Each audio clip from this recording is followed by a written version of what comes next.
1. It makes me so nervous when this thing doesn't do that, but we are now live on Gooned Up Side Quest. Welcome, everyone. What's up? To another ADD review on Gooned Up Side Quest. We do the reviews the other guys don't want to do.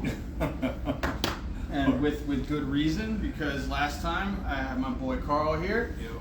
We did the Chucky movie franchise, and now we're going to be tackling the Chucky TV series. And we're going to try to break this down as concisely as possible.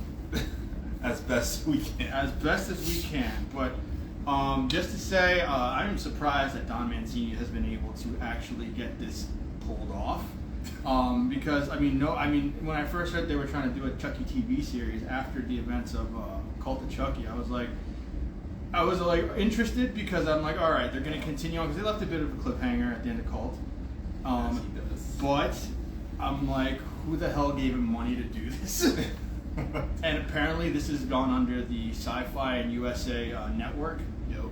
Which Sci-Fi gave him that money. Which also is not surprising. I mean, Sci-Fi will put money into a lot of bullshit that doesn't work.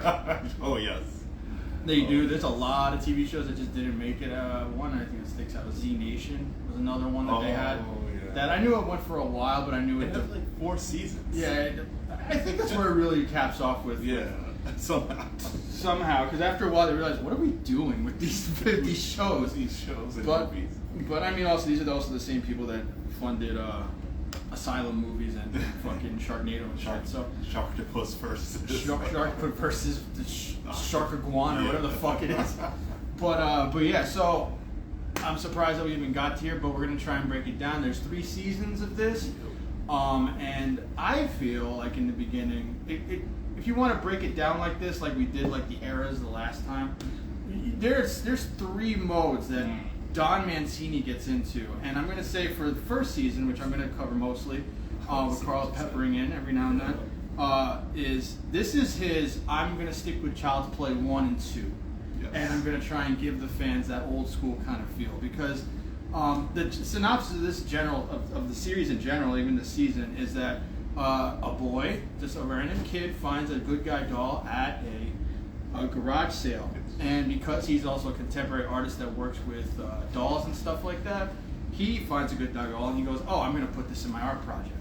And then from there, it just kind of kicks off with the general kind of Chucky theme where he finds this kid, he starts killing people around him, and for his own weird purposes. And this entire time, because we don't know the motivation right out the gate with this Chucky, and not like in the movies, where in the movies, in the first half, he was trying to get a body. Yes.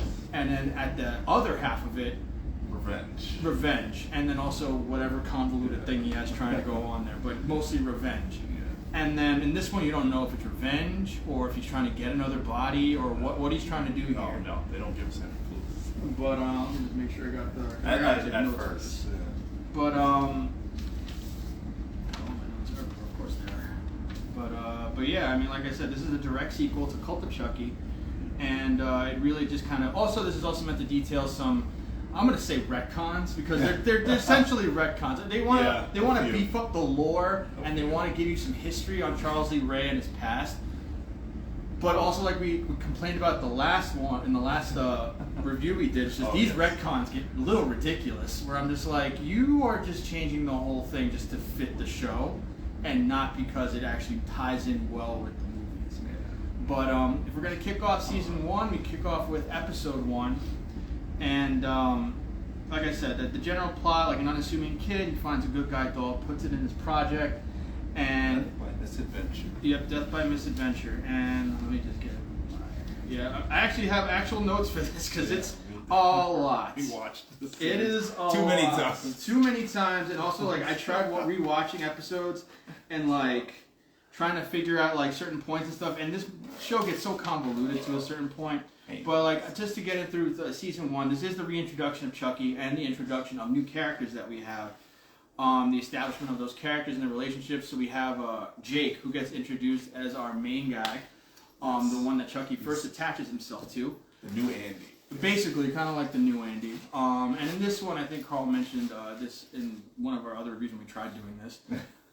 This is kind of Don Mancini placing himself into his because one of the big things with Jake is that he is not really outwardly gay, and in the first half he's kind of just not coming to terms with, I guess, just trying to find a way to come out. Yes.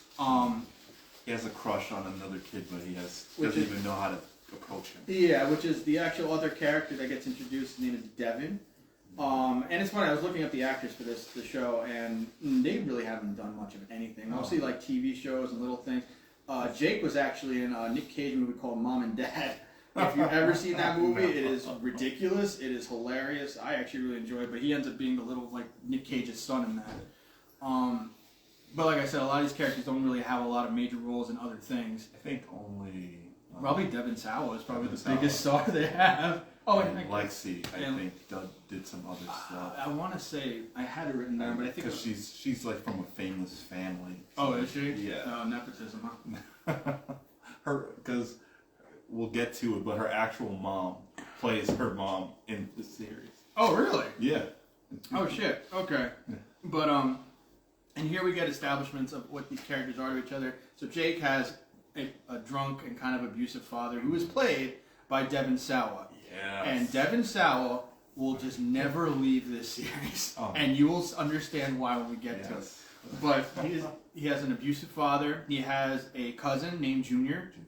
Who is dating a girl named Lexi, who ends up being his bully, essentially. Yes. For this first Jake's half. bully. For this first half of the season. And also, he has an uncle who I believe is named Logan. I think the Logan. father's Logan and uncle's Lucas. Yeah, okay, maybe that's it. But either way, who is also a twin, so it's just Devin Sawa playing his uncle. And two Devin Sawas for the price of one. There's two Devin Sawas in this. So, other than that, who else do we get introduced to? Oh no, you were right. Lucas takes. Lucas is. Alright, so Logan is the uncle. You also get introduced. I don't actually know if you get introduced to her in this episode, but you do get introduced to Caroline eventually, which is Lexi's sister. Lexi's little sister, who plays a big part later on, coming on in the seasons. For episode 1, yeah, she does. She's at the show. She's at the talent show. Oh yeah, that's right. Because I forget a lot of these the show is actually pretty long. Together, it's like 45 minutes of an episode. It's like without 40, commercials. 50 minutes and then plus commercials. It's definitely an hour show on TV. Yeah. But or on Hulu or whatever they decide to put it on. Even though this never really went on any streaming, right? I think it goes on. Is it Peacock? Or something after the season. Okay, because I'm an idiot. I bought them all on fucking Amazon. But, I bought it. We bought it so we could refresh our memories and stuff. But I think it's originally on Peacock, and then you could get it on Prime. If you guys are interested to watch. If you guys are interested, I mean, we're deep. We're very deep into this. Too deep. But yeah, like I said, you get connections to the past movie. There is a part where Jake is trying to sell the doll online, and then someone calls up inquiring about the doll, and you can hear from the voice that it's Andy. And it's a grown-up Andy from the Cult of Chucky. Somehow he got out of that situation. He escaped. But he also warns him, just a throwback to the old, like once again, Child's Play. He goes, "Hey, check the batteries in the Chucky to make sure that he's working with batteries." And then Jake opens up the doll and realizes that the thing has been working without batteries, and I think he throws it away. Yeah, he throws it in the trash. I mean, before that, there's also some things where I'm just like, all right, this doesn't even make any sense. I guess he just tries to.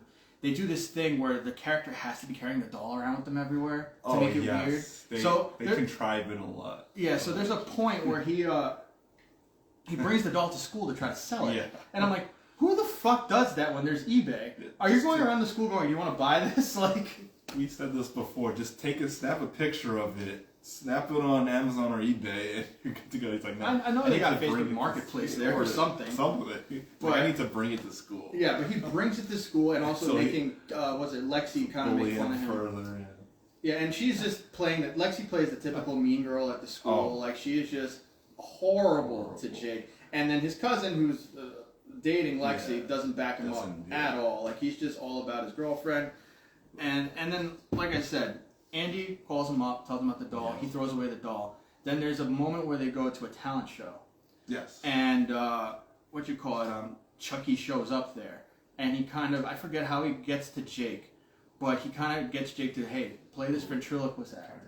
Yeah, Chucky had somehow ninja'd his way into the stands and he sits right behind Jake, and he kind of signals to him like, "Hey, let me help you out." Yeah, so and Jake like just goes along. he goes along with it, where Chucky actually he steals Lexi's phone and starts revealing all these personal things about her, and making fun of his cousin, making fun of a bunch of other people in the audience, but being really mean about it. And it's Chucky saying these things, and people think that Jake is actually doing this ventriloquism. Like he has Chucky like this. Which, like, for a first episode, I'm like, all right, this is kind of like old school, like, hey, we're just a step, almost like a Night of the Living Dummy thing they're trying to do, which the whole trying to really encapsulate the whole killer doll thing.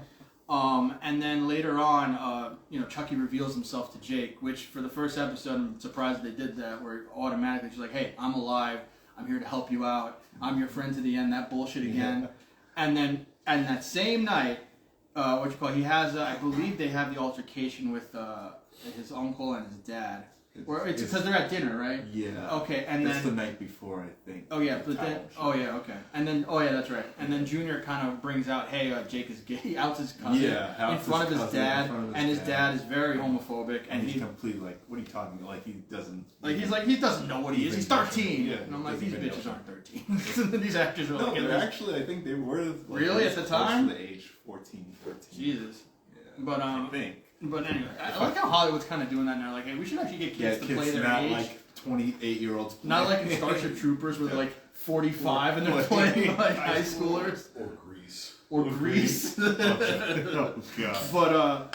But yeah, like there's this whole contention between the two, and then the very next night after the talent show, after Jake gets pretty much kicked out of school because it was not cool what he did. He has a fight with his dad who slaps him, goes up to his room, and then Chucky is just like, all right, if you're not going to do anything, then Chucky goes downstairs. And by the way, I think, honestly, probably the most creative kill he's done. He chugs the dad's bottle of whiskey, and then as the dad goes to check like a power outage downstairs and checks the fuse box, there's some wires on the floor that are sparking and shit, and then Chucky comes out of the darkness and just starts throwing up whiskey all over the floor. And then, in doing so, shocking the dad and pretty much electrocuting him to death. And great effect. Great. We'll discuss the effects on this. And I like I said, the direction in this and the cinematography, like you were about to say, is very early Chucky. Yeah. It's almost reminiscent of Curse of Chucky, where he goes back to just kind of the weird horror aesthetic and stuff like that. Yeah. But it's still very TV quality too. By the way. Don't get me wrong. It's not like the same movie quality. It's very TV quality. It's meant for TV. Yeah. But that's what we leave off with the first episode. So we come back in the second one, and Jake is officially an orphan already after episode 1 of dealing with Chucky, and he has to move in with his uncle and his that family. And that just causes tension between everybody because Junior's not a big fan of his, and the family already thinks he's fucking weird. This is also where we start getting introduced to the flashbacks. Yes. Of Charles Lee Ray when they start doing the beef ups of his lore and stuff. I think I feel like the first one they did was there was a Halloween episode or a Halloween memory that he has, and then he's biting an apple and he knows it's a razor blade. It's like clearly sticking out of the fucking apple. He does it on purpose. And he eats it and he's like, yes, I like blood in my mouth. I'm like, all right. So I think they're establishing that he's just fucked up out of the gate. Yeah. Or because they don't really show his family at this point. No. But you just see that he's doing stuff that's fucked up as a kid already. Yeah. And then of course Chucky just starts creating tension throughout the house already because Jake is moving to a new place. So you know what they're doing? What's going on? I just noticed what you're wearing. So he didn't tell me this is what he's wearing. Honestly, I don't know what I thought you were wearing, but I didn't think it was that. This is his usual attire. This is now my night outfit. This is what you wear. But as we want to see, like I said, this is when they started using the flashback to try and beef up Chucky's lore. And then Chucky, once again, started creating tension around the house. And this is kind of typical Chucky. Like, let's make everyone think that Jake is the one doing these kind of things. So he kills the maid. Yes. In a way that inventive, where I'm just like, he turns all the knives upside down in a dishwasher and then makes her fall on top of the knives. which is even the cop says, oh yeah, there's been cases like in Vancouver and stuff where some lady does the same. You shouldn't put your knives like that because it doesn't clean them anymore.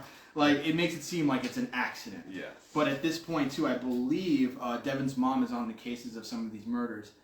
And she starts really kind of putting, very quickly actually, putting two, like, he's here, the doll's here, and there's another murder. I should probably keep an eye on Jake. Yeah, keep an eye on this kid. Which is, because we don't usually get this. We said this in our last review. We don't usually get, like, cop interference. Usually, like, they're actually, since, like, the first trilogy, we don't get a cop, like, officer. Oh yeah, we haven't gotten an actual competent police officer since the first movie. You're right. Yeah, you're right. And we're talking all through the movies and the beginning of the series. This is the only competent cop we've had since the first movie. But like I said, Devin's mom starts really paying attention to Jake.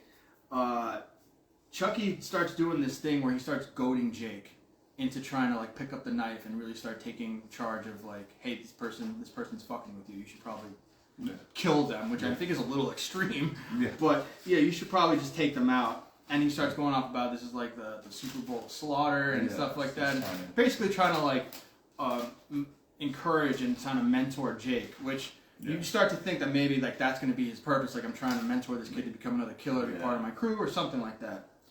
But then like Jake kind of starts realizing that maybe Chucky's kind of not really on his side, but he's so angry at this point that, you know, it clouds his judgment. Yeah.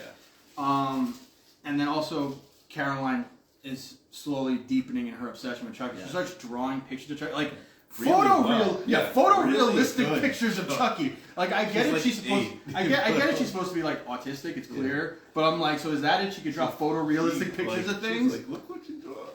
She's like, I want Chucky. She keeps saying that, and it's like, when you see the picture, like, there's. I'm like, damn, she is obsessed. Right.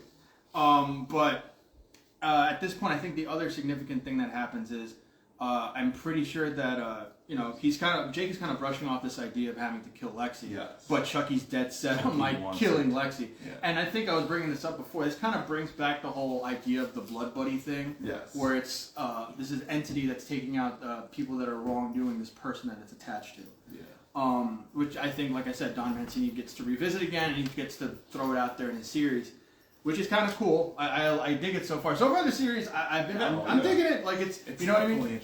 It's interesting. I like where he's going with this, because right now he's also starting to slowly pull together this Stranger Things vibe, which I'm going to say later, but it's definitely like a fuck you to the Orion Chucky that they put out. Oh, yeah. But I'll get to that. And for this, like the most significant thing is Chucky. What was it called? Jake comes back home from somewhere. I think he was visiting. No, he wasn't visiting his parents' grave, but he was somewhere. Oh no, I think he was. Was he? Because I think that was the next episode or something like that. And then he comes back. He comes back and he realizes that Chucky's missing. So he figures there's a Halloween party going on. So he's like, oh shit, he's going to Lexi's to fucking kill her. Yeah. So he runs to Lexi's, and as he gets there, and this is really fucked up. Like, this is where I'm just like, Lexi needs to get fucking killed. Oh, yeah. Because I'm like, she goes there and she has a surprise costume, which she dresses up as Jake's dad, and then does this whole bit where she looks like she's getting electrocuted. And she does it just. I mean, granted, she didn't think that Jake.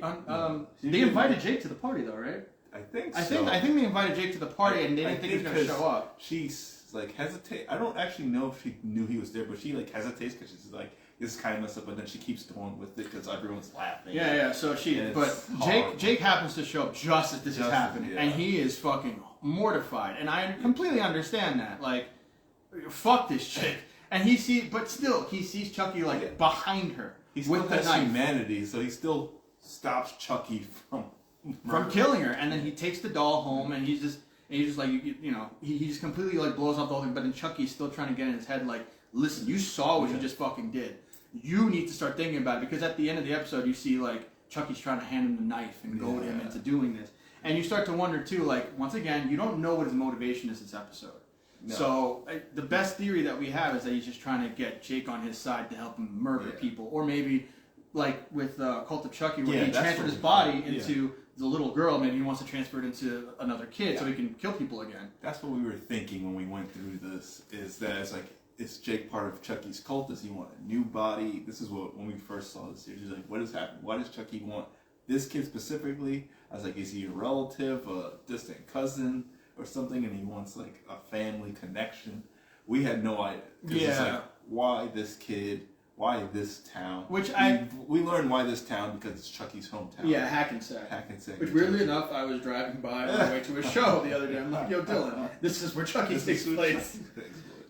But like I said, so far, continues. Yeah, so far I'm with it. Don Mancini's doing a good job trying to build suspense, really establishing these characters and their relationships, and just kind of like, and then we get to the next episode where they start really amping up the flashbacks. Yes. And then they show like the flashback of him at his birthday party with his parents and stuff, and it's like they're all normal. Like they're having a party. Like there's nothing really sinister about it except for Chucky like doing weird faces and shit. Yeah. But like he seems to have come up in a pretty normal environment. So you start to wonder, no abuse or anything, which is what you think. Like maybe he saw like the dad kill somebody or whatever. Nope, just normal as fuck. And you're just like, what the fuck happened to him? And then Jake still is dealing with this. Feelings with murdering Lexi, and adults around him are trying to help with the situation. Like I know Miss Fairchild, their teacher, comes to intervene and tries to gather the parents together to try and work out like what's going on with him and other things like that, because they do find out about the whole Lexi and the costume thing, and they're like, that's fucked up. Like you have to fucking do something about that. What was it? I think she goes over there because now Carolyn is super obsessed with Chucky. Yeah, so that's where we come to one of the other big parts is like also there is a point where I believe she tries to where this is the only time Jake actually almost kind of just goes, fuck it, I'm gonna kill her. He starts stalking what he assumes is her running. And then when he approaches her, it ends up being Junior, which I'm like, why are you wearing the same outfit as your girlfriend? On a jog and using her phone? Like, that's a little weird. I'm pretty sure he was tracking her phone or something. But I'm just like, it also doesn't look good for you guys as a couple if you guys have the same effeminate look with each other. I don't know. A light blue jogger and like shorts and leggings, so you would think from the back. Like, why do you guys have similar body types that Jake couldn't really? He was going to do it too. The only reason he stopped is because it was his cousin. That's his. He was going to, but after that, I think he realized how fucked up the situation was, and he's just like, you know what, I give up. I'm not doing this anymore. But also as a result of that, because Junior starts getting all weirded out by it, Junior's like, all right, you tell him, like, you need to apologize to him, because I don't know what the fuck he's going to do. I don't know what's going on with his head. So just please apologize to him, because what you did also was pretty fucked up. Because he also mentioned, that was my uncle too, by the way. Like, you know what I mean? Like, it was still not cool they did it. But it gives a realism to it. It's not just like him doing everything for his girlfriend. He's like, yeah, this is still kind of messed up. I know you're my girlfriend, but this is too cool. far.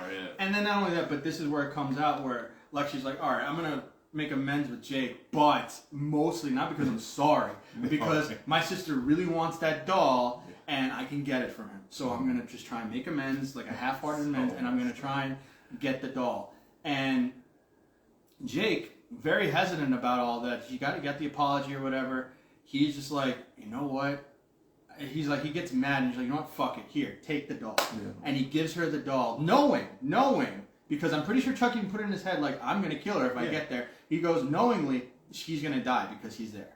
And, I think throughout the episode at that point, he's like, completely like, should I have done that? Should I not have done that? But I think that's when he goes to his mother's grave. Yes, because that ends up being his alibi for what happens next.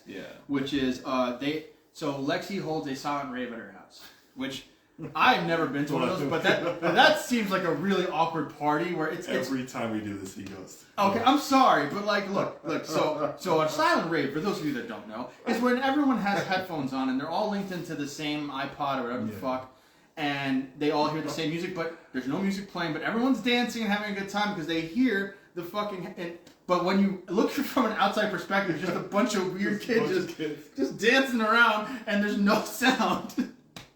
And I don't know, it's just silent raves are just weird to me. But I get the reason for them because if you want to have a party or something, you don't want to wake the neighbors or whatever, and you're trying to keep it a secret. Yeah, because she's keeping it a secret. Like Lexi was clearly not supposed to have this party. You're not Lexi. Be good. Want your sister? Okay. And then he just sends her just to the room and starts bringing in people and doing drugs and all that shit. And Devin's there too, which is a little weird for me because I feel like Devin wasn't really part of that group. They just kind of invited him. I don't know what it was. Because I guess Devin's popular too, and I guess to a certain degree. But I know that he was like kind of conflicted about Jake too, because you don't know his feelings for Jake or anything. Because at this point, he just has a general interest in Jake for just his podcast reasons, actually. Because I'm pretty sure, I don't know if it's after this episode or if it was the last episode, where he actually talks to Jake and he wants him on the podcast to discuss bullying.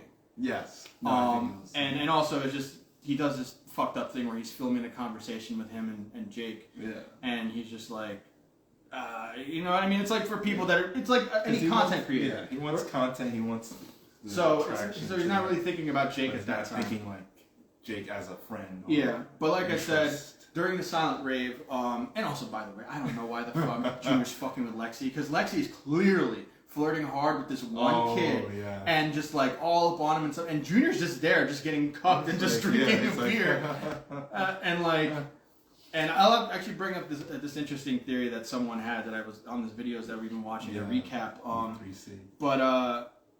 So she goes upstairs, and I think she's trying to get a joint or something. Yes. And I think Oliver also follows her upstairs because he's trying to hit that shit. All right, but like he tries to go up there, and then Chucky, thinking that it's Lexi, kills, and I believe his name is Oliver, Oliver by stabbing him, like really stabbing him. He's like, "Oh fuck, you're not Lexi," and he's like, "You know what, fuck it." He just starts stabbing, and it's hilarious because you see him on the stairs stabbing this kid while all these kids downstairs with their headphones on are just dancing it up, and like this kid's like, "I'm dying and no one can see me," and convincingly, all of them have their eyes closed because they're just inch. This must be the best silent rave ever because they're all have their eyes closed. He's like, there's a banister. You guys can't see it in the shot, but there's a banister up there. That'd be like if one of Oscar's roommates was being murdered and we're just grooving out. Yeah. None of us have our eyes open. This is one of those things where in these horror movies, there's no peripheral vision. Yeah. No one sees anything. But you're right. And there's like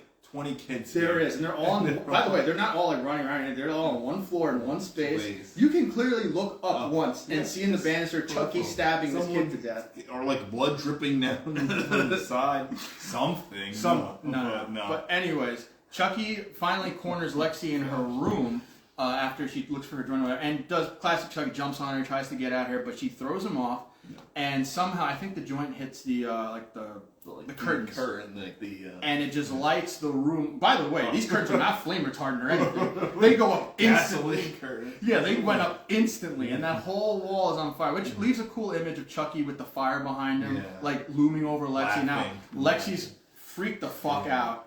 And then what happens is the house gets lit on fire, and apparently, I don't think they show it, but all these kids get trapped in there. We have no explanation. Because it cuts into the next episode where, it cuts into another flashback. And this is actually what pretty much kind of linchpins why Charles is the way that he is. Just let it go. Or just let go. What you call it? The confrontation. Hold on, let me see. No, I'm on episode 4 now. Yeah. The flashback comes a little later, but there is a confrontation between Lexi and Jake once they're in a hospital because Junior gets sent to the hospital for smoke inhalation. Devin, I believe, the same thing. And then Caroline also, I think she's unresponsive. She got fucked up. Yeah, because she was on the floor where all the smoke and stuff was. Yeah, she took too much smoke. Yeah, so they're all in the hospital. And Jake comes by to just, I guess, see what's going on because I don't think he has a real connection with Devin just yet. No. This is where it starts. Yeah, this is where it kind of starts. But he goes there and just to see if everyone's okay. To his belief, everybody's alive, but that he cares about. Everybody's alive. Somehow they're all alive. That's the one thing I hate about Mancini. He always just like, oh, by the way, next time they're alive. We don't need to explain how. They're just alive. How did Lexi survive? She's trapped. She's at the source of the fire with Chucky. Don't explain how she got out. Which, by the way, somehow she's the one that gets out with no smoke inhalation. No smoke inhalation. She's better than most of the other kids. Junior and Carolyn were further away from the source of the fire. They're more messed up than her. Yeah. We said this when I was like, how? Is it like, how? Did Chucky just like, you know what, I'm done, and just walked away. Yep. And then Jake comes there, and then he finally confronts Lexi about Chucky or whatever, because she knows. She already knows already. But this kind of creates a bit of a rift between them, because he does admit, I believe, that he sent the doll there knowing what was going to happen. Yes. And she pretty much reacts how anyone else. Like, what the fuck, dude? Like, dude, I like she and there is a point where I don't know if it's this episode, but there's a point where they discuss like, why would you do that to me? Like, I didn't even do, like, she's like, and he explains, you've been a fucking bitch to me. Yeah. And not even like, you've been like almost Stephen King level bitch to me. Like you're short from just tying me up and cutting your name into me. Yeah. And obviously this becomes a turn for her character too, because before this she was the typical mean girl, but now that she's introduced to the whole Chucky thing, her character begins to change. And then pretty much Mancini, which I will give Mancini this, he does a good job of like making you hate this character, slowly turning you around to her. We hated her. I wanted her dead. Like, that's the thing. He very good in like, we want this character dead. We're just like, there's no qualms, ifs about it. The only saving grace is that she cares about her sister. She hates her parents. She hates Jake. So it's like, why do we care? But she sort of cares about her sister. That's the one little bleed, but we still want her dead, because she's not sincere. She tortures Jake. Just the day after, does that whole father thing, and now she's trying to wonder why. Jake, why would you do this? Why would you send a supernatural serial killer doll after my house? And Jake's like, and he goes like on a tirade, because I think they go back to the house. Oh, okay. So this is when they go back to the house. Okay, so this is a little bit later, but I mean, I'll get that out of the way now, just because at this point, this is when the Stranger Things crew starts to come together.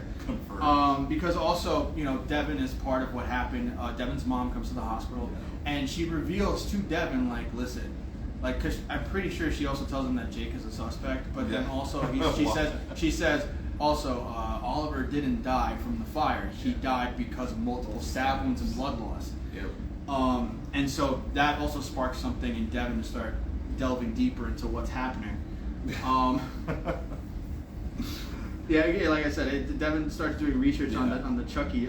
He starts actually the urban legend of Charles Lee Ray. And then we get introduced to one of the many Chucky iterations, but I like to call sloth Chuckies. He calls it sloth Chucky. I call it melted pizza. It's melted Chucky, because Chucky survived the fire, but somehow only half of his face gets fucking. He looks like Mask. That's half of his face is. It's just like he looks like straight up Quasimodo. Like, it's bad, and it's a cool effect though. Yeah. And I will say this, like, the effects in this. If we just get that out of the way now, the effects in this with Chucky. They did not hold back on any of the money. All animatronics, pretty much. Because there's certain parts where you see like blood splatter, and it's like, that's CG blood. That's CG blood. But like, they did such a good job with the animatronic of Chucky with this, and like also like his face wasn't all weird and like facelifted looking like in Cult of Chucky or the other ones. Like, this is probably one of the best designs for him. Yes. Next to Child's Play 2. Yeah. But yeah, no, they really didn't skimp on the effects when it came to Chucky himself, because it's all animatronic all the way through. And even some of the goofier parts where he's like latching on to people or like walking around, they do a good job. And even the seamless parts where they have a little person, because there is a part where there's a little person. There's some parts. Yeah, but like it's not seamless, but it's like it's convincing. But and then also we get more flashbacks of his childhood, where at this point he I forgot to mention this in there, because I don't know if it's this episode or if it was one of the other episodes where they explain what happened to his mother. Yes. I think this. It's this episode? No. It might be the next episode. No, I think it's this one. I think it's 4. I thought it was 5. I might have written it down weird, but no, it's 4. It's 4. Okay. I just didn't write it down, but yeah, they explain why Chucky is as fucked up as he is, and there's a part where I thought you meant Jake's mom. No, Chucky's mom. Chucky's mom.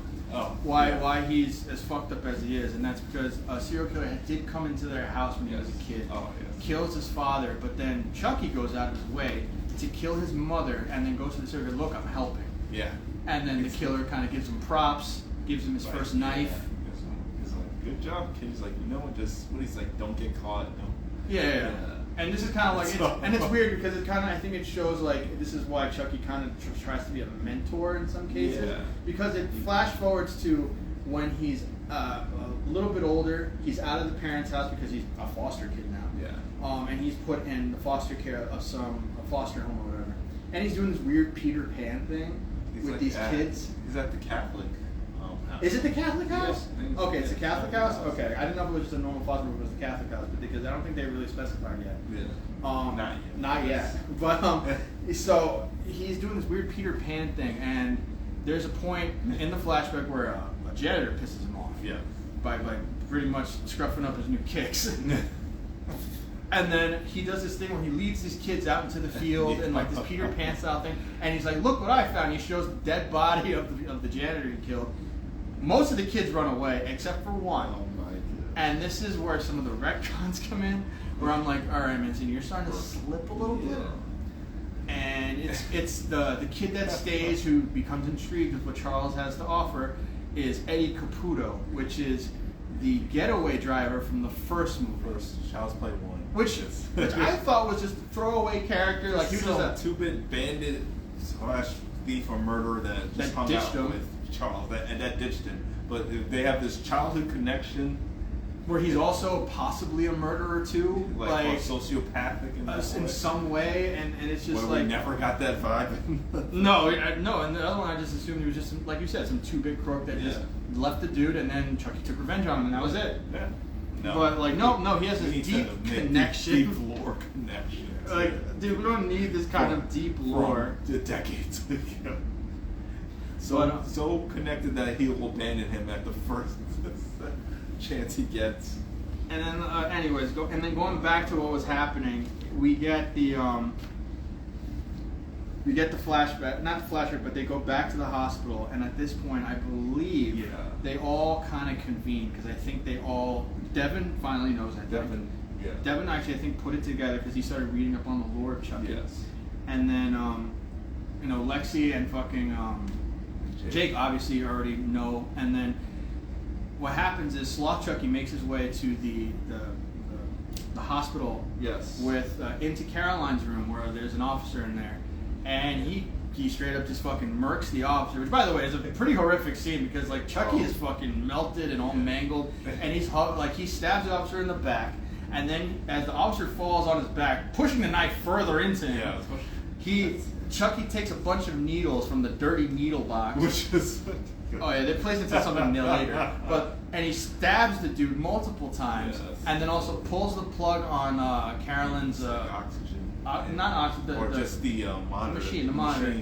Just in her pulse ox everything. He pulls that. So that everyone starts rushing to her room, and then where the body's revealed at the officer, and then Lexi, Jake, and Devin are all looking to the window in horror at what's happening, and then they see Chucky's melted ass just sitting there, and then he does classic Chucky, just throws up the middle finger like fuck you, because no one has peripheral vision and sees that. All the other nurses and stuff, because they're like trying to tend to Caroline, because to make sure she's not like going code blue or anything. Yeah. But then there's also a dead detective and Chucky there. No one notices burnt face Chucky at all. Which, by the way, he reveals himself to all three kids. So without a doubt, Devin had his like suspicions, but now we know. Now he's confirmed to know that Chucky is alive. And this is pretty much the solidification of their Stranger Things crew, because at this point, I mean, they kick off the show with more flashbacks. It's the three. These are our three main characters for the rest of this season at least.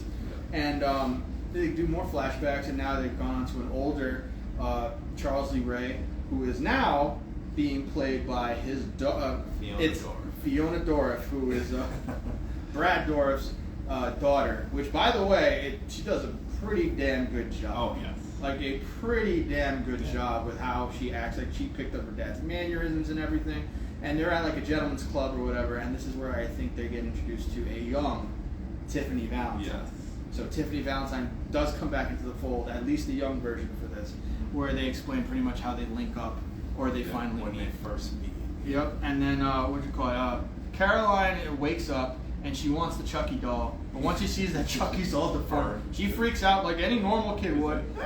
Dad throws it on. This is where the dirty needle joke comes in again. Dad throws it on. He lands. Somehow just dumps it into the shoe because you can just throw anything into the garbage chute. No one will give a shit apparently at any hospitals. And Chucky falls like face first into a just bed of needles that's in a dumpster. And then Chucky falls in, and you'd think he'd come up like, what the fuck? But he's like, no, there's like drugs in this and stuff. And he just starts swimming in it. And I'm like, oh, fucking. Alright, this is where Don starts getting goofy. This is I believe, the beginning of Don really getting goofy. It's on the border. It's on the border. Little sparks of kindling. Yeah, because we're still within the Chucky serious. 2 They're territory. taking it pretty seriously for the most part. It's gonna get worse now. And then after this, we get also introduced to actually a character that'll come in a bit later, the therapist, who's kind of consulting Junior's mom. Yeah. Because this whole season, Junior's mom has this secret that she's harboring, and she doesn't know how to break it to the family, and you kind of assume that maybe she's having an affair, or something, because they kind of insinuate that a lot. We think it's an affair or something. Chucky's even like eavesdropping, and she's like talking to someone. It's like, we can't meet today. Mm-hmm. I'll meet you some other time. And I believe she's actually just talking to the therapist or something like that. But they make it so weird. Yeah, they make it so weird. But then, like I said, that's kind of what's going on there. And then we finally get into the subplot of the series, where we get reintroduced to Tiffany Valentine, who has taken over Jennifer Tilly's body. Yes. This is where it starts getting really convoluted with Jennifer Tilly. Watch our first review. And Nika, who is directly from Curse and Cult of Chucky. And it just gets introduced to them doing some stuff. So I wrote in my notes doing hot lesbo action. But like lesbo, maybe three-way because there's dead bodies and a hostage. But this is what's weird to me about that scene. So Jennifer Tilly, okay, fine, and there's a hostage there, which I assume they picked these two guys from the bar thinking that they were gonna get laid by these two chicks. And then one's dead, the other one's tied up, looking in horror. Yeah. But so Nika is technically Chucky, because Chucky has possessed her body. He's in full control of Nika Pierce's body, which is just weird to me because it's technically, so it's Chucky in Nika's body hooking up with Tiffany, who's in Jennifer Tilly's body, and it's just weird to me because it's Fiona Dorff playing her dad hooking up with Jennifer Tilly, and I'm just like, this is weird. Also, it's like, is Chucky like that, like open, where he's just like, I don't need a dick for this? Like, I don't know. It's just really weird. Yeah, Chucky's definitely bisexual. He's not straight. It's not straight. At least not anymore. At least since he's taken this. But yeah, like I said, the development of that little Stranger Things gang starts to take hold and stuff, because they pretty much are just like, all right, we have to find Chucky, we have to take him out. Then they realize that I think that because they bring the Chucky doll back, I believe, to the house, or Chucky finds his way back to the house. Chucky finds his way back because the last episode, they know Chucky got shot into the garbage chute, so they try to go after him. They put on like medical gloves and try to sift they don't through find the him. needles. They don't find him. Then he goes back because he's a melted body. Chucky's whole thing is the element of surprise disguise being in the cover of a doll. So you can't really do that when everyone notices a burnt up doll face.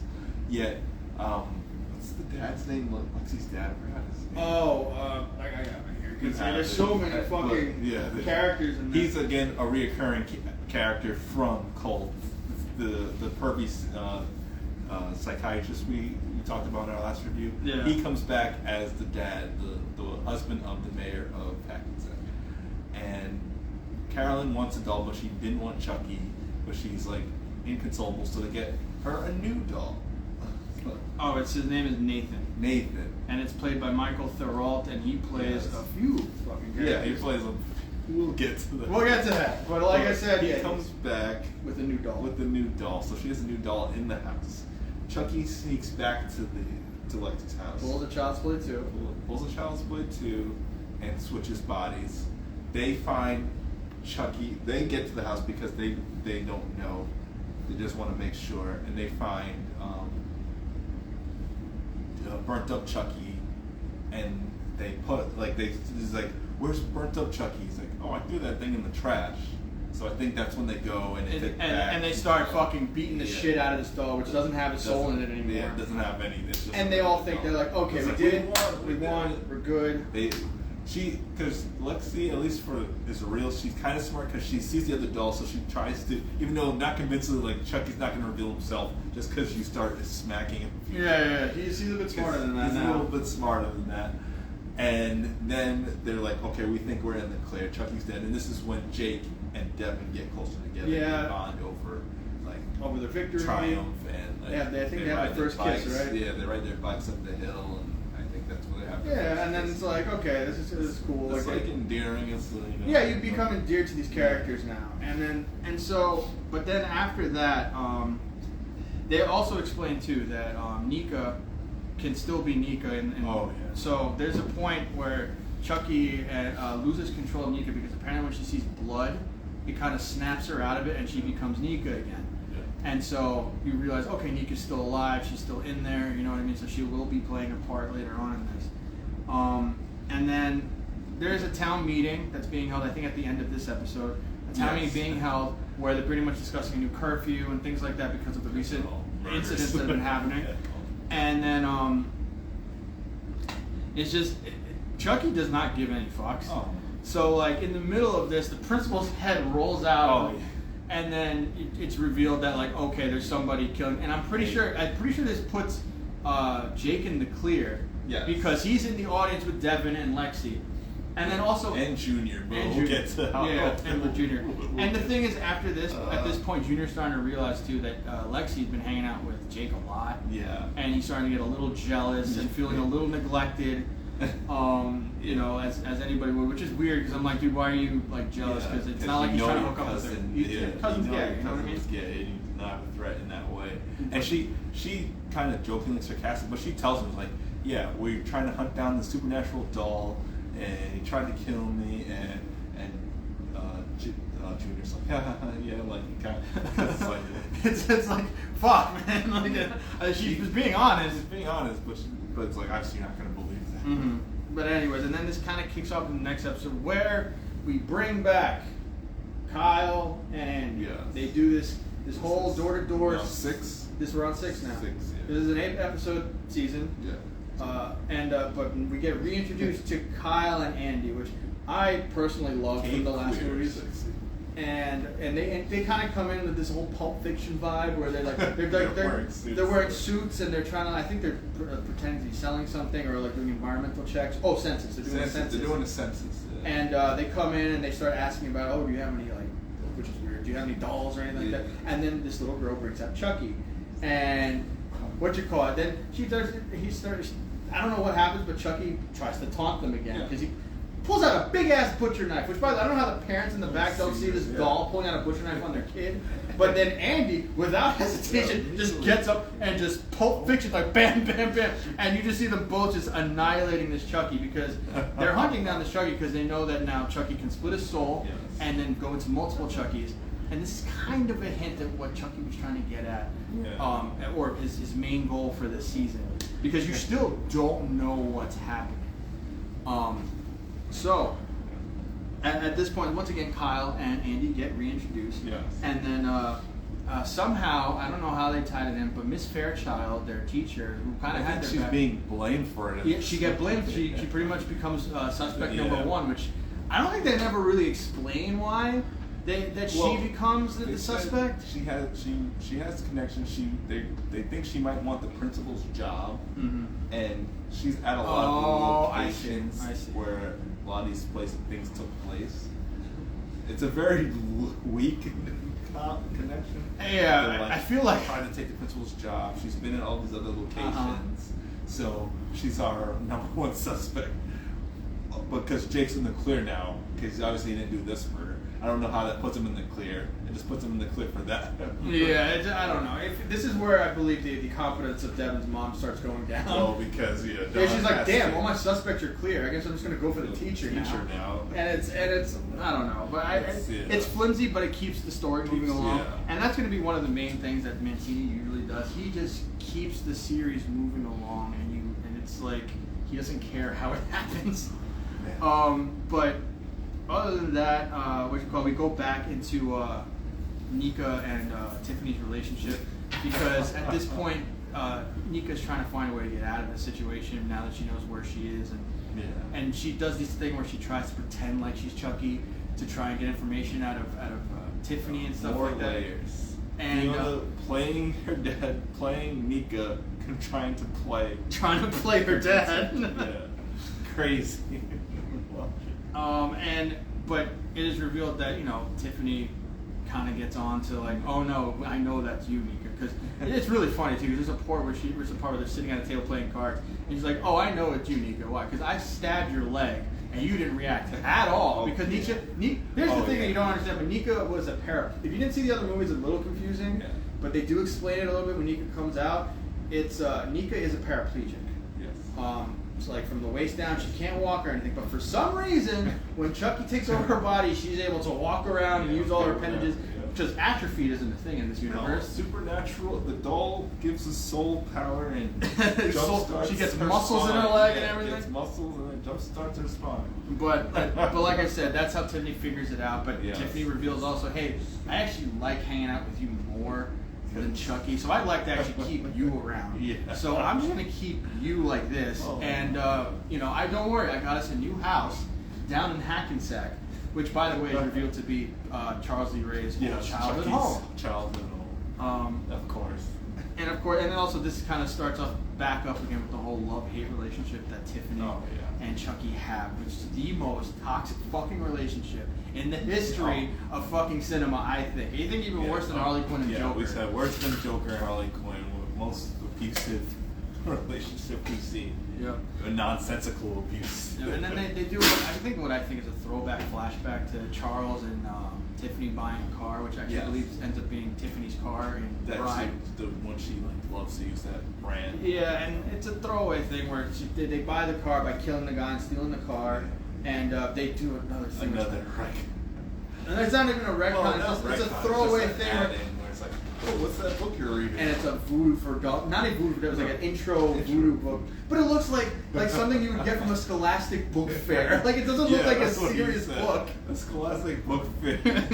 He would just stop by the local library and just scooped up one of these. It's like he went to the kids section. Just, like, ooh, voodoo for just for no kids. reason. I'm a serial killer, but I'm also interested in the dark arts, on Yeah. the side.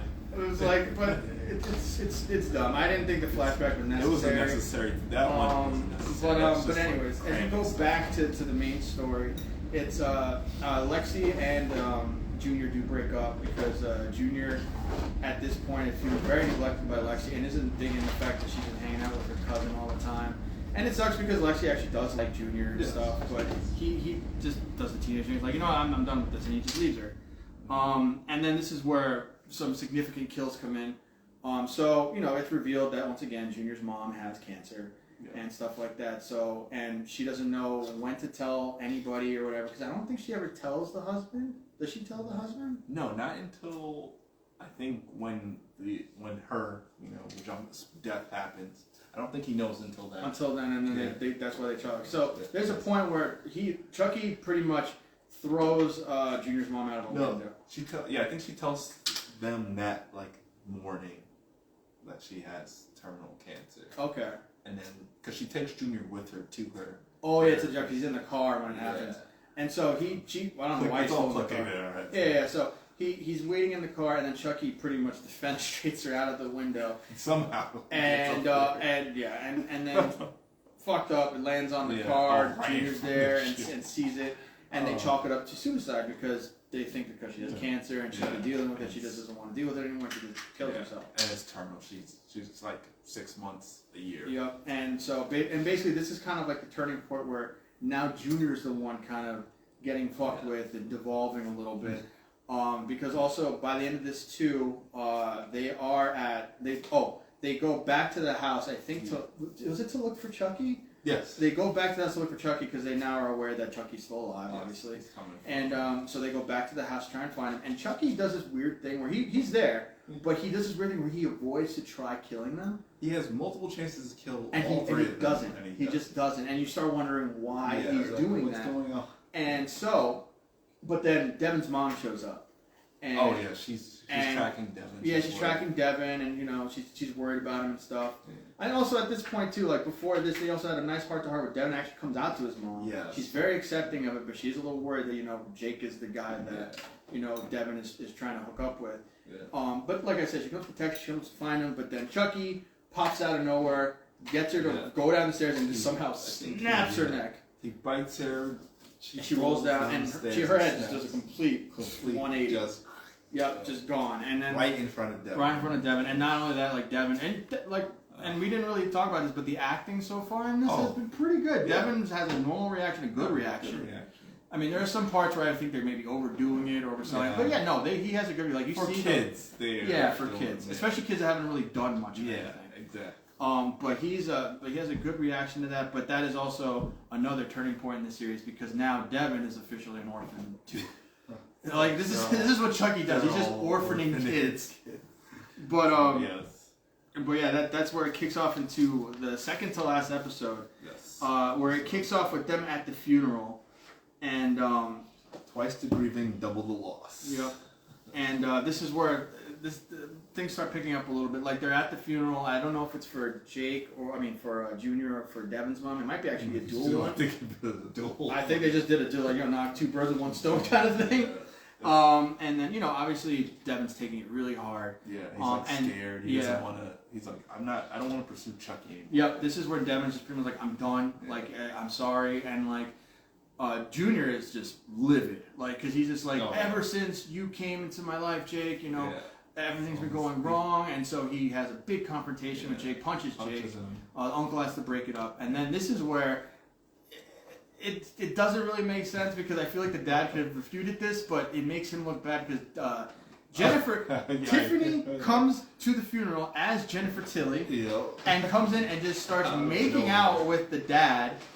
She just comes to do that. And then leaves. Lets it happen. I mean, Jennifer Tilly does that. I mean, Jennifer Tilly walks up to me. She can get it. You're like, I'm just getting a kiss, that's it. But like, and then everyone at the funeral sees, including Junior. So everyone's wondering, oh shit, was he having an affair this whole time? And that's kind of the seed she wants to plant.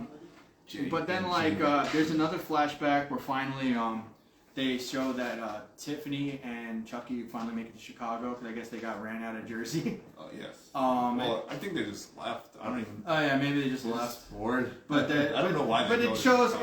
Well, yeah, no, they don't explain why. But it shows like, hey, now we're in the place where the first Child Play movies take place. Yes, we have to. He's like, I have to show that this is happening. We have to connect it completely. And then also at this point too, go back to Andy and Kyle, who are on their way to actually see Jake and Devin and them because they do call them and tell them to come through and help out. But then Andy does this stupid fucking thing where he's just like, go get some stuff at the gas station, and he fucking leaves Kyle. Like, dude, she bailed you out so many times, and it's like, I'm doing this to protect her. No, dude, she's protecting you because you don't know what you're doing.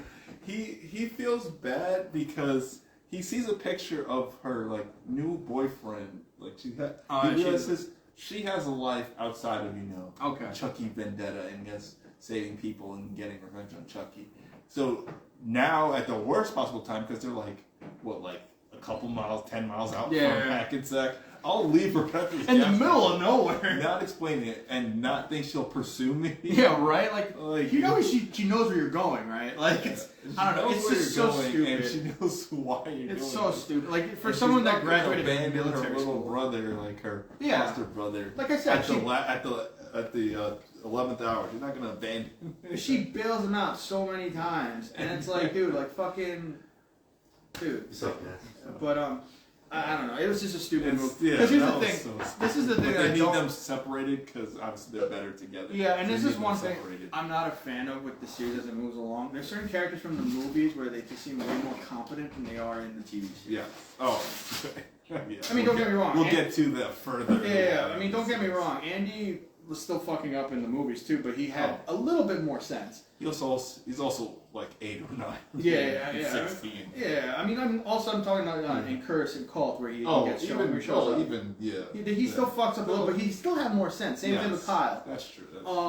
But then after that, Yeah. we get back to the kids, Yeah. and Devin basically like breaks up with Jake because he doesn't even want to be reminded of what happened, and which is understandable. And of course, like it sucks. Like it's a pretty heartbreaking moment for people watching and stuff because you become endeared to these characters. You want to see them succeed, but at least this progression makes sense. Yeah. You know what I mean? Because after a while, they all kind of split up. Jake kind of is like, I'm going to just run away because they don't want me here. I'm causing problems.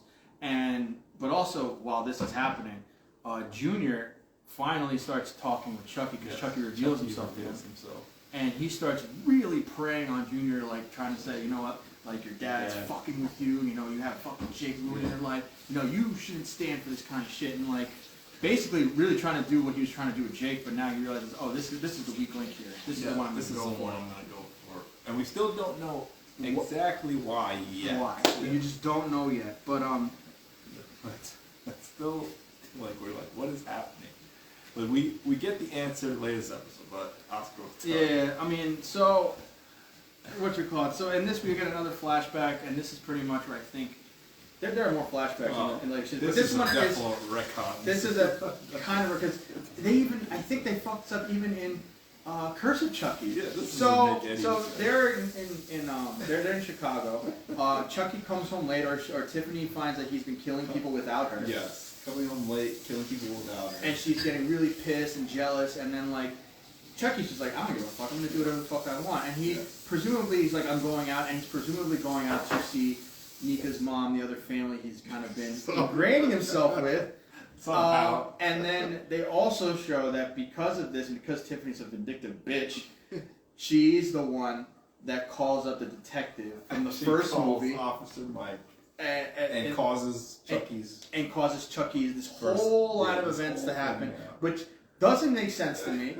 So because I don't know if they explained it in Curse, because in Curse it's discovered that Chucky has Nika's mother pregnant, tied up, and is because he's obsessed with her for some reason. Yes. And then because of that, or someone, because do they explain like did Nika's mom or someone close to Nika call the police to come after him? They don't really explain, do they? He surmises that the mom somehow got a call out. He's like, you betrayed me. And that's why he stabs her. Okay, but in the series... But what we get in this series is that Tiffany called Officer Mike. She calls directly. She's like, can I talk to Officer Mike? Like, she knows the detectives. Don doesn't like subtle. There's no subtlety. No, he's very bad at subtle. Yeah. Like, the only time he was ever good at it was the first movie. Yes. And he didn't even direct that. That was the guy from Fright Night. And then Curse, I will say. Curse, yeah. Curse, because that was back to the horror roots, and he actually did a good job with that. But this one, it's like he started off okay, now he's getting slightly goofier. This is like kind of one of the eye-rolling retcons where like, really, Tiffany did all this? Yeah. Which makes less sense that she wants him back when she essentially got him killed. Okay, before we start, because I'm going to start getting frustrated. But anyway, so they're back to the kids. There's a point where Tiffany comes back to the house to give food to Junior's dad, because she's still trying to give that whole thing like, I know your dad. By the way, this movie really makes me want Swedish. I mean, I want Swedish meatballs right now, because like that they look mad good the way the stuff that she gave him. But Junior gets the food and he's just like, "What the fuck is this chick? Why the fuck she?" And he just takes it. And he just takes it and he's just like, "Okay," and he just goes inside. And then once again, Chucky's egging him on and egging him on. Oh, and at this point, Logan's just completely blazed. Like, he's drinking bottles upon bottles because earlier, Jake's trying to leave. He's like, I'm done. He's like, but I need money. I need bus fare to get out of here. And so he steals the wall, and Dad's just playing past. Just like it's funny because you start seeing like so Jake's dad being this crazy drunk, and then then you see the uncle where it's like when he's stressed, he starts becoming like what was it Lucas, right? Yeah. He starts becoming like Lucas and angry and short-tempered and things like that.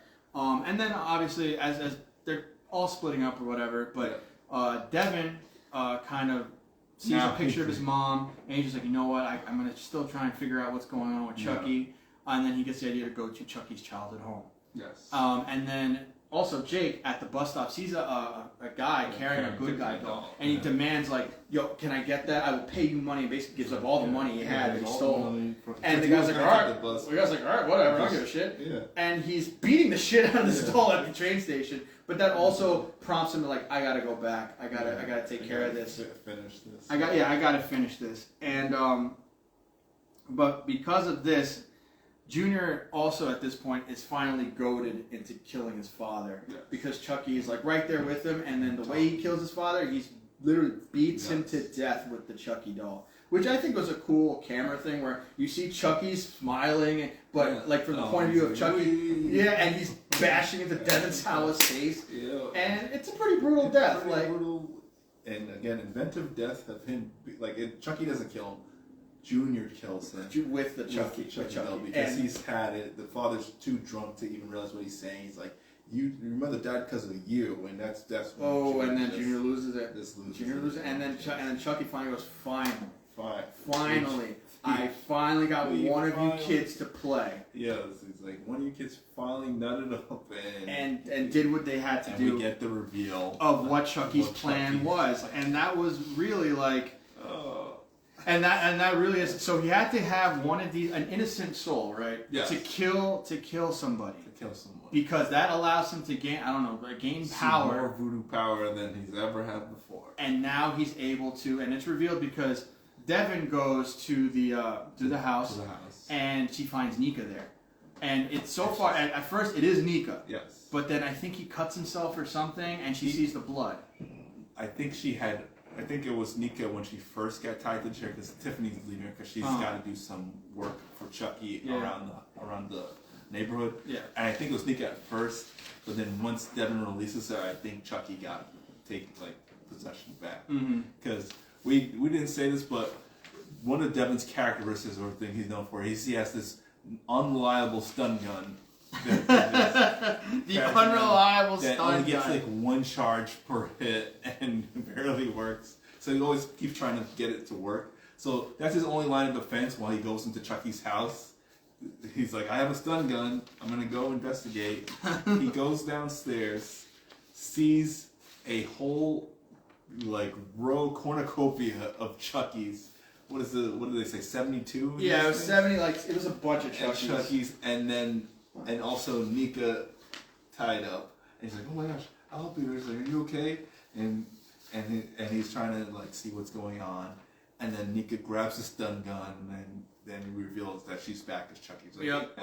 And then she pretty much captures Devin. And we kind of go into the next episode with pretty much everything comes into a head now, where Junior is completely on Chucky's side. Yes.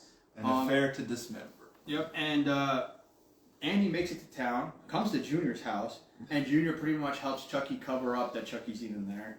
And Andy's pretty much just kind of left, dick hanging in the wind, all right, where the fuck is his doll? And he leaves the house. Yeah. And Chucky actually almost seems a little scared of Andy, because he's just this is the only guy that's been able to take me out. Junior even says, why didn't you kill him? He's like, he has a gun. He has a gun. The gun's hurt. I think there was a joke here too. It's I'm afraid of guns. Yeah. He doesn't like fire. And industrial fans was the other one, because most of his deaths from the movies. He's like, yeah, those things are fire, industrial fans. And So then also Kyle makes her way back. Yes. Finally links up with Lexi and Jake. Yes. And basically just is trying to get as much information out of them as possible, and basically informs them that Also, the only reason it's only good guy dolls is because for some reason that's the only thing you can possess. Chucky can only possess people and other good guy dolls. And I think that's just because that's just who he's been for so long that it's not like he can transfer to like I think like she said like a G.I. Joe doll or something like that. It has to be that. Yeah. And then also she drugs them to try and keep them safe, which doesn't make any sense. There's some weird ways that people keep each other safe in this. Here you guys go, here's some tea, calm down. Like, okay, oh, whoa, and they pass out on the couch. Just granted, before this, she just killed a Chucky that came to life. They thought it was like... Oh yeah, it just came to life, tried to kill them. Kyle saves them. Yeah. And then drugs them and leaves them. Drugs them and leaves them. Because another Chucky doll probably could come. Yeah. And then we're kind of left back at Chucky's childhood home where he's pretty much like saying, "This is what I've been doing. You know, now I have to brief the Chuckies and the Chucky army, and basically saying like, this has been the whole plan. You guys are gonna get shipped off everywhere. You're gonna be murdering everybody across the country, and then you know at this point too, I think Tiffany. No, it's Doll Chucky, the one that we've been working with in Hackensack, and then Nika Chucky, who become buddy and start talking because Chucky's a huge narcissist. Yes, he loves himself. He loves himself, and then it starts. I think they start ragging on Tiffany. Yes, like being they fat. keep calling her fat. Yeah. By the way, stop with the fat jokes with Jennifer Tilly. We've said this over and over, Don. Please stop with the fat jokes. It doesn't even make sense because she's a gorgeous actress, and for her age, she's pretty normal. Like she doesn't look like obese. Like she's 60. She's not obese. She's in good goddamn shape. Really good shape. I'll take smooches from her all day. I don't know where that running tread kept going, but like they say that. Yeah, and then so she kind of loses it because she already didn't like Nika Chucky, like not Nika, but Chucky possessing Nika. She already didn't like him because he's just been abusing her these past couple of years, and now other Chucky's also abusing her. So she's like up to here with and then at this point too, I believe she's put all of the sentient Chuckies into a shipment truck. Yes. That's going to be sent out to everybody across America. Yeah. And which is weird because at this point she gets so mad that I think she knocks out Nika or something, and then she brings Nika back. Nika and Neps brings her back. Oh, okay.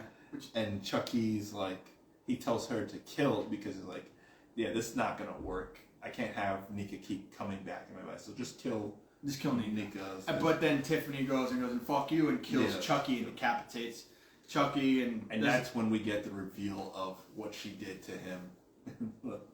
and then and it's like, but here's the weird thing: she does all that, but then still tries to go through with his plan. Which I'm like, at this point she'd be like, "Fuck you!" Like I'm done with this. I'm done with this. But no, she still gets the truck going and starts because the mayor wants this like.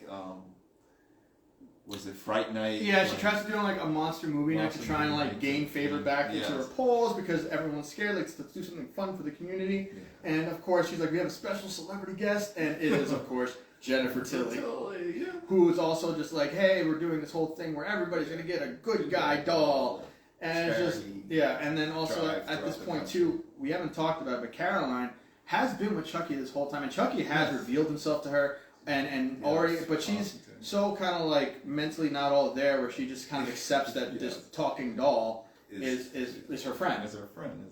Because it's hilarious when they're at the podium, like announcing to the town what's going on for the night. Like, what movie were we gonna watch? Frankenstein. It's Frankenstein, which is also kind of a weird throwback to Bride of Chucky, where he was doing this big comparison between the Bride of Frankenstein and the Bride of Chucky. Yeah. So Caroline is like, "What do you think, little girl?" And she's like, Chucky told me to kill my mom, and she's like, but no one really questions. No one really questions it. But then, like before that, there's a point where Andy does make it to the house, but this is after Tiffany has left, and Tiffany left a booby trap, which is pretty much an explosive C4 laser trap, which I'm like, how the fuck did she get that? She said one of the twins made I think Glenda. Yeah, someone made it for her. Made the C4 laser trap ball. But I don't know if she meant that Glenda gave her the suitcase or she gave her the C4. I think she gave her the C4. Oh, Jesus Christ. But she's like, oh, my darling Glenda made this for me. And Chucky stops...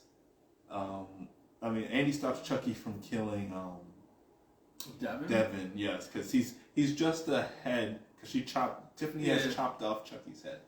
She sawed off his head with the pocket knife, and he's like he still wants to kill Devin because Devin's there. She leaves Devin, I guess, as bait.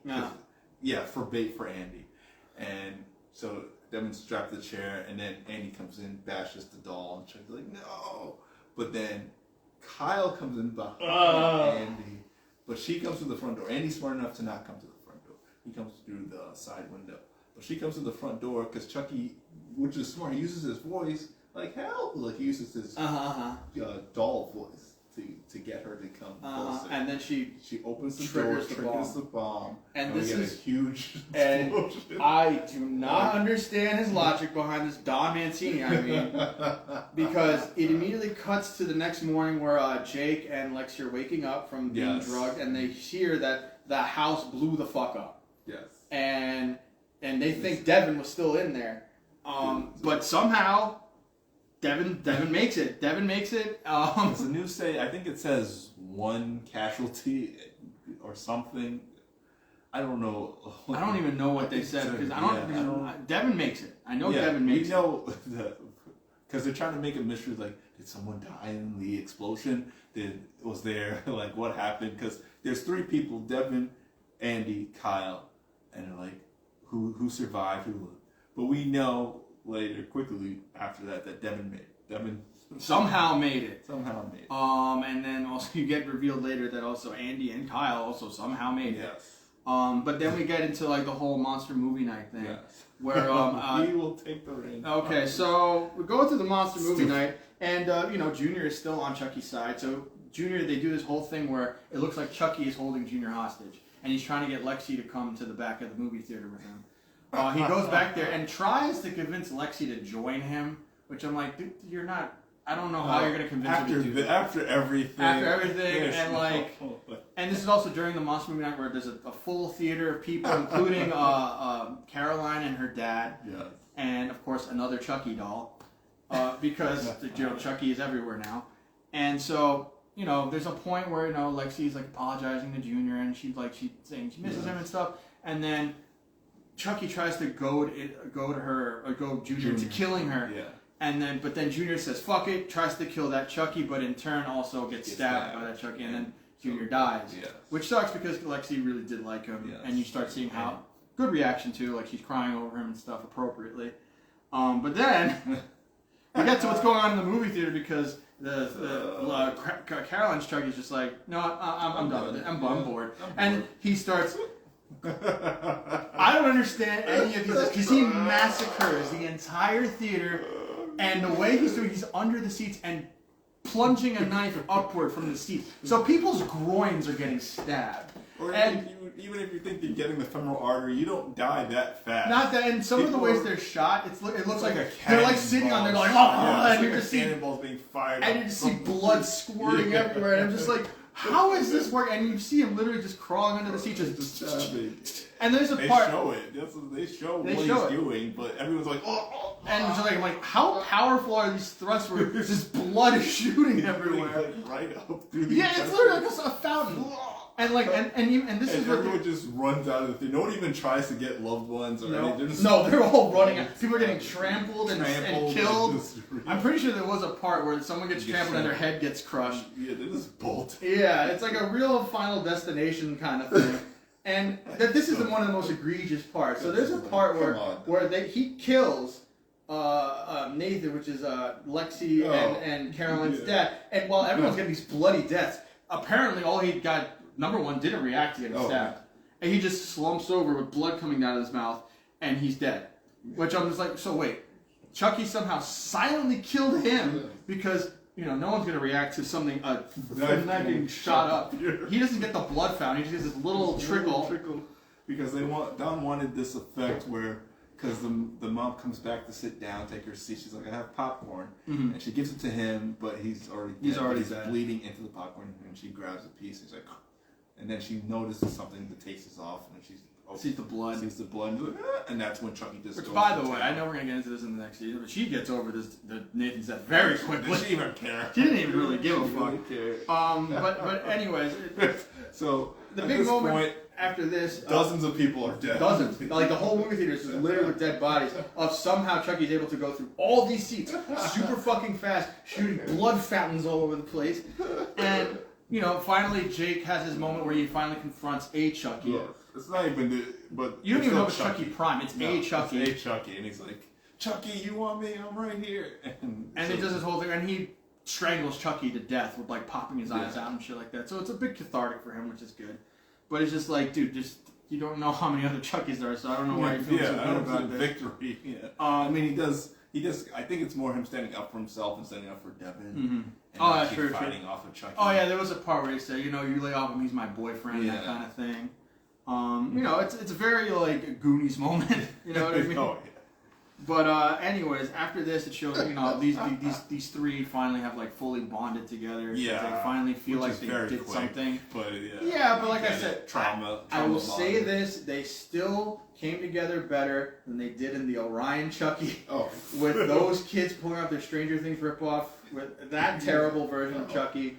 So I feel like this is I feel like Don Mancini. This was his fuck you going like, you know what? I did this better than you. Fuck you, man. No, fuck you, definitely. Orion I Pictures. think he's even said that. Yeah, he's like fuck Orion Pictures. But yeah, it's then we get back to I don't know if it's a back to the night of when they avoided the explosion, but they go back to the truck, and it turns out once again Andy is somehow alive. And he's got some scars. He's got some scars. He's got some dust on him, whatever. And he takes over the truck and drives it away. To what I assume to destroy all the dolls and things like that. But then something which I'm just like, they don't even really bring up ever again. There's a Tiffany doll that breaks through the window and holds him hostage by gunpoint to make him go to the airport.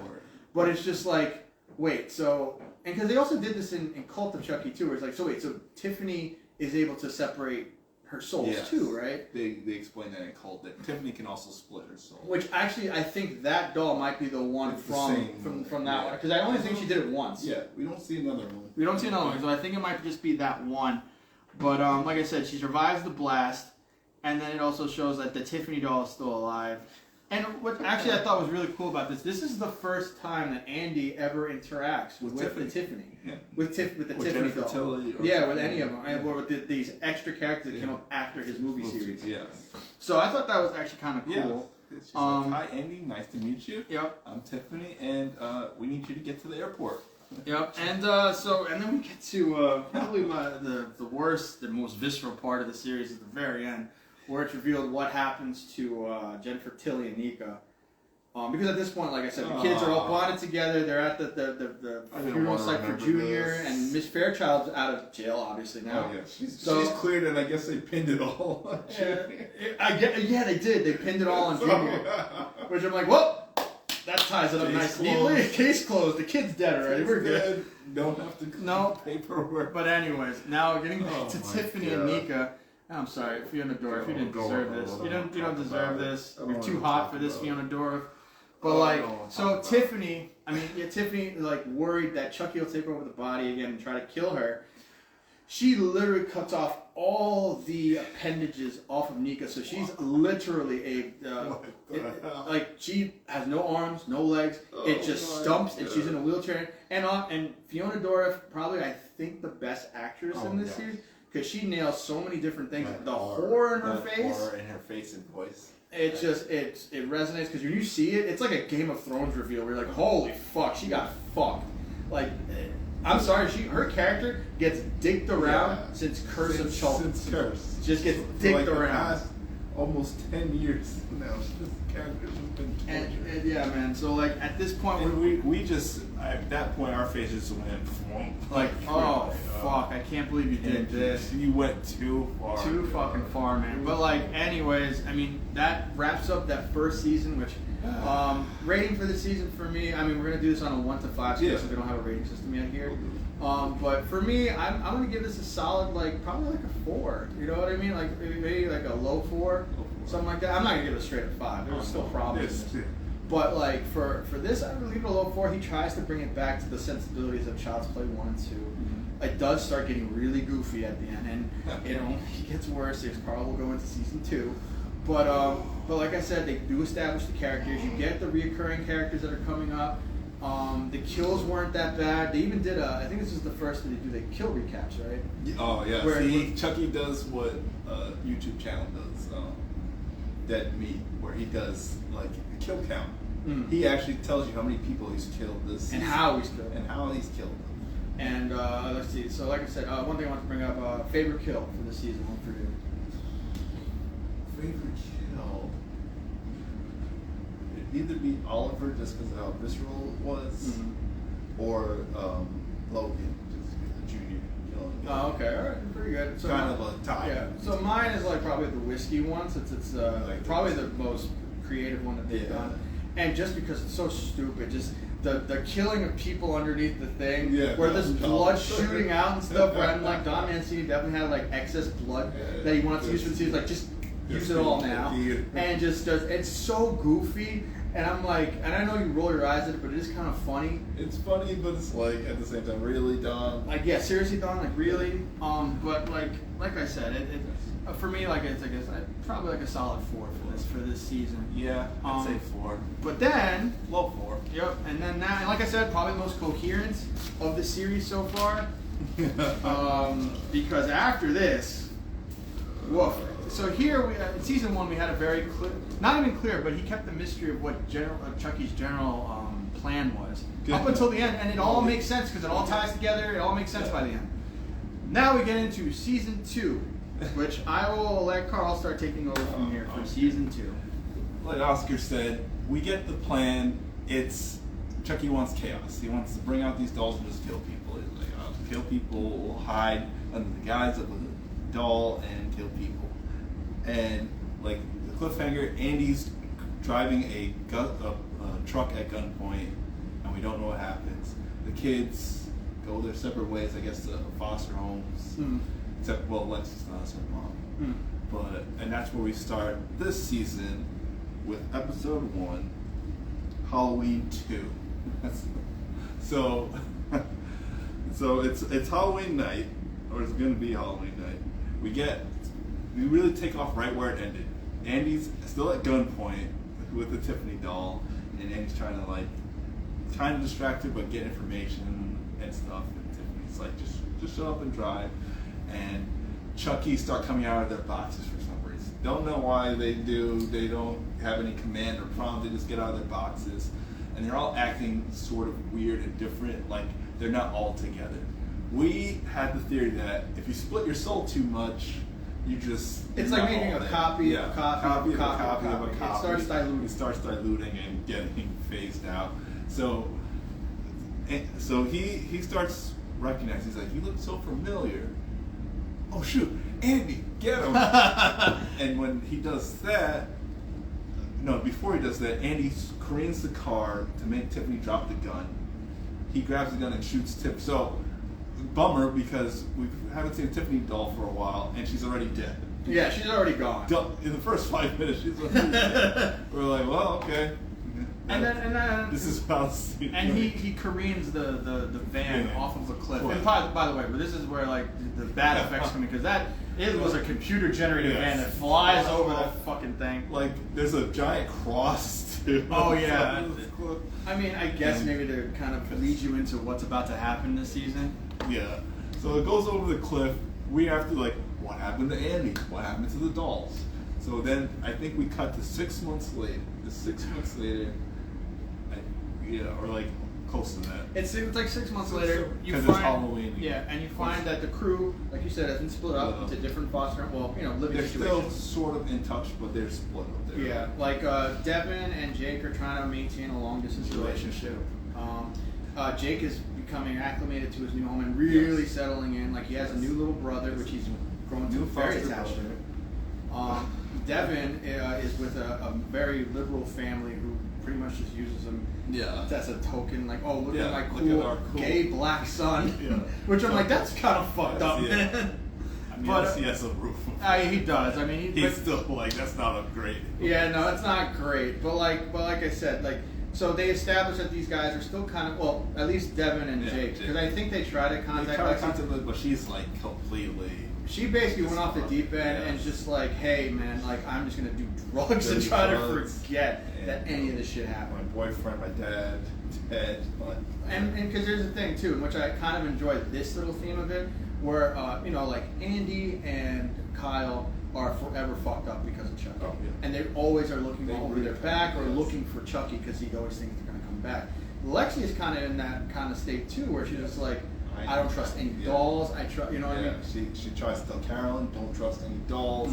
Don't. It's like always check under your bed, all this stuff, because she's still messed up. Even months later, she's messed up. Yeah, she's messed up. There, Jake and Devin kind of are adjusting, or at least somewhat, which is kind of weird because especially Jake should be more on edge, and he kind of notices stuff because Don's theme. He has a theme for like each episode, or like stuff he likes to do, like Camp Fear, Halloween 2, and he likes Scream. So he kind of plays into the Scream aspect. You're right. Where Chucky calls Jake on the phone. Jake doesn't recognize Chucky's voice, and he's asking him questions. Like, I think he does say, "What's your favorite scary movie?" So, yeah. Also, by the way, how do you not recognize Chucky's voice? Like at this point, like how do you not recognize it? With all that trauma, that's the most recognizable. Yeah, and not only that too. I mean, I do like the way it's directed because you know they're doing the phone call. And he also, I think he gets Devin on the line too. That they did. Yeah, they do a whole like what's it, video chat thing. Yes. And it's pretty much showing that hey, Chucky's alive and he's gonna start fucking with these guys again. And I think this is where, because I'll say this about this season: like the first season, they don't reveal what his plan is till the very end. Yes. In this one, they kind of do the same thing, but there's no plan. Because like at this point, it's like Chucky is just fucking with the kids. Yes. And he's trying to pretty much, he's doing his whole revenge thing. Yes. It's like, I'm trying to get these kids together so I can fucking kill them. Kill them together so they can see each other. And he's fucking with them along. Like I said, the phone call, you see him doing the video chat where he's stalking Lexi. Yeah. And during her Halloween party, and just like, and now they're all freaked out and they want to, they try to call Lexi. Yeah, they try to call Lexi. They head over there, right? The next day. The next day, okay. They can't get there in time that night, but they call Lexi. She's like, there's no doll there because he's just messing with you. Like, there's nothing here. But then later on they show that the sister let in this kid that was a kid that needs to use the bathroom, and then when she calls the police or when the police get called or whatever, they pretty much she says, wait, you let some kid. She's like, and even Lexi is just like, describe the kid to me, and then she freaks out because she described basically what Chucky is. But then like at this point, like I said, like they kind of try to get the crew back together because now the next day they're all like, we're like, fuck, we have to fucking figure this out. Another point that I want to make is that now the therapist gets reintroduced again, and now you start seeing the therapist play more of a bigger role because the therapist. She's Lexi and Carolyn's therapist. Yeah, there's something off about her. So there's a point where they're all in family therapy, Lexi and the rest of the family. Yeah. They're like, listen, we need you to get over this fear of doll. So let me give you this doll. Which is exactly the doll from Bride of Chucky before Tiffany takes over the doll. It is a Belle doll. It is a Belle doll. That's what it is. Very rare parent because all these dolls are rare. Yeah, they all are rare. By the way, it's like this is like 10 years, around 10 years after the events of, I believe, Seed of Chucky. Yes. So like, so the dolls haven't been relevant since then, and even before that, they already said the factory closed down and they don't make these things anymore. So these things are rare. Yeah. So like the fact that this therapist is giving this family a doll after their doll's traumatized them. Yeah. Claim to traumatize. And then Carolyn kind of accepts the doll and just like, okay, whatever. But once again, like she doesn't trust the doll. And all this other shit. She tells us like. She ties it up. She's like, "Don't trust it. It's like keep your eye on it. Check under your bed. All this stuff." Because she's still traumatized. Yeah. And then Chucky does the video cam to mess with them to get them all in the house. So the next day, they all go to Lexi's house. They're gonna talk about it. But then Carolyn hears a ring at the doorbell, opens the door, and it's Chucky holding a bomb with. Jake's little brother. And the thing with this is, and also, I mean, I don't want to go back too much, but there is a point where it is revealed, like, I think Lexi sends a picture of the Belle doll to Jake. And they say something. They say something where I'm just like, okay, Don, calm your fucking ass down. Because he goes, oh, I know that doll. That's from the movie Bride of Chucky. And it's like, so wait, in this universe, the movie Bride of Chucky takes place, and they know that Jennifer Tilly starred in that movie. And by the way, that connects to the second movie. There was a movie before, as we alluded to in our review, Chucky Goes Psycho. Chucky Goes Psycho.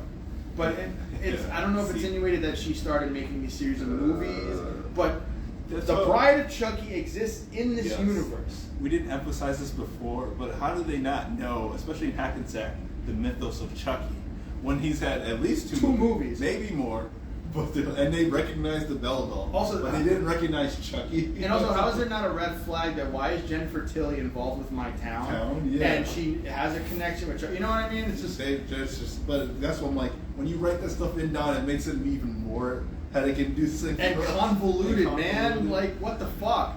Because that blew my mind. Like, so wait, so this movie exists in this universe, but that movie inspired Chucky Goes Psycho. And it's, I don't know, man. I don't know. But that was the one thing I really wanted to harp on, because this is the point where Don Mancini starts losing it. Yeah, this is what we're alluding to.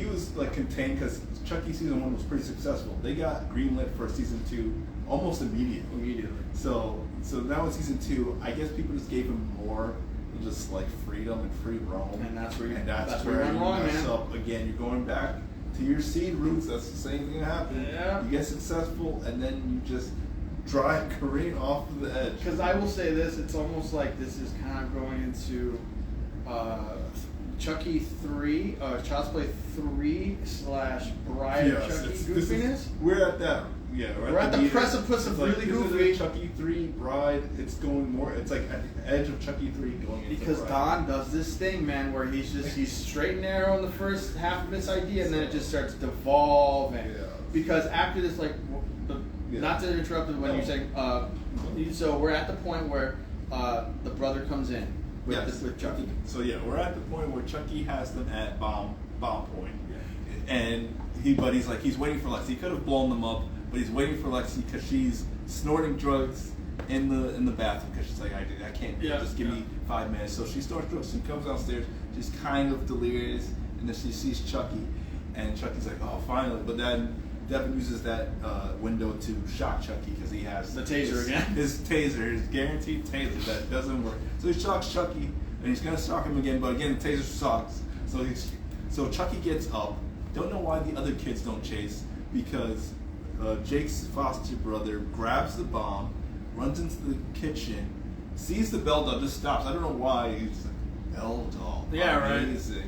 And then Chucky runs up behind him and presses the bomb. And effectively killing him and the brother. And after this is where pretty much the season kicks off. Where this is where the rest of our new setting. Yep. And because once again, they get pretty much tried for the accidental murder of the brother. All three of them.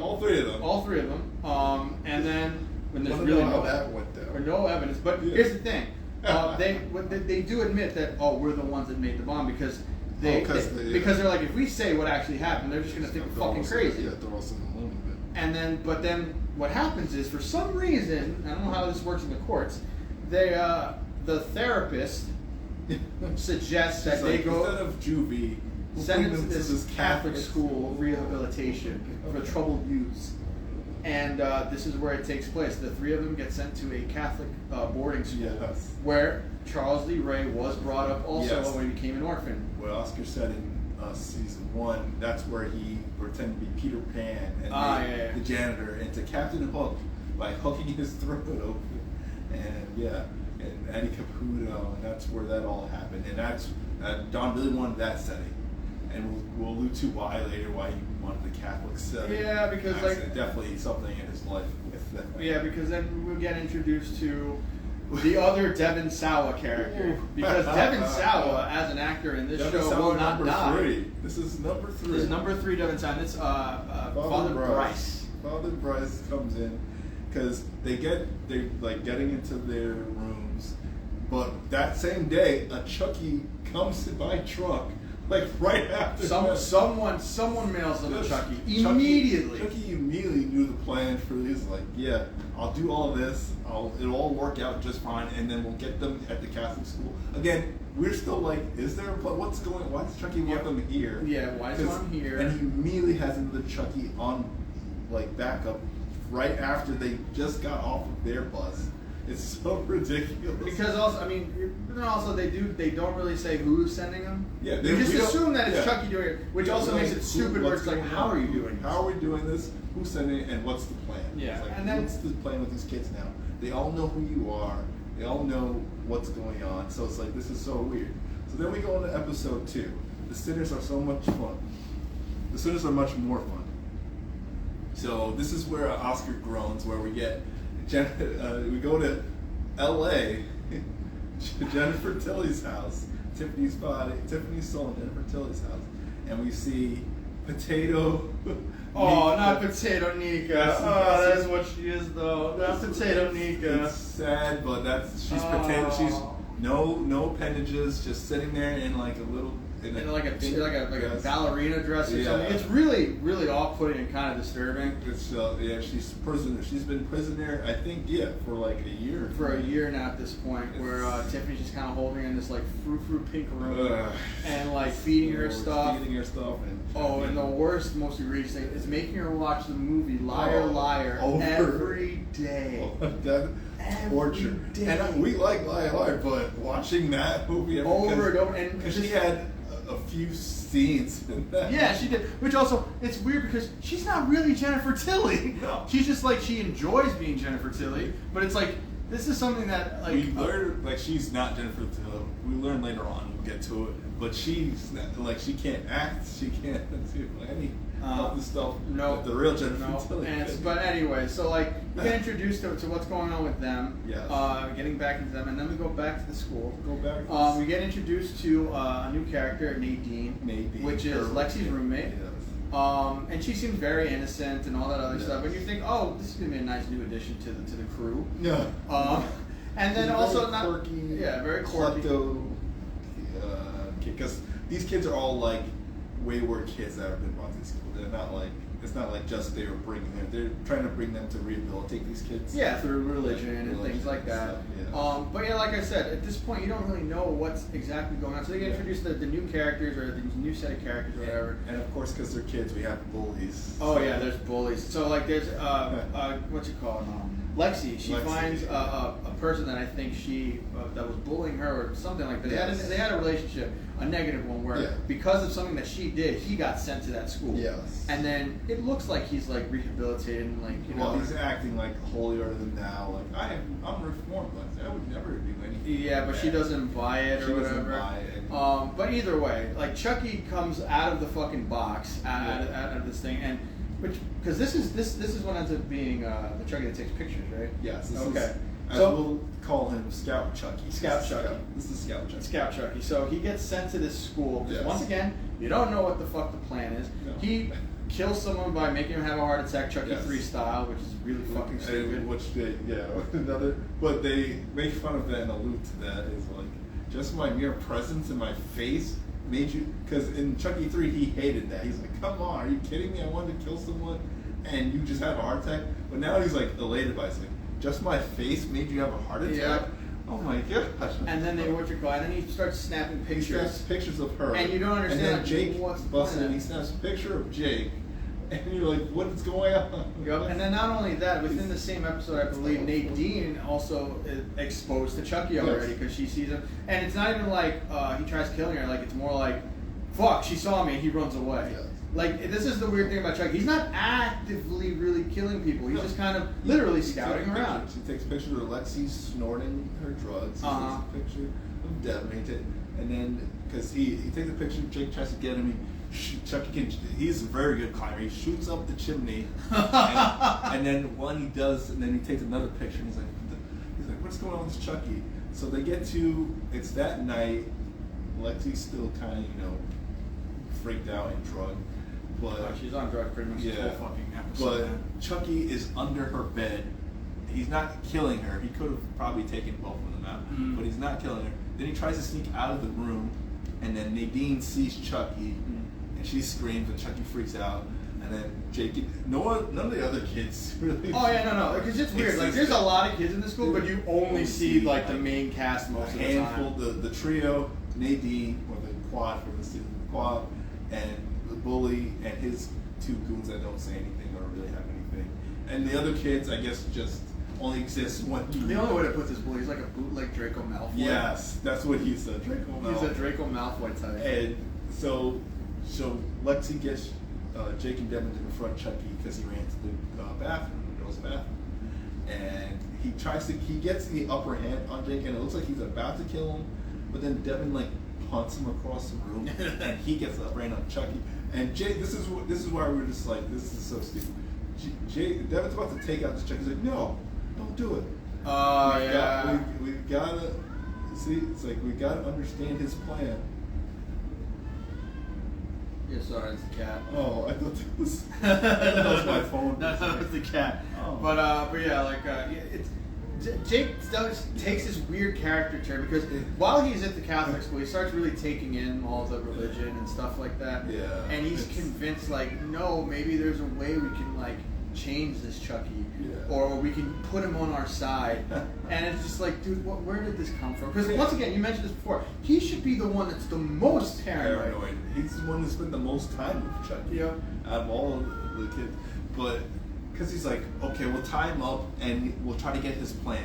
I was like, who cares about his plan? Just kill every Chucky that comes. Exactly. And like Devin's the only one that's kind of thinking sensibly because fucking Lexi is kind of all over. She's just unresponsive. She's unresponsive. Yeah. And then also not only this, I believe Father Bryce does get a hold of one of the Chuckies because he thinks this is the source of their dysfunction or whatever. Yeah.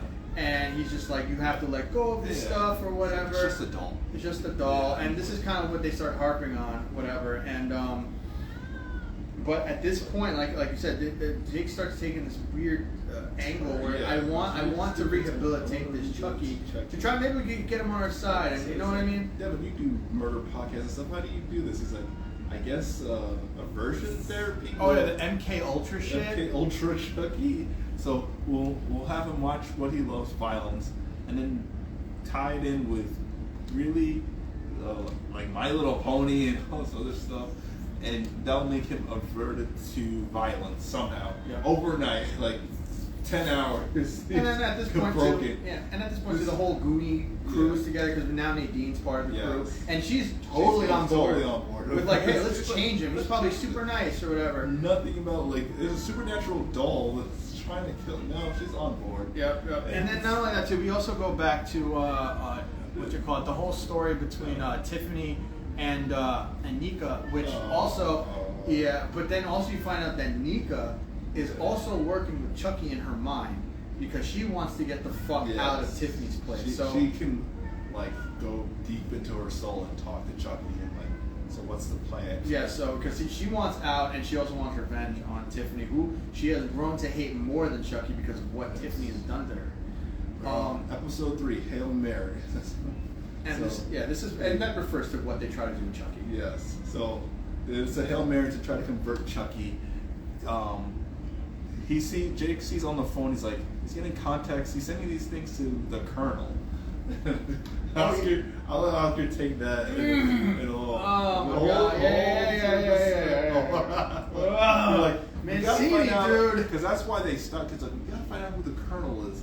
Someone's like backing Chucky and working with him. So it's not over. We just killed this Chucky.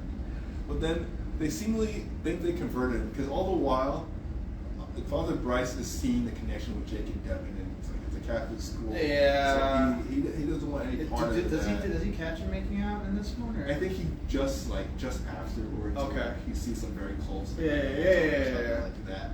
He's like just like after that. He's like he's harder on Devin because Jake is kind of just like. This is one thing I will say. This throughout the series, Devin like gets shat on the most. Yeah. It's like why? But also, for Chucky, I understand Chucky. Chucky just does not like that. Yeah, well, just because all the tasing and. Well, not also that. I feel like Devin's been the one that's kind of been on top of Chucky the whole time.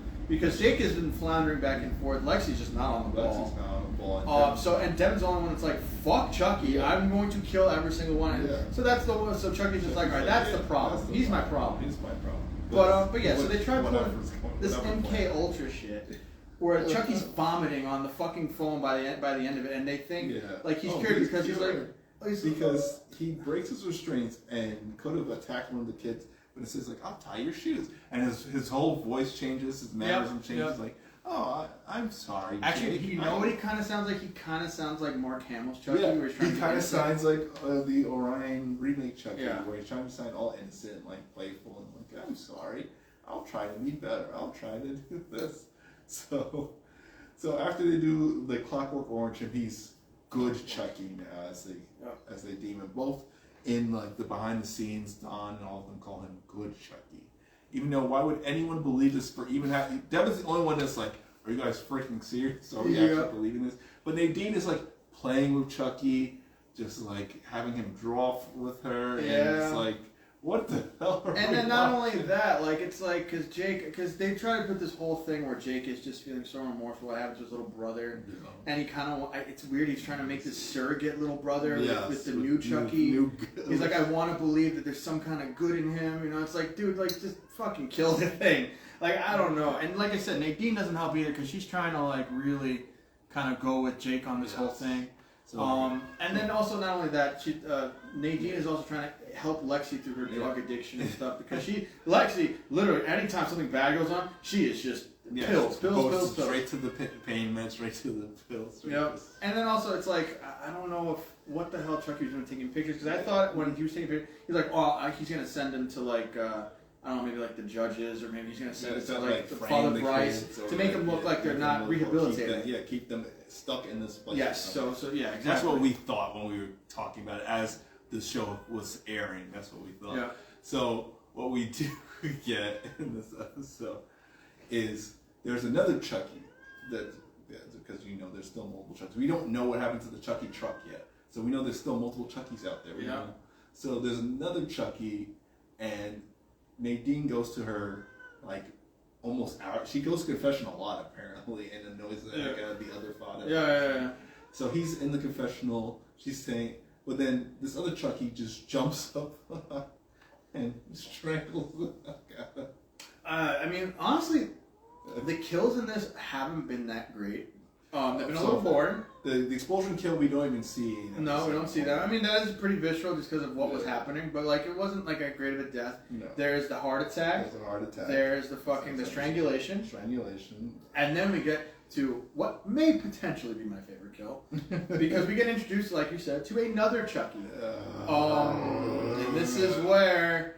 The only thing this is where Bride we get multiple kills because usually in season 1 we got a kill an episode, but now we're getting multiple. We're getting more kills per episode. One good thing we'll say for like the good is subjective. So here's the thing. So what's it called? We find out that Trevor's his name. It's the bully's name. Trevor is trying to frame Lexi. He puts putting drugs in her room and stuff. But this new Chucky comes in right behind him. He's like, what the? And he punches him across the room like Mortal Kombat. Mortal Kombat uppercut / Shoryuken, Street Fighter Shoryuken across the room. Like, what the heck?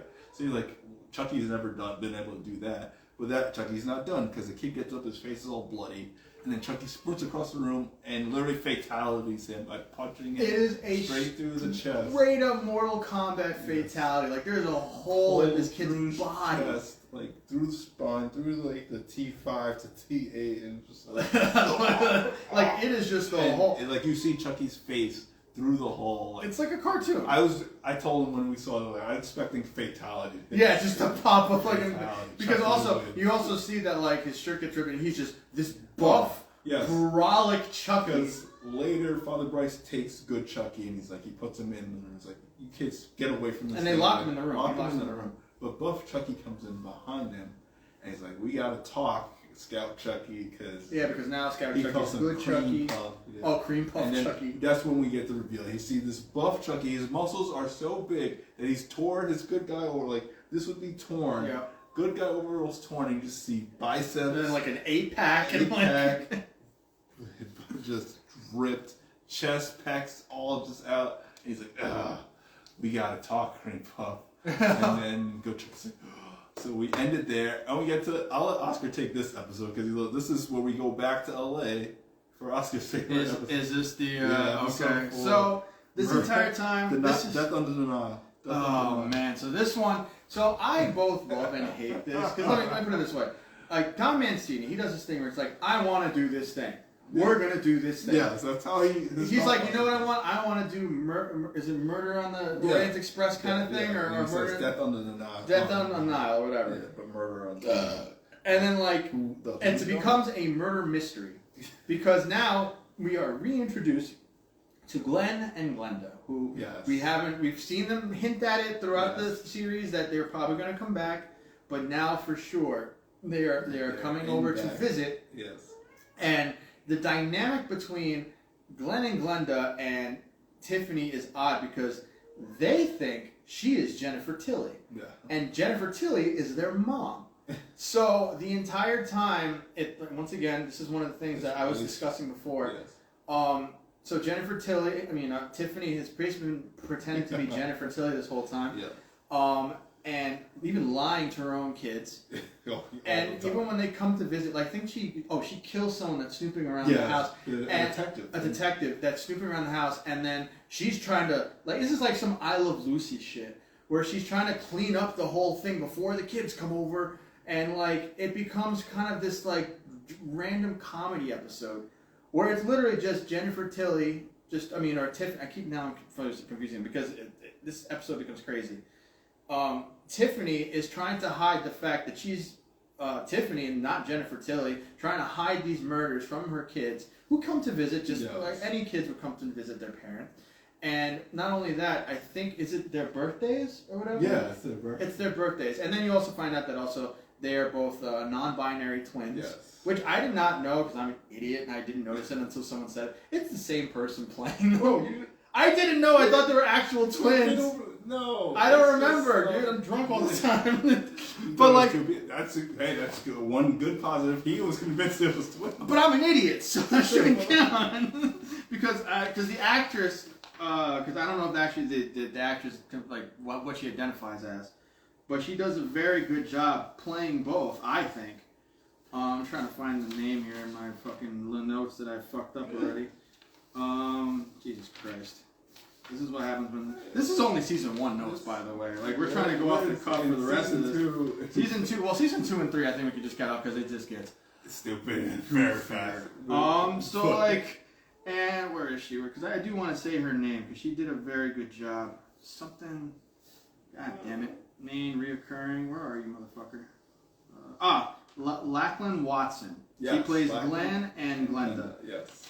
Does a very good job doing both. Very, very, very well-rounded actress. Yeah. Once again, I don't know how she identifies as, so I'm just going to refer to non-binary. The actress himself. Okay, so they do a very good job. Because once again, I didn't notice until I rewatched and I noticed when one of the characters you can definitely tell was behind a green screen. Yeah. Oh, that's what I was saying. I was like. I thought it was like you didn't know. No, I didn't, and I thought it was 2 different people, but it's not. So shout out to her. She did shout out to them. They did a very good job. Very good. But also once again, this is pretty much where Don Mancini kind of just takes the dive into goofiness, because opening the episode, I didn't even mention this before. They do open it with like, "Hey, Chucky's doing a fourth wall break," and talking to the audience like he's an actor on the Chucky show. Yes. Because he's this like, is where we've just now we were hitting. We went from Bride and we're just hitting. We're going to see. We're going to see. And now that Glenn's in, we're back. We're going to see. So Chucky breaks the fourth wall and goes like introduces the episode. Yes. Going, I'm not in this episode, but check this out. Yeah. And so they basically show this whole murder mystery thing where they throw their own surprise party, inviting all of Jennifer Tilly's friends, not Tiffany, Jennifer Tilly's friends. So you get these actors like the guy that plays Cypher in The Matrix, Gina Gershon from Showgirls, who also did a role with Jennifer Tilly in Down. John Pantaleone. Yep, that's Cypher Strack and Jennifer Tilly's actual sister, Meg Tilly. And now Tiffany's panicking because she's like, oh fuck. Like, because they're all wondering, like, body in her there's a body, and also she has to act like Jennifer Tilly. And because of that, because see these people, because also the thing is, it's also insinuated that she hasn't talked to any of these people since she's taken over Jennifer Tilly's body, and they're all wondering why they haven't. Because you find out that she is banging half of these fucking people. Or Jennifer Tilly was banging half of these Tiffany, people. I don't know which, but yeah. I mean, she was a mess in Bride and Chucky with her career and shit. So like, it's like, so she was like banging Gina Gershon and Gina Gershon also, by the way, is basically saying that I'm in love with Jennifer Tilly because she starts like the whole time. I believe like what was it? Who did they find her that killed? Where they had to like make this whole murder mystery thing. Was it the butler? Yeah. It was the butler because she hires a butler who sucks and is like just trying to push his own movie career. Because he's just this Goomba that's just trying to serve this, but also trying to make connections and shit. His name's actually Jeeves. Oh god! And he dies, and the whole time they're trying to figure out who's the one doing this. And then also the side celebrity characters are like fighting over Jennifer Tilly because they all want to hook up with her. They all like corner in a room and like confess their feelings for her. And it's so awkward and like weird. And I believe it's also this. No, is it? I don't know if it's this episode or the following one they bring it back. Okay, so I don't mention it yet then. But this whole thing transpires, and slowly but surely, I believe that they reveal that the twins kind of do know about what's kind of going on. Yes. Because we get that reveal that like months ago they actually went to go see their mom again, but came upon Nika, Nika Chucky. So because she's helpless, she's a potato, but she's like, you kids gotta help me. You guys gotta get me into my proper body because this is not gonna work out. And they're trying to find out like about their dad. They didn't know about their dad. They didn't know because apparently he lost Glenn when he transferred his soul and split it into these two. He lost his memories, I guess. I mean, they don't get into it because also there's this weird thing where at the end of Seed of Chucky, there's a whole thing where there's a birthday party and you see that they've been split into different people. One is really happy, the other one ends up being like serial killer, like kind of. And then, you know, what you call it? Tiffany kills the maid with one of them watching the girl at that time because they haven't picked their genders at that time.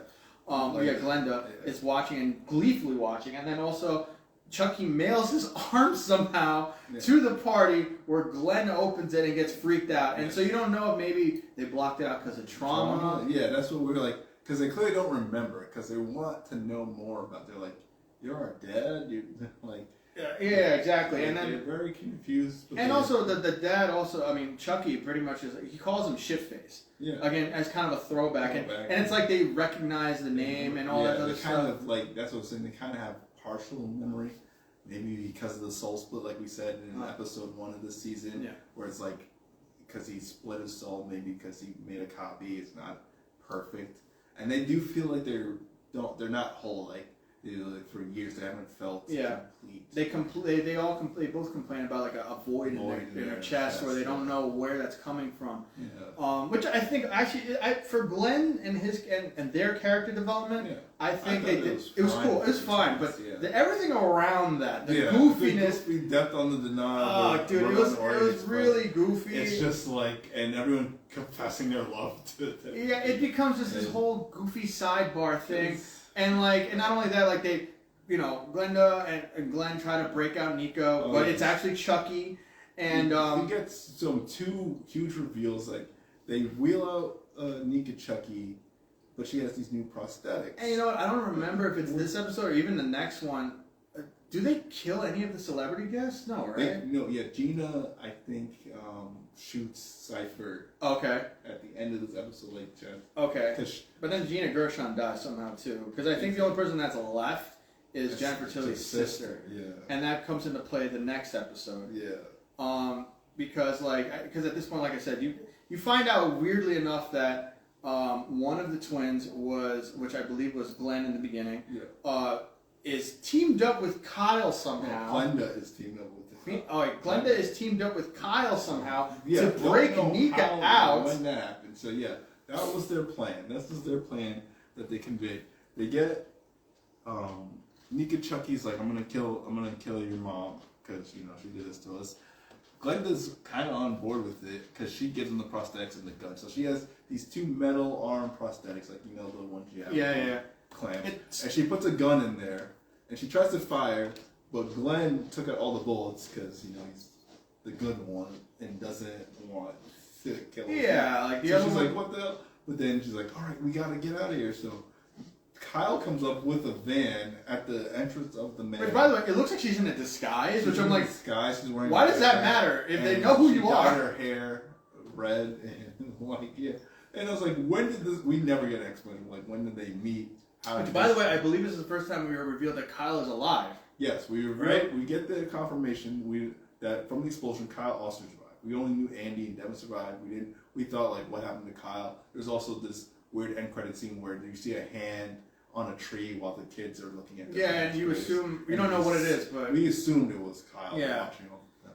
But so we get the confirmation in this episode. So she escapes. She just gets out before the gates close.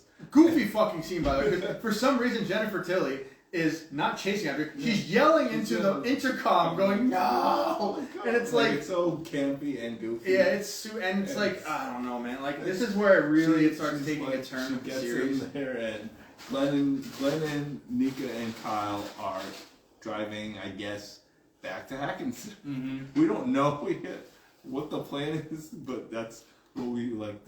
That's what's happening. These storylines need to converge. But Oscar will tell you the end credit scene for this episode. All right, so look, I'm a wrestling fan and all, and I get why they did this, but like out of nowhere, Chucky, they go back to the fourth wall break after the episode ends, going where Chucky's like, isn't that a fun episode? And then he's like, hey, by the way, we have a special guest. It's Liv Morgan from the WWE.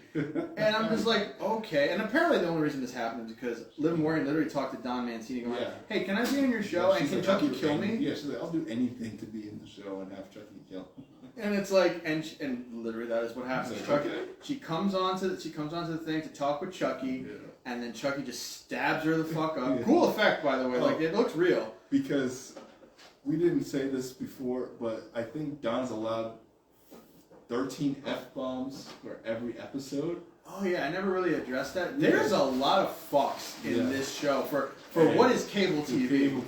Cable TV. There's a lot of stuff they show and say that it's like, it's at 10 o'clock. You kids could easily watch this, like, turn to USA or Sci-Fi and be like, which is interesting. And I'm it's like, uncensored. It is, which is interesting. Which I'm like, wow. I guess maybe because everything is so on streaming now that even now, when you watch basic cable, they can do whatever. Yeah, no one's watching, so you can do whatever. Because most of these series are going to go on to a streaming service where they allow that anyway. Yes, because you have a password, or usually, or. And how many fucks did he throw in there? 13. He stabs her and says all because they didn't say any. So he uses all the fucks for that one scene. Yeah. But it's like, Liv Morgan dies, and that's the end of the episode. That's and the it's end like, of the episode. Then all right. Now we're halfway through the season, and we're just like, oh, this is where we're at. This is like I said, this episode I enjoyed, and we just had buff Chucky last episode, so I both loved and hated this episode because it's goofy, it's entertaining. I like they brought Glenda back, and I like where Glenn and Glenda's whole arc is starting to go. But the execution of some of the things for the plot development were ass. And then after that, it's just like, Don's like, all right, I can't take this anymore. It's time to get stupid. Yes.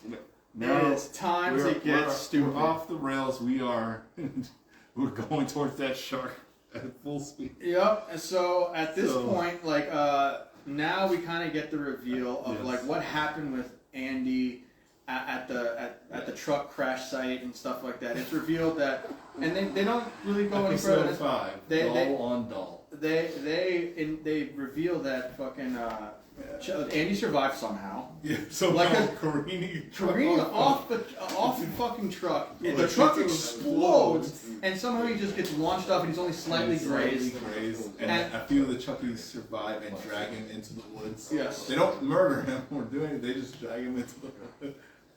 They drag him into the woods. The surviving Chuckies. We have Chucky playing in the background, and that explosion is the way he would survive. That explosion is even if he was thrown from the truck, the explosion is so huge. It's like a city block exploded. Yeah, it kind of follows up with all what happens with also with Buff Chucky and what you call it. Oh, we didn't mention this before. One of the Chuckies inexplicably is bald, like he has no like doll hair wig on. Which, by the way, so this is who we reveal ends up being. I mean, I don't know what you reveal now, but Yeah, he ends up being the fucking Colonel. That's the Colonel. And the fucking Colonel, he literally becomes Colonel Kurtz from what you call it. yeah, he's revealed this episode. You can Okay, so he's revealed to be this basically. Why am I missing? Oh, Apocalypse Now, Colonel Kurtz Heart style. of Darkness, Colonel Which Kurtz. I don't understand where the term came because in when he's revealed as a bald Chucky in season 1, when he's just this naive Chucky, and then suddenly after the explosion he's just like, yeah, I'm gonna turn into fucking Marlon Brando, and Chucky's never mentioned Apocalypse Now, or even during the military thing, he never did any reference. But then again, it's also showing that it's weirdly that all these Chuckies have these different personalities. Super. You have the Buff Chucky, you have Scout Chucky who becomes Good Chucky, you have Colonel Kurtz Chucky, and it's revealed also because at this point the kids are all trying to investigate what's going on Look at this. with Chucky and everything like that. Yes. And this is when the kids are like, we've got to get to the do bottom. something, and because At least Devin and Lexi. Because Jake is on the Good Chucky. On the Good Chucky side, and it's so annoying. I'm sorry, Jake is probably my least favorite character in this. Oh, in this season, yeah. Because he just is so gung ho trying to make Good Chucky good. He even baptized. I believe it's in this episode. He baptizes him. No,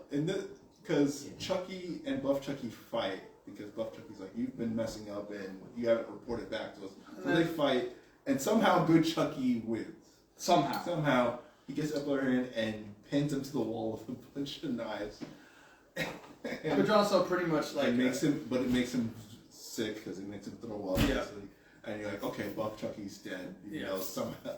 Which, by the way, quick death for something that literally did a Mortal Kombat fatality on somebody. Yeah. But this is all that confirms Jake and Nadine's like, this is good, Chucky. Chucky's protecting us. And then Devin's still like, what the hell? that's the thing that I don't get. Devin is literally he killed someone. Even if it's a Chucky, he killed someone. But at this point too, once again, that's why they go. They find out Trevor's body's gone because they did another comedy routine where the nun comes in and they have to cover up Trevor's dead body and there's blood pooling, and she's like, "You girls better behave." It's like, oh my God! So when they go, because they're like, we got to do something with the body. We obviously can't leave a body in your dorm. Who the fuck just? And also, by the way, doesn't that make it worse? Let's say they tried hiding a body and it's discovered. Yeah. It's gonna look like they did it. Why the fuck wouldn't you just report? Hey, there's a dead kid in your office right now. Conveniently, his body's gone. The father's body's gone. Just somehow these two bodies disappear. Oh yeah, that's right. The fucking the priest. And yeah. All that it's weird. It's.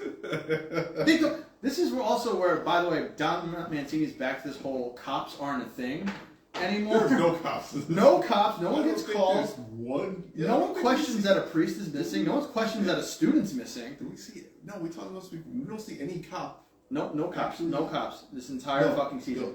The only one is the detective, but he goes to Jennifer Tilly's house. And he dies. And he dies in 5 minutes. But I'm saying no one actually talks to Jake or Lexi or Devin. There was not even a cop to interview them after the chemical bomb at in episode 1. Right. We get no cop interactions. Yeah, Don's like, we're done cops. That would make too much sense. So that means I would have to write extra things to make it make sense. And we don't do that. We don't do logic. We don't do logic here because now we are in full. Not yet, but we are getting to full Don Mancini. No. And this is where Oscar literally said he went like this when I even told him, because I saw the episode first, he saw it second. He went like this because they go to investigate. It's Trevor's body went somewhere, and they see footprints and drag marks that are leading into the woods. So they go there, and they go onto this horror show scene of Chucky body parts all over this cabin, just strewn about. I was thinking naively, innocent young 2 years ago, Carl's this is Andy. He's killing these Chuckies and using these as trophies. He's gone nuts and that would have been a way cooler thing. Would have been way more awesome. what we do get is We get Apocalypse Now Chucky as we said, in a cabin wearing Chucky ears. That's a like he's in fucking Vietnam or something. Literally, it's Apocalypse Now Chucky. So we get the confirmation of Andy's fate. Andy's been in here for a year, strapped to a bed, full like grown man beard, wizard beard, long hair. Which, by the way, how long has it been since it was like 6 months 8 to months to a year. I feel like hair doesn't grow that fast. Hair doesn't grow that fast and not like that. And so many questions. Why isn't Andy dead? Yeah, because are they feeding him? Are they realize giving him water? Andy's leg is broken. Like, you know how the compound fracture I think it went through because his leg is exposed. And Colonel Kurt's Chucky, Apocalypse Now Chucky, is carving pieces off of Andy every day and eating. So that's Andy's torture. Every day he gets a little slice, he cooks it over fire and eats it. Don't know how, I know why Andy's still alive is when we get the other reveal of the therapist comes in. She comes into the cabin, he's like, oh, Charlie, what have you done now? So I think she's keeping Andy alive. That would make sense. We don't get any confirmation. This is us having to put our own. Because that's the thing that I don't like that Don Mancini does after all. It's like you have to kind of come up with excuses you have to come for up him. with excuses because Andy should be dead off the jump. This one person Chucky wants to kill him. I can't. But here's the, so it's like, and not only that, like I don't even like how the therapist gets thrown into this because like I was looking at all these things. There was theories of like, oh maybe this was maybe she wants eternal life. Maybe she wants eternal life. Maybe she was the old she ran the home, or maybe she was relative of Chucky. Yeah, that's what. Or something like that. But no, she's just again our theories way outweigh what we actually. Oh my god! Because it's like. Because like, how the fuck are you gonna tie this in, Don? Not only that, it's revealed that no, she's just a therapist that became intrigued with because she was Chucky's therapist, and she became intrigued with how much potential he had. Is she? That's another thing. Right? Because I think I don't know if they use a younger actress from the. They use a younger actress. Okay, but they literally show that. Which, by the way, I think they're trying to insinuate that Chucky is such a manipulator, and he has such a silver tongue that he can convince anyone to turn to the dark side. I guess, or a lot of people. Or he just finds the right people. Find the right people and they connect. Because she's like obviously she was because she's at home. She's like he went through a traumatic experience, but then she's like, oh, he is a sociopath, and apparently she like trains up sociopaths. Because she wants them to give in to their feelings of murder and stuff. Never heard about this person before. Chucky's never gone to her. Never mentioned. And that's the thing. But she's been with him since he's been 16 years old. So never mentioned though. Chucky is now in his late 60s. Yeah. So never mentioned. Never mentioned. But now they're just they're two people.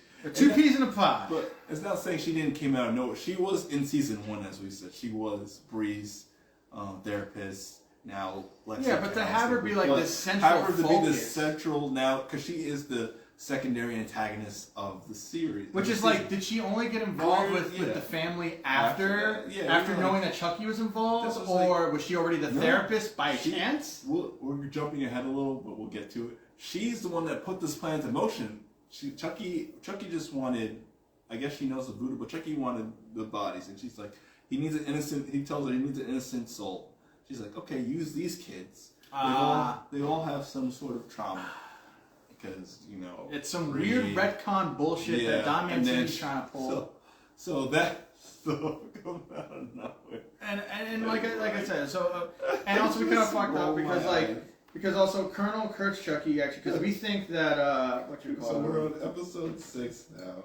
Because he is risen indeed, and it is shown that Colonel Kurt's Chucky actually is the one that kills Buff Chucky by poisoning him. The wafers he eats with wafer. Which by the way, I didn't even know Chucky could eat. We don't know a lot about his biology. Well, we know he can eat. He's been eating Andy. That's true.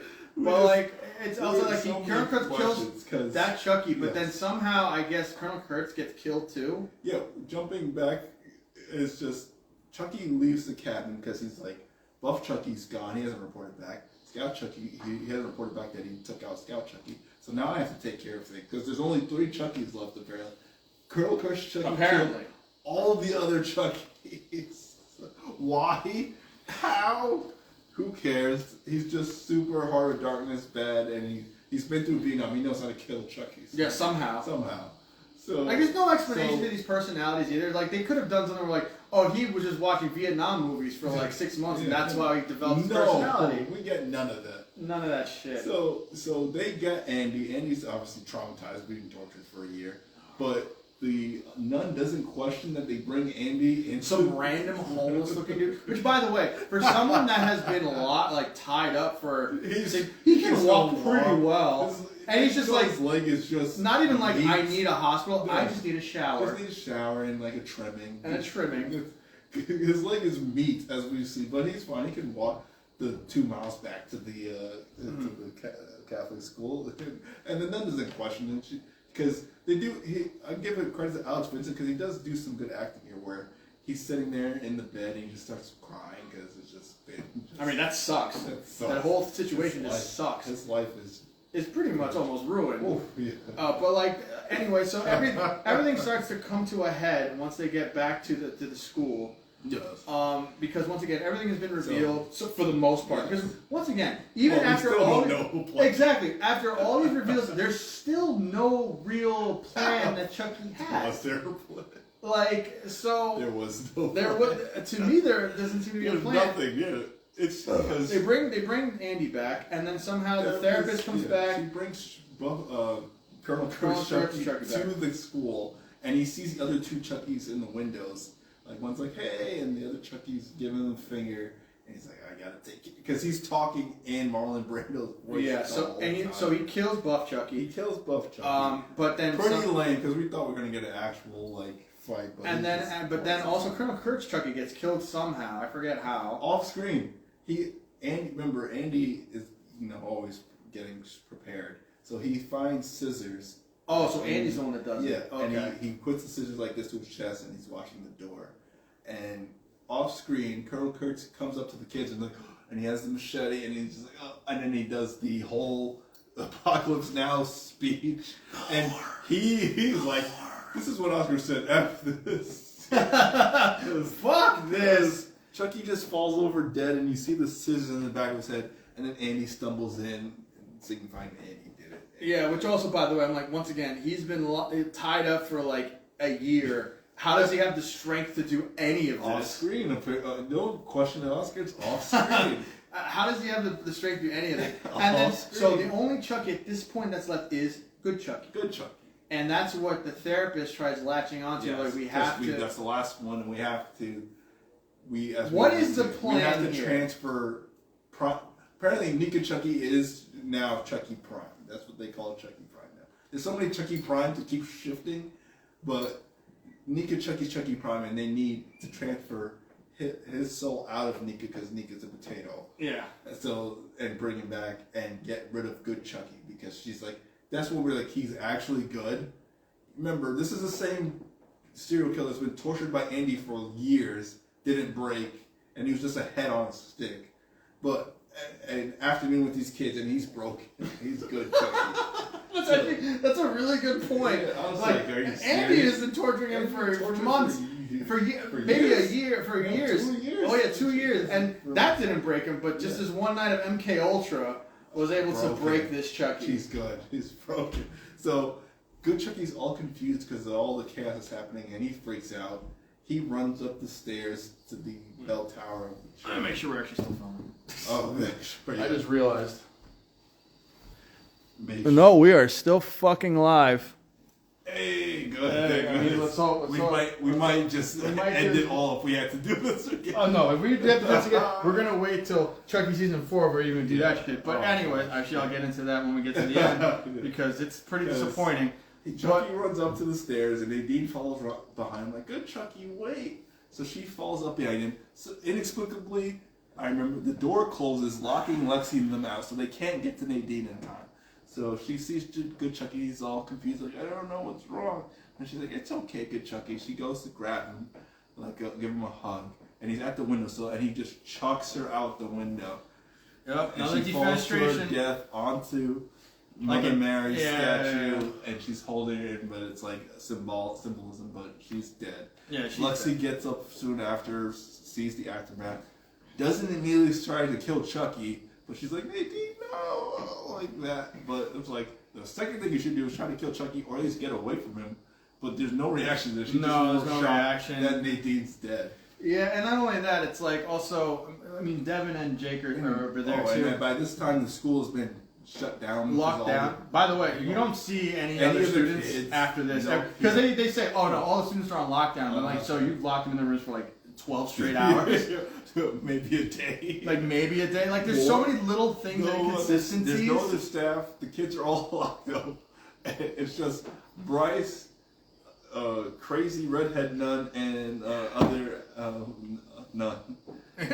Yeah, because also there's this weird little side thing where like one of the nuns, the younger nun. I skipped over because at that point it's really stupid. It's so added. stupid, but we checked. But there's one crazy nun that's like, oh, Chucky, because she sees Chucky's alive. Yeah. She's like, Chucky is the reincarnation of Jesus. And she thinks good Chucky's actually Jesus. And I'm like, what is happening, Don? What are you doing here? She's like washing Buff Chucky's feet, like. Oh yeah, that's right. Like she's doing all this crazy because she thinks he is the reincarnation of Jesus. And not only that, like now, like what was it? That they have to come do this exorcism Because to they try all and get Nico out. converge. They have two guns, but they're like, we're at a standstill. Like, we'll do a truce. We just want Chucky to leave that body, and you don't want good Chucky anymore either. And you're like, okay. So they're all waiting for Nika Chucky to come, and they'll do their own confession. Because it's like, okay, we have to perform exorcism. We want the good side. Oh, because of they his get soul. Father Bryce involved. Yeah. So Father Bryce is like, we have to. Good side of his soul out of the body, and then put Prime Chucky into the body. Don't know why they can't be both, since it's still both Chucky. Mm-hmm. And good Chucky's all but gone at this point. We're in episode 7, Yeah. and he's all but gone at this point. What's it called? Episode 7, going to the chapel. He's all but gone at this point, and he's just acting evil. He's not even trying to be like, oh, No. I'm good. And he's like, No. because he sees Glenda, and he's like, Glenda, you gotta get me out of here. It's like, I got a knife stashed somewhere. Mm-hmm. And she's kind of just mad at, like, where have you been and stuff like that. Which is, honestly, I enjoy that I enjoy reaction. that. It's good acting. So yeah, like I said, she was just like, "Where the fuck were you?" Or like when I Yeah. was growing up and all this stuff, and you're asking me for help. But it's just like, And I think she actually does get the knife too. She gets the knife, but she doesn't give it She to him. doesn't give it to him. Yeah. But yeah, they tried doing this whole exorcism. exorcism. We're watching the clip right now. We're watching the clip. And he's being lifted up exorcist style, like and like they're doing the whole thing where they're trying to get the soul So, out, and they the get the confirmation soul in this out. series. God is real, and God. Oh yeah, come here. God is real, same as Dembala. Same as Dembala. So God and Dembala exist In the same universe. and so and he doesn't want it, so he'll perform exorcism. I guess Chucky is demonic, so because he performs exorcism, good Chucky's like, what the hell? And this is where we get the kill for this episode, where he's left the body, but now Chucky can just do whatever, because he then possesses Father Bryce's body. No chant or anything involved. No, He just goes into his just body. goes to the body, and he takes over, and he's like, "Get out of me, Chucky!" He's like, "Go to hell!" He's like, "First you, Father Bryce," and he just explodes. Great effect, but it makes no. Which I'm just like, so wait, Chucky can just do We're that? We're just like, Oh, if he can possess him, he's just like, alright, fuck it, and boom. Whatever. And it just, I wonder if it's like in Devin Sawa's contract where he's like, I have to I be have to killed get some in crazy ridiculous stuff. ways. Dr. Mixter, that's her name. That's the therapist? Therapist. Alright, but anyways. We've checked out because we've been checked out from as the series is going on. We forgot to mention a big reveal of when we get back to Jennifer Tilly's house that she has the real Jennifer Tilly in a cage. Oh, that's right, I forgot about that. She has she has the real Jennifer Tilly in a Tiffany doll, in the Belle doll. In the original Belle doll from Bride of Chucky. Yep. They even show the scar where the axe went into the doll's head, and they somehow fixed it. And Jennifer Tilly's still alive. Jennifer Tilly's still. And she's doing like online poker to try and make money and stuff like that. She does like all the Family Guy voiceovers and stuff.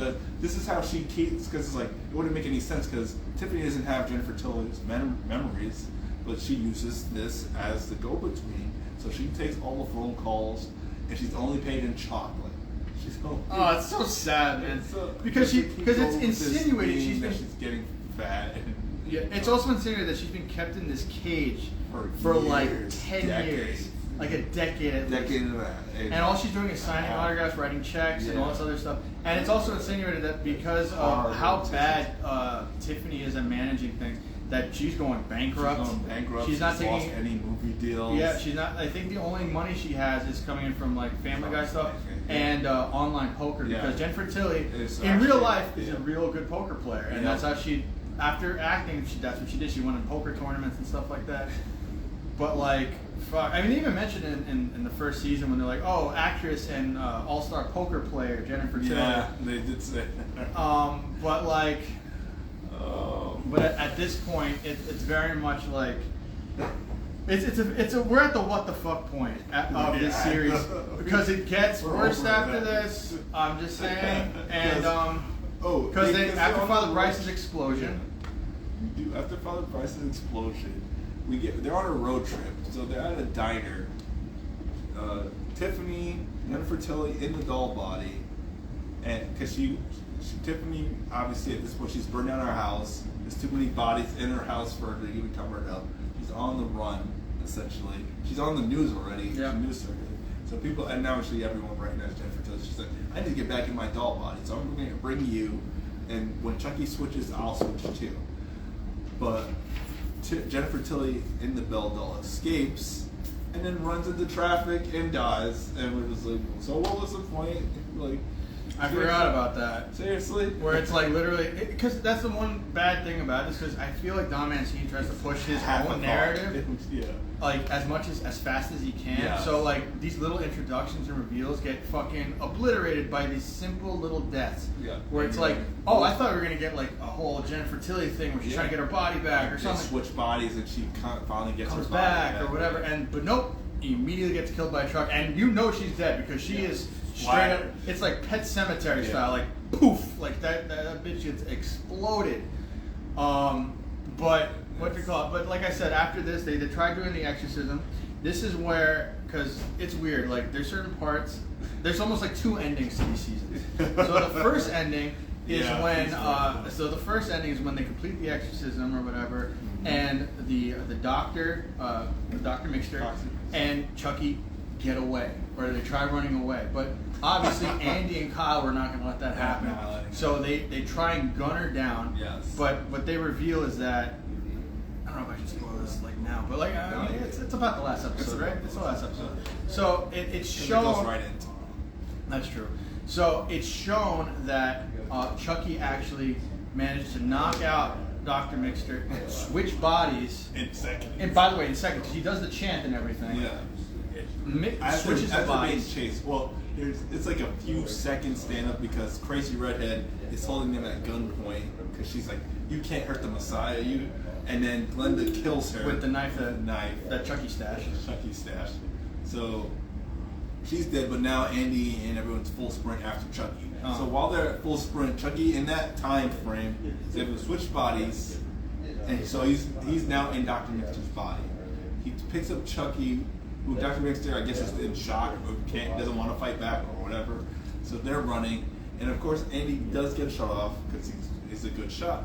Shoots Chucky in the head, in the face, but only in the mouth. Like, blows off the lower jaw. Of course, so he can't talk. Joe blows off the mandible, so so Dr. Mixter can't talk. And then obviously he ditches the doll. And runs out they don't pursue because they and have Chucky. And Andy finishes him off. And they all think, oh, we're wrapped up. And that's the end of that chapter. And the thing that bothers me is like it's very clear. Dr. Mixter is an older woman. Yes. But when they do the stunt doubles, it's clear it's a younger person because like there's a point where Chucky knocks out Dr. Mixter to do the perform, but like she like gets fly. punched and just flies like Yeah, WWE super style, strength. and just fucking flops down. Flops down. But yeah, then it's revealed that Chucky actually like makes it up, and then Dr. Mixter They is didn't even try dead. that. Yeah, even before they show the reveal, Dr. Mixter's driving away and she's like laughing like Chucky before we even get the reveal. She's like, like you're like, are you kidding? Yeah, and then also after that, they think that the whole thing is done because Andy and Kyle, they kind of go off to like, what do we do? Like, I don't know what we're gonna do. You have to live your life. Yep. So And but I'm like, because Jennifer Tilly and them finally show up. Yeah. Jennifer Tilly and Glenn, and Nika, she's free. She's still without her appendages, but she wants revenge on Jennifer Tilly for years of torture. Which is fair. Which is fair. So she tries to shoot her, but Glenn, being sweet child, Dives in front. and gets shot. So he's fatally wounded, and that's where we end it when we go into episode 8, the final episode, which we got one ending. We could have ended it there, but now they tacked on this Christmas episode. Which I'm just like, I guess maybe because it was around the season and the time for it, and there was like, we need a Christmas episode. Yeah. But I'm like, you guys could have ended it there, but they did this whole extra fucking thing, which I guess was alright, but like, they didn't need to do it. It's called Chucky Actually, off of Oh, Actually. And so what happens here is that we finally get, everyone, they get out of the school, obviously. Yeah. And this is a few months later, because it and take place around Halloween and the weeks after. So it's like a month. Yeah. after And that. Devin and Jake don't have foster homes anymore. And then so it's, I forget whose idea it was, but Where are they? they come to Lexi's place for Christmas. Yeah. And of course, the only thing I didn't like about this is that they really started harping on the whole like Jake and Devin's like struggle to be a couple because obviously the tensions. At this point we don't care about. Down for this season, we do not care about. Because the problem with the season, like the first season, you're endeared to them because they're growing, and you're happy they're coming into their sexuality and they're being comfortable with each other. In this one, they're too coupley, and then it becomes way too much fighting because obviously because of Chucky. Yeah. And then by the last episode, they're like, yo, fuck, like it's very typical couple stuff where you don't want to do like, oh, you don't even know me, because like Jake gives him a present of making a new podcast thing. And he's like, dude, I haven't done this in like 10 years, like 2 years, or since everything happened. He's like, so why would you think I'm gonna fucking do, you know what I mean? So they do this whole couple thing, and it's really annoying. It's really just them trying to adjust to the whole thing, and then obviously Lexi's like, you guys are being stupid, be together, whatever, and they make up, whatever. But then obviously the big thing about this is that Chucky and Jennifer Tilly show up at the house at the very end at the same time, and Chucky, really cool kill, finally gets Lexi's mom and slices her in half with.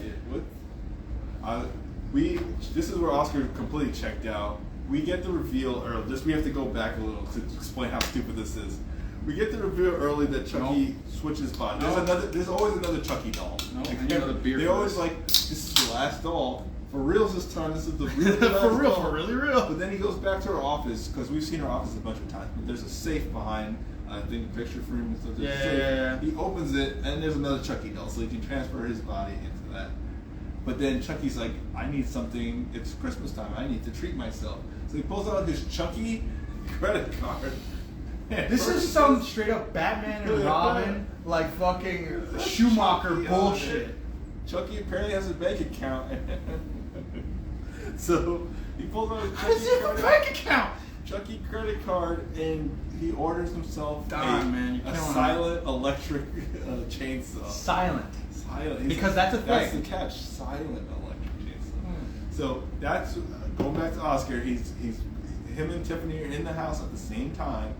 Tiffany's trying to get the last Belle doll that she knows Carolyn has, that we've seen since episode 1. So she could transfer And Chucky's herself. just trying to get revenge on the kids. Well, whatever his plan is, we don't know. There's no plan. There was never a plan. He just There was never a plan. He just does whatever, and we watch. That's what happens. So Oscar would tell. So like I said, like Carl was saying, so like Tiffany's trying to get this Belle doll so she can transfer her body. That was what she was trying to do with the other Belle doll with that Jennifer Tilly was in before she died. Yeah. And so she's trying to get this Belle doll, and then not only that, Chucky comes out, ruins the whole secret of trying to get the thing by slicing Lexi's mother in half with this silent chainsaw. And I mean, it is like visceral, like straight up all the way down. And also the fucked up thing is like she's on like IG Live. Yeah. Which, by the way, why is the mother going on IG Live when she's like, why the fuck are you in my house at 1 in the morning, Jennifer Tilly? She should act like that, but she's like, oh my gosh, Jennifer Tilly, I'm such a big fan. Let's go on IG Live right now. And then she gets sliced in half. And then obviously like at that point too, I believe like the kids kind of like are like kind of aware of what's happening because they kind of jump on Chucky at that point. Lexi jumps over the banister and takes Chucky by surprise, knocks the chainsaw out of his hand, I think, right? Yeah. Yes. And then she's like, well, you killed my mom, you piece. And she starts obliterating him with this fucking chainsaw. Awesome gore effects. So Jake gets a Chucky kill, and this season Lexi gets a Chucky kill. And Tiffany, while that's happening, uses that distraction to go upstairs again, try to get the bell doll. Jake and Devin are just ready, waiting for her in Carolyn's room, and they start stabbing her. Never comes into play ever again. She's fine after that. Yeah, by the way, I'm like, if you get stabbed multiple times, you think you'd be limping, something, bleeding, no. or turning pale, nothing? No, she's because those are big knives. Because then all 3 kids are like cornering her at the end of the hallway, and then we get another reveal. Because reveal upon reveal upon reveal, Carolyn comes out with the bell doll. And she's like, no, I'm going with her. What's wrong with you? And she puts the knife to her neck and makes Jennifer Tilly hold it up like she's hostage. And she's like, yeah, Chucky told me you guys aren't my real family. Chucky is my real family. He's my friend. And she's like, what are you talking about? And they just leave because she has her knife point. Although I will say it's a little weird, but also you understand what happens at the very end of this. It made sense because, like Oscar said in season 1, Chucky's been whispering sweet nothings to her the whole season. The entire time. So we get that. It's just weird that it came to fruition now because Carolyn has been acting like a perfect sleeper agent, even though she's an 8-year-old girl. An 8-year-old autistic girl. She's been acting like that. She's been acting like she's kind of afraid of it. She's listening to Lexi's commands. She didn't even do much with the bell doll. But I'll let Oscar leave the epilogue because I don't know. Okay, so what happens is basically Caroline basically bails Tiffany out. Yeah. Uses and they leave and the kids don't know what the fuck to do.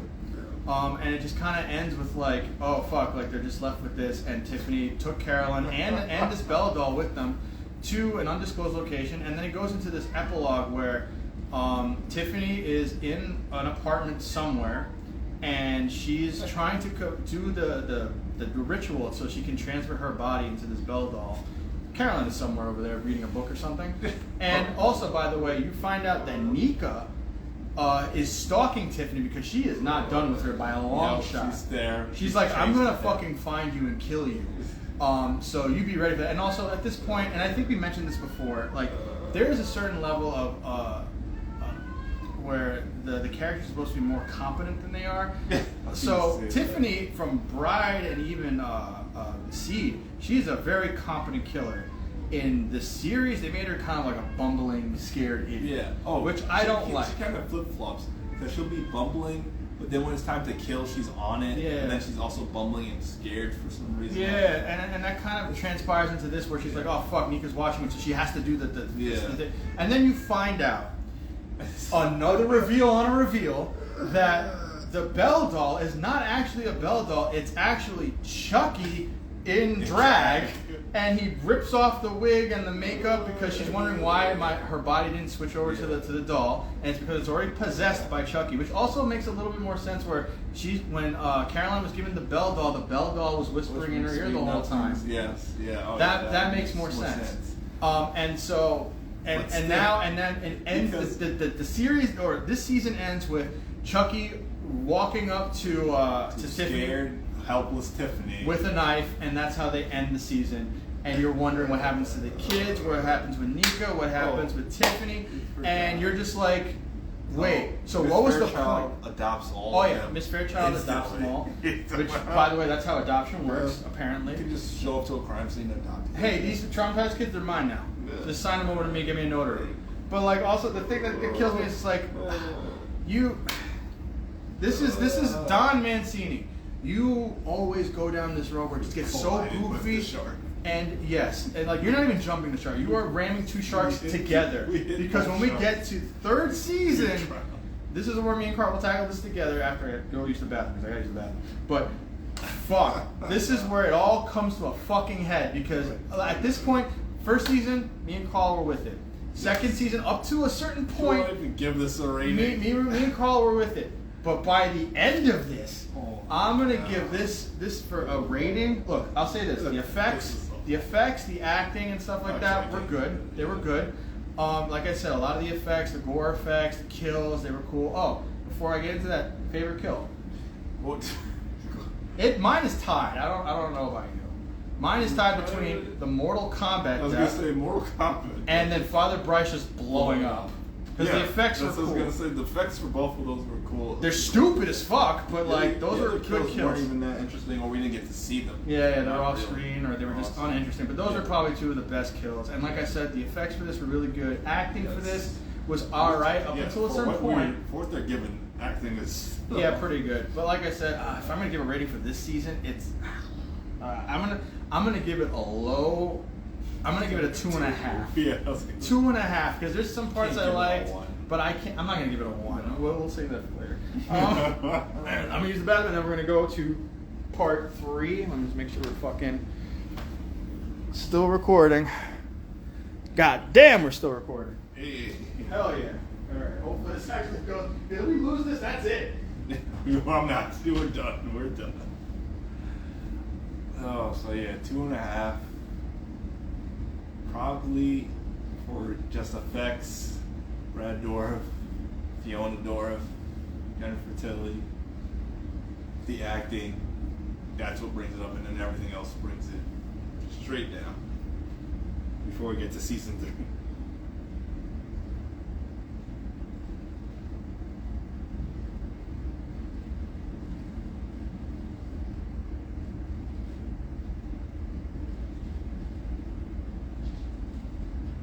Oh my gosh. All right.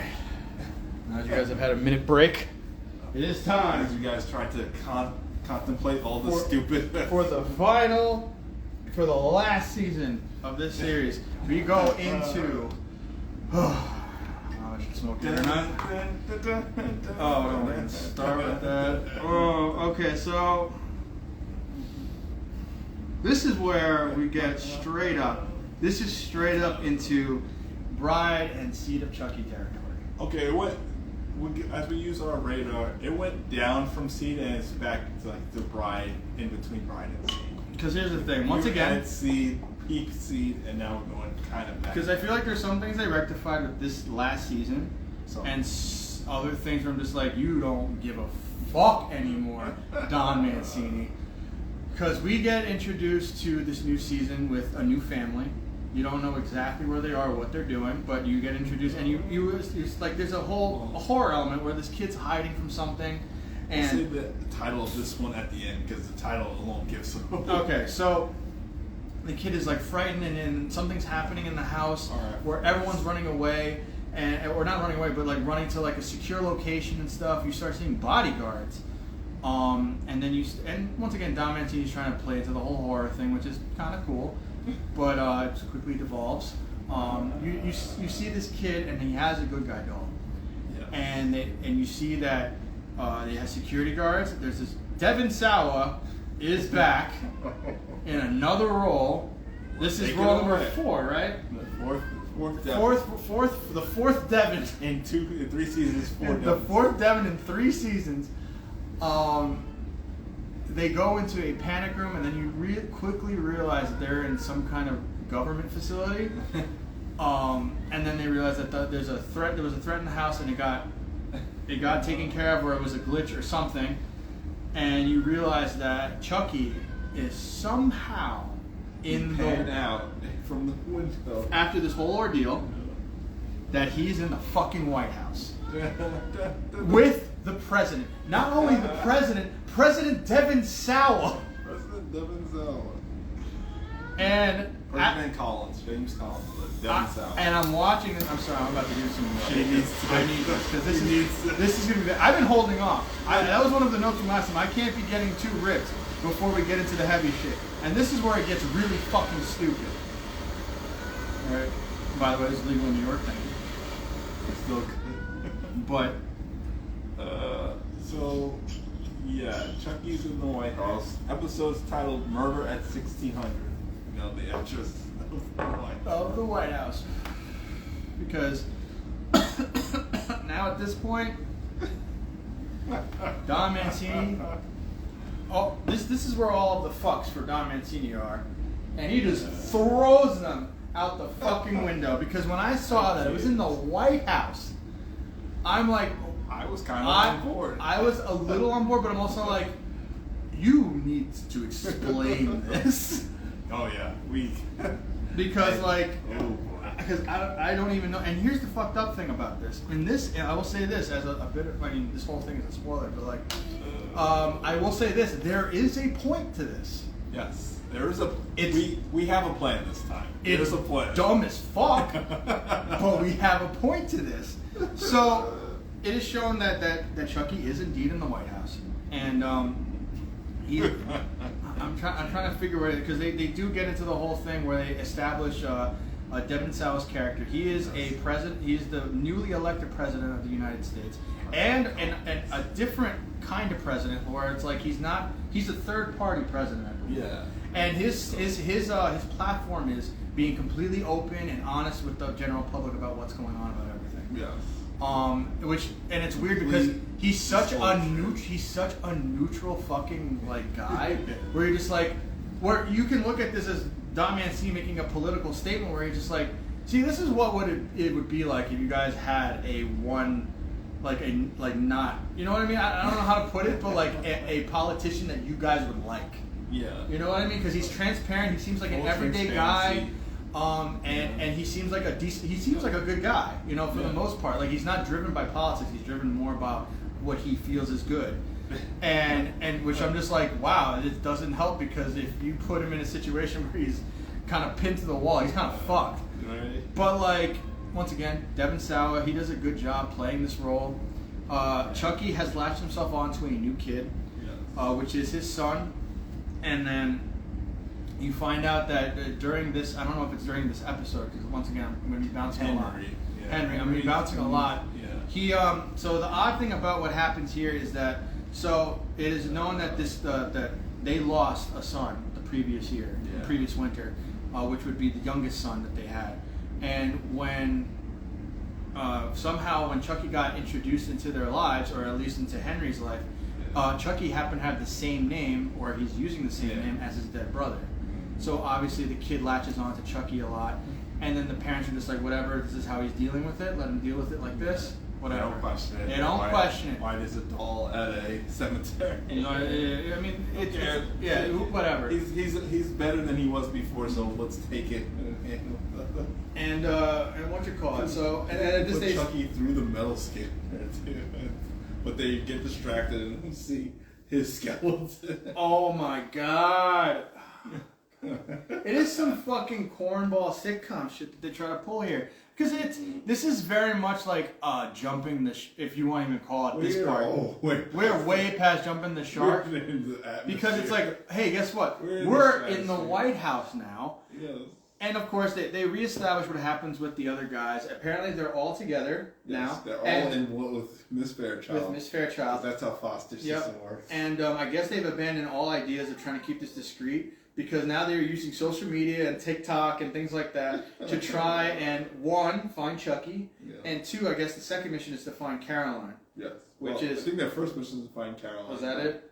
Because I feel like Jake and Devin are just trying to find Chucky. They're trying to find. I think they're all trying to find Caroline, but they know Chucky has her, so she's doing her TikToks, which that's their only plan, is to do TikToks. Which, by the way, that is really, if she gets subscribers from this, I'm really surprised. I'm like, how do you just like, you know, you do the TikTok dance or whatever, but then at the very end go, by the way, my sister's missing, and it's been captured by a killer doll. I'm like, wait, what? So she puts a picture of, have you seen my sister? Please. I'm like, this is really sad. How that would work. Yeah, also, that you would get tons of followers from that. Let me just watch this video and then get bummed out right afterwards. By something, or if they even believe it. Yeah. That's the way. Yeah, but I'll say this too, like, Miss Fairchild is really trying to be a mentor and a parent to them. She's like, you guys haven't been in school for a while, so I have to fucking test you and shit. Like, she's really trying to get these kids like up to date, but they're still very much obsessed with Chucky, which once again goes back to my other point from the other episode. Like, they become kind of like the new Andy and Kyle, where like their lives have been pretty much consumed by this. Which kind of sucks, but it's like it's kind of what happens with this kind of thing. And it's not going because Carolyn's missing. Yep. Exactly, but like, once again, yeah, we get back into the relationship stuff with Devin and which, by the way, it's a little better now that they're not fighting. But it's also Now like we get it. Just they only have one goal. oh yeah, okay, that's right. They just want to bang, dude. Yeah. That's all they want. They They just want is their first time together. And that's their own goal. Like that's their whole character plot for the season, for the most part. Yeah. And then also and then once again you're in the dark for what Chucky's trying to do here. Yes. Because also right now he's ingratiated himself with Henry, and he's pretty much using the idea of his dead brother to kind of get Henry to do stuff that he wants, because Henry's looking up books about ghosts and things like that. Yeah. And we'll get to that. And and so you still don't know what Chucky's trying to do. And so there's a point where Chucky is telling Henry, "Hey, I want to go with your dad to see what he does for his job." Yeah. So obviously the dad does that to humor him, and and there's a certain point where Henry's like, "Oh, where's my doll? Can you go get my doll?" He's talking to an agent, like a Secret Service. Secret agent. Service. I forget his name, but It said I just looked. It's Teddy. It's Teddy. Yeah. Okay, so he goes to look for the doll, and then he takes that opportunity, Chucky, to basically steal Teddy's gun and blow his brains out like right then and there, which also like a suicide. make it look like a suicide. Which look, the last time he did that with the mother made sense. In this one, they even say like he has a family, he has kids. There's no reason for him to do that. Psychological eval, I would say he's depressed or anything like that. So it's like this came out of nowhere, but that's where we get the reveal because he was like the lead Secret Service agent, security. They're like they had a funeral, and then it's like the Collins family is in mourning, and then they see on TV. They're like, that kid has a Chucky doll. Oh, that's right. Because Because he calls them. Yes, Chucky just calls them. He can't help him. He's petty as fuck. Yes. I will give this about the Chucky character. He's very consistent, but he is petty as fuck. But he could have just let this go. Because once you see what the plan is, it's like, do you really have time to be doing this taunting? Yeah. Like, no, yeah. Especially why would it made sense before when he thought he was. Like, we'll tell you what's going on later, but it made sense before in season 2 and 1 where he's like, okay, I'm coming after these kids because there's a bunch of me and everything, I can do that. But as we've seen, there's only one Chucky, or at least as far as we know, there's only one Chucky around. And he has a plan that he needs to accomplish, but he's going to bring in more obstacles for that plan by taunting these kids. That's a good point. And he didn't tell them where he was. He just said like he's giving them like he's like vague, self-sabotaging. Yeah, he's giving them vague like things, and then they find out from the TV that he's at the White House. And it's like, oh fuck! And even they're just like, because like, he doesn't have perception where he is, and it's like. But it's funny just because they're like, how the fuck are we supposed to get involved with this? How are we gonna get into the fucking White House to get Chucky? Yeah. And then they come up with this kind of asinine plan. It's almost like a throwaway, like Diamond Scene is like. You ever seen actually that fucking what was it? Like I forgot. Like it's some guy online, but he basically goes, "Oh, not a problem, not even an issue." Oh yeah. Oh pitch meeting. Thank you. It's like barely an inconvenience. Yep, barely inconvenience. That's what how do I get to the White House? I was like, oh yeah, this is simple, barely an inconvenience. Because basically what their plan is to, number one, and also they have to go to Washington. And the thing that is funny about that is that Miss Fairchild basically they're like, this is what's happening. And Miss Fairchild's like, okay. Oh, yeah, she literally just goes along and she's like, yeah. all right, sure, I'll help you. And she goes to D.C. with them. And then basically the plan is after that Lexi's like, oh, I'll just seduce this random boy because there's an older brother in the White House. I'll seduce the brother of the White House. Somehow get in contact with him, and so many factors have to go. But Because I mean, even let's say even like the kid, I forgot what is the brother's name? Grant. Let's say Grant has like 1 million followers on his goddamn Instagram. He's gonna find Lexi's and pick Lexi's out of all of the random people that know his dad's the president. Everyone knows this. So this kid must be swimming in vagine. Like, for you know what I mean? Well, apparently he's like super weird and awkward. Oh, he's an emo kid. Yeah, he's legitimate. But like even then, people would still try to use that to get close to. He should be swimming in vagine. But he's like, I'll choose Lexi, and he's like, I'll connect with her and go on a lunch date, and that's their in. That's how they kind of get in. But also, what you're calling I believe Miss Fairchild also tries to. She tries to go and talk to the first lady. Yes. Just to see what's going on, if any strange things have happened. Besides, the murder is just I'm pretty sure also that she kind of acknowledges that she has like the 3 kids, and they kind of want to come to the White House because they're trying to. Yeah, she's trying to get a meeting there. Mm-hmm. Also, by the way, this entire time, Chucky is causing disruptions and killing people. She kills a secretary with a letter opener inside of the Oval Office. Another character gets introduced. I forget the guy's name, but he becomes like this agent that's there to kind of cover up and really investigate what's happening inside the White House. Price, that's him. And holy cow! Oh man, he's the only time I've seen that guy. He was in like a few things in the '90s, but he kind of always played the same character. This sleazy douchebag type. But like, so Chucky waits there at night, and they're looking for, I think, Teddy Roosevelt's letter opener or something. Mm-hmm. And she's like, I can't find it. It's like, I can't open my letters. I don't have my letter. So she stays after, the secretary stays after to go.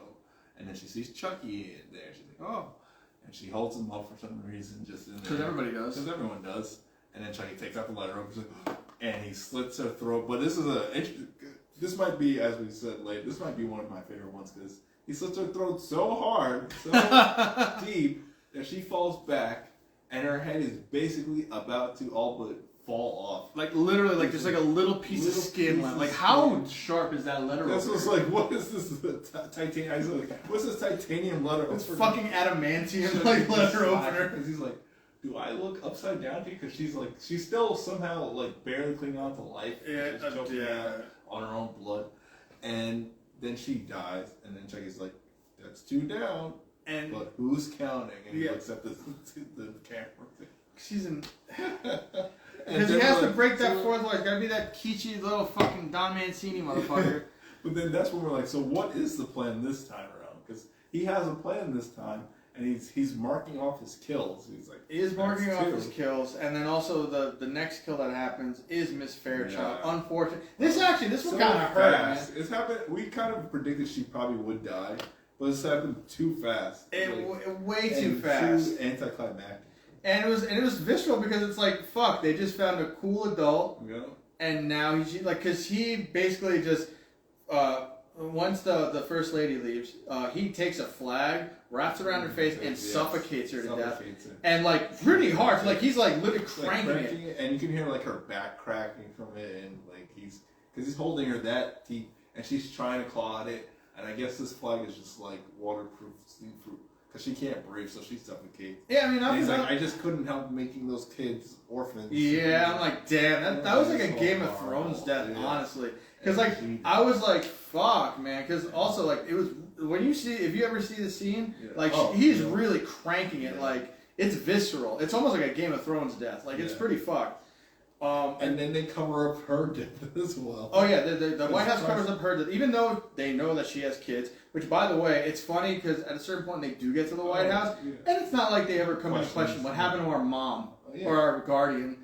But I believe a recurring theme, I'll just say real quick, is at this point, because Chucky calls them afterwards to taunt them that, because they're like, Miss Fairchild didn't come back home because they're at a hotel, and Chucky taunts them so they know she's dead. Why aren't they calling Kyle and Andy this whole season after this episode 2? Why aren't they calling Kyle and Andy? Let the right one in. Episode 2. Why aren't they calling Kyle and Andy? That you don't have a guardian anymore. You're way over your heads, because Chucky just easily killed Miss Fairchild, like within a few minutes of being alone. and yet they're still like, oh yeah, we can do this on our own. And they still fall through and the they still plan. follow through with their plan, and I'm like, what? At this point, too, I feel like they're not reacting the way they should be to certain they should things. be kind of more scared and fearful, but they're just like. I mean, I get why they're not, because I guess they're used to it. But at the same time, it's like they should be like, "Fuck, we don't have a guardian. Why is that not like the first thing?" Like, or even Price should be like, "We got to take care of these kids too." Where are you guys gonna get money? Like, Price should be like, "That was their guardian, so we got to take care of the kids too, because Exactly. they're gonna ask questions." Nope, forget that, because we got to get to the next episode. and also in this one, this is where they have the MacGuffin. There's a MacGuffin death where they where you think that they're actually going to bring back Andy. So they do this whole thing where they show Andy like in his place enjoying life because he doesn't have to worry about Chucky anymore. But it's from the point of view of someone looking in through the window, so you assume it's Chucky. And then somehow Chucky gets the upper hand of Andy, and you see Andy all tied up in bed like Child's Play 2 style. Callbacks upon callbacks. Yeah, callbacks, and then Chucky on top going, I've been waiting for this, blah, blah, blah. And this is probably one of the most vicious killings I've ever seen on TV. I'm talking like next to like Walking Dead status. Like, he is stabbing the fuck, and not even like, there's like killing him outright, just in the face. Yeah, like, here's the thing. When you see stabbings, like in movies, it's usually like right to the heart or right to the head, and it's like one, and they're dead. Yeah.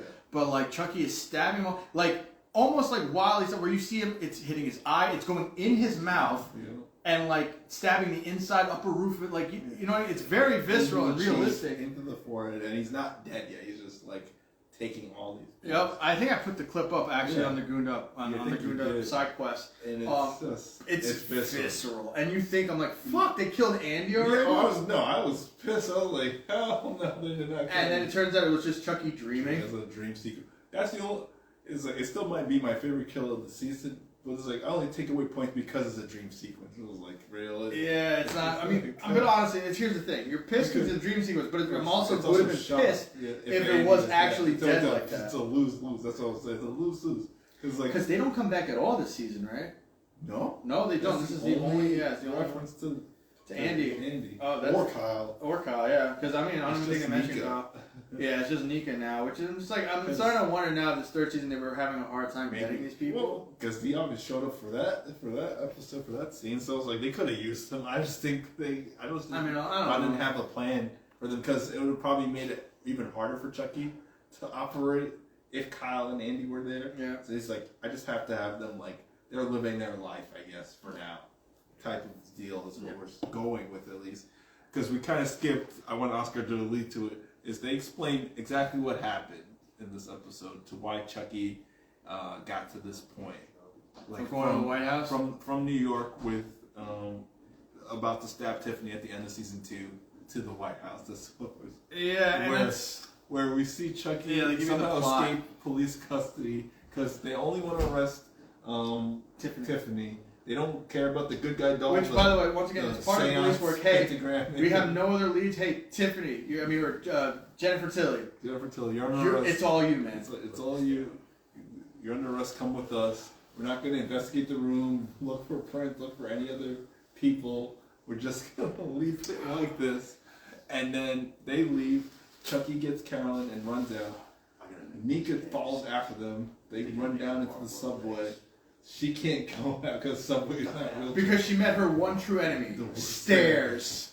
The ultimate enemy. Because she's like, give me the doll. I don't know what she plans to do. Or she had no plan after that. Because I'm like, literally, stairs stops her. Out there. So Chucky's like, what are you going to do? All right, let's get out of here, Carol.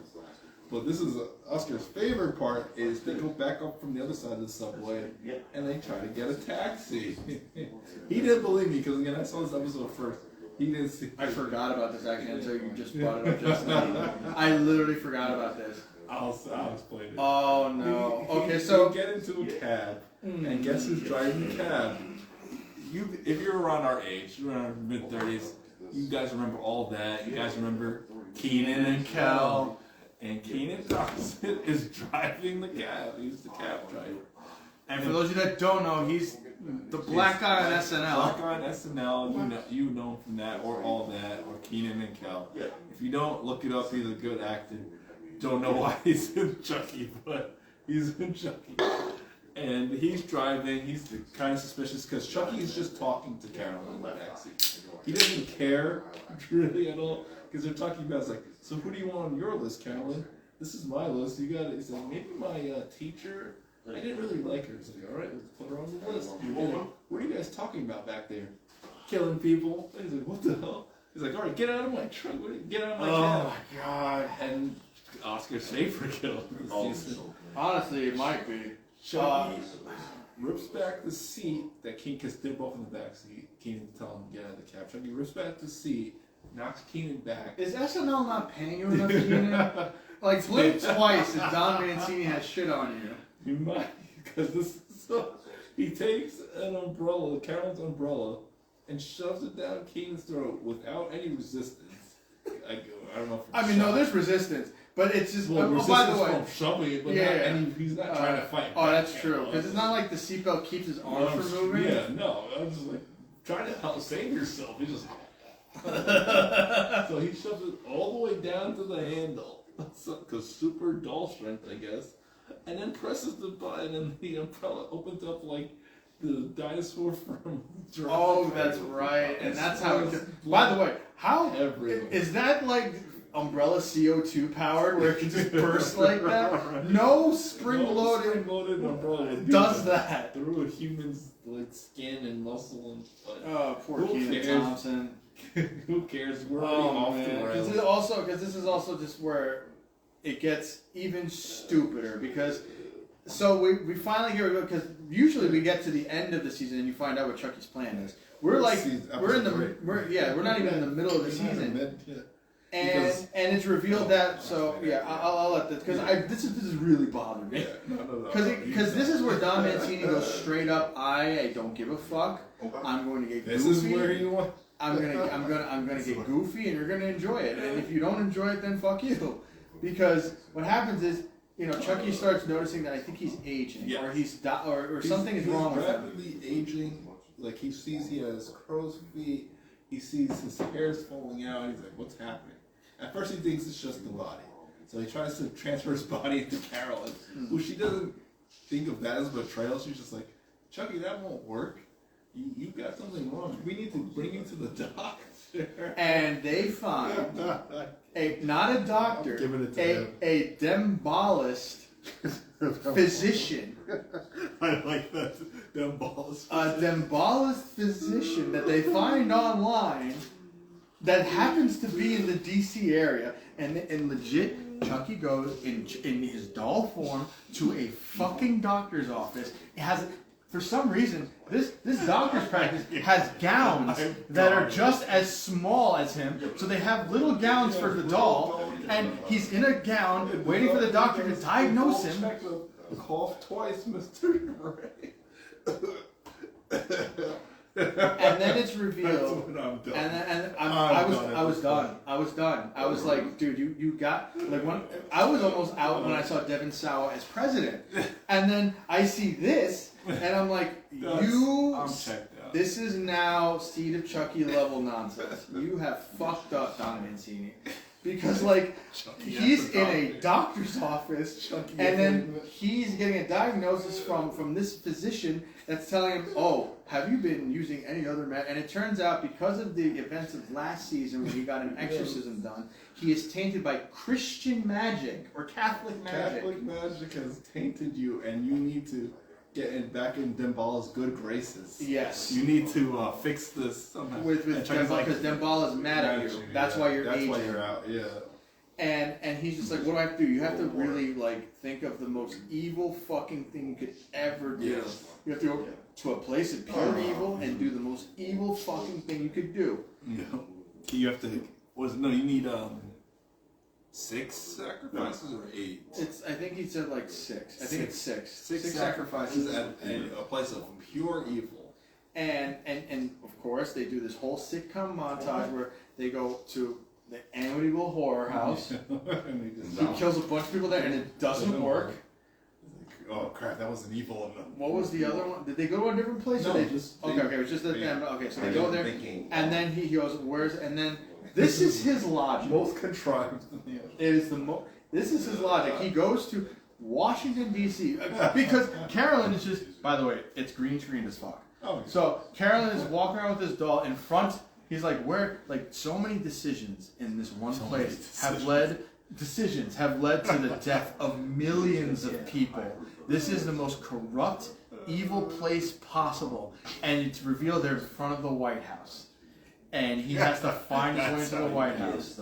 And we mentioned it before. What happened was that when Grant's brother died, they were at the funeral at the cemetery, and Chucky happened to be on one of the graves.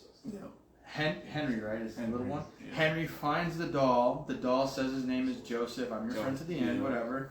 And he latches onto this doll, and that is how we got it. Now where's he? Now you're looped into his plan. And that is the plan. And by the way, this is episode 3, right? Episode 3, he's killed. He's had 3 sacrifices so far in the White House. So now, because we were going to explain it, but we're now at the episode 4, so we're now at the halfway point. This season has been split up into 2 sections because of the writer's strike. So I was wondering about that. There's part 1, which is the first 4 episodes, and then 5 months later in April, I think we got it. We get part 2. So that's why there's a little bit of a disconnect with that. So we get a 5-month hiatus until they can film the rest of Chucky. When we get more of a script, but we get to episode 4 where Chucky it's Halloween again. Yeah, it's Halloween again. Yeah. Also at this point too, I believe Lexi. Dressed to kill. I believe Lexi has entered the good graces of Grant. Yes. He's fully on board with having her and her family come over. Yeah, bring my family too. And also, not only that, we are also shown what happens with Tiffany, and with the whole her getting arrested thing, because she goes to the trial, she gets lambasted by everybody, including Devin and his crew, and then not only that, Nico's there too, and she gets the death penalty for. Whatever. Carl, we just have to get through this now. We just got to get through this. And I'm not even saying just for the review. Like when you come to watch it, you just got to get through this. Because so this is what happens. So they go through there, and Nika's there, and she gets Tiffany gets charged with 144 counts of murder. Because once again, this is how officers work. If we can't find anyone, the one guy we do get, we're gonna put everything on. And she basically gets sentenced to death. Yeah. And she gets put on death row. She's tried in Texas. She's tried in Texas. So basically, she was getting the death penalty. New York. She was getting the death penalty regardless. And Nika's elated by this. Like she's like, oh yeah, you deserve all this shit. And then this is where it gets good again. So now this is where it gets more stupid. It's like there's like a glacier. Layers. They're like glacial layers. And when we're getting to the middle chunk. We're not even at the bottom yet. The bottom is even worse. The bottom you can't. So, because look, we were notice how this is digressed, just like the movie reviews, because we were speaking highly of this in the beginning, and then now as we get to the end, and we haven't even hit the floor yet. No, we have not hit the floor. You think going to the doctor's office was the floor? No, yeah, you thought that. You thought. No, but now So now Tiffany is now in jail. She's getting fucked around by the guards and all this stuff, but remember, they know voodoo. Yes. So now she's able to make voodoo dolls because she gets voodoo dolls mailed to her somehow. Gets fans or or I think her belong because she has those and the Voodoo for Dummies book because essential. Oh, because she says it's for religious purposes, so she needs her stuff. Essential religious purposes. So there's one of the inmates who was another famous Martha Stewart type, I guess, but she's getting on Tiffany's nerves. So Tiffany gets some of her hair DNA, puts it in the voodoo doll, and it's the goofiest death ever, where she's torturing this lady, she's making her slice off pieces of her hand. She's like a famous cook, right? Yeah. Okay. And then they got put in prison for something. So she... It's very Bugs Bunny. Bugs Bunny. She's like, I can't control myself. Yeah, she's like shoving her head in the oven, cutting her wrists open, like crazy shit. And then she finally puts her head into the boiling pot, and she's dead. And then not only that, Jennifer Tilly reveals that she's doing this now to one of the guards, and she has control of a guard. She entrusts this guard to get other personal items from all the guards that are guarding her, so that she can make a voodoo doll, so that she can escape. Yeah. And that's really what her plot is for this season. Because now we get back to the Chucky plot, and at this point, how many deaths do we have? We have the Teddy. We have the secretary. We have Miss Fairchild. And now he hasn't killed anyone yet until we allude to it. This is it. Who's the next one? These ones. It's Halloween. Oh, that's right. Because he only needs 6, right? Yeah. So he I guess he knows the kids are coming too, because I guess he wanted them in there. Oh, because his plan was to lure them in, so that way they would be the last 3 sacrifices. Yeah. So he gets them because it's a Halloween party. Chucky needs to get down to the party, but Henry's obviously upstairs with the babysitter, and we think he's going to kill the babysitter as the next sacrifice. Doesn't do that. He escapes into the vents, because that's how Chucky's getting through the White House. Is vents. These intricate vents. I love how this is what I walk into. Chucky's in the White House. Yes. Mike is here. Mike is here. He just got that news. Chucky's in the White House. Mike, you have to understand that the de-evolution of this series as we went along, it's been bad. It's jumped the shark clearly into the he's jumped both sharks into each other and then exploded in nuclear fire. He's jumping over in a separate pool. Yes. They're not even sharks. They're not even sharks. They're platypuses. We're in the stratosphere now. I can't believe how Chucky's moving around the vents in the White House. It's Die Hard with Chucky in the White House. That is the plot what you're dealing with now. Oh my god! Because what did he do? This is why the beer's gone up. This is why because don't oh my god! Oh, the chandelier. That's because everyone's having the party, and the President Devon Sawa. President Collins is freaking out. He thinks Chucky is Joseph. Like he's wearing the same Phantom of the Opera thing. Because here's one thing that we kind of neglected to mention. So Don Mancini is kind of doing this weird haunted house thing with the White House, where he's like, I want kind of like a haunted movie kind of thing happening. But he's, like I said, this is one of the things that Don Mancini does after he throws too much in. And this is one of the things. Yes. And like I said, now, so you think that Devon Sawa is being haunted by Joseph, and that's what he thinks is happening there. He thinks what's happening. We allude, because we know it's Chucky wearing his, like, Phantom Opera thing. And he even picks up Chucky and is, like, listening to him, thinking if he's real. But then Devon, I think, sees it first. And then sees Chucky leaving, and then he's like, "Chick, get out of there!" So he gets him out, and then the chandelier crushes like 8 people. That misses them, but crushes those 8 people. And at this point, I told us the White House should be on lockdown. It's like the country should be on lockdown. 8 people have just died near the president, gruesomely. Another great like death because these people are like cut. There's like one person like trying to get there. Oh no! Like once again, the effects. Look, I will say this: they put a lot of money into the effects for this, the gore effects, and for Chucky. Yeah. So I mean, say what you will about the green screens for everything else. Green screen and the plot, but the effects for the gore, the kills, and Chucky, which actually, in essence, for any horror or anything, is really what matters. Yes. And when it comes to the effects, they nail it every time. I know there's some CGI enhancements and stuff, but even you can tell a lot of this is still practical. Yeah. And that's one prop I will give this whole series. A lot of your effects are still practical, and I do appreciate that. So that's what happened. Continue, I have to go. Yeah. I'll explain it. Chucky kills these 8 people, and then he's looking at the moon, and he's like praising them, Bala. But then Henry comes up to him, and he's like, "What's wrong, Joseph?" And he's like, "Henry, I'm freaking dying." And you realize it didn't work. He's still aging, and even more rapidly. He looks 10 times worse. He has gray hairs. It's falling out. He's balding. He's a completely old man. And that's the end of the season hiatus for 5 months. And we cut to 5 months later to episode 5. Death becomes her. I went for Oscar so we can go over how we get even worse, into worse territory. Sorry, this is what drinking does.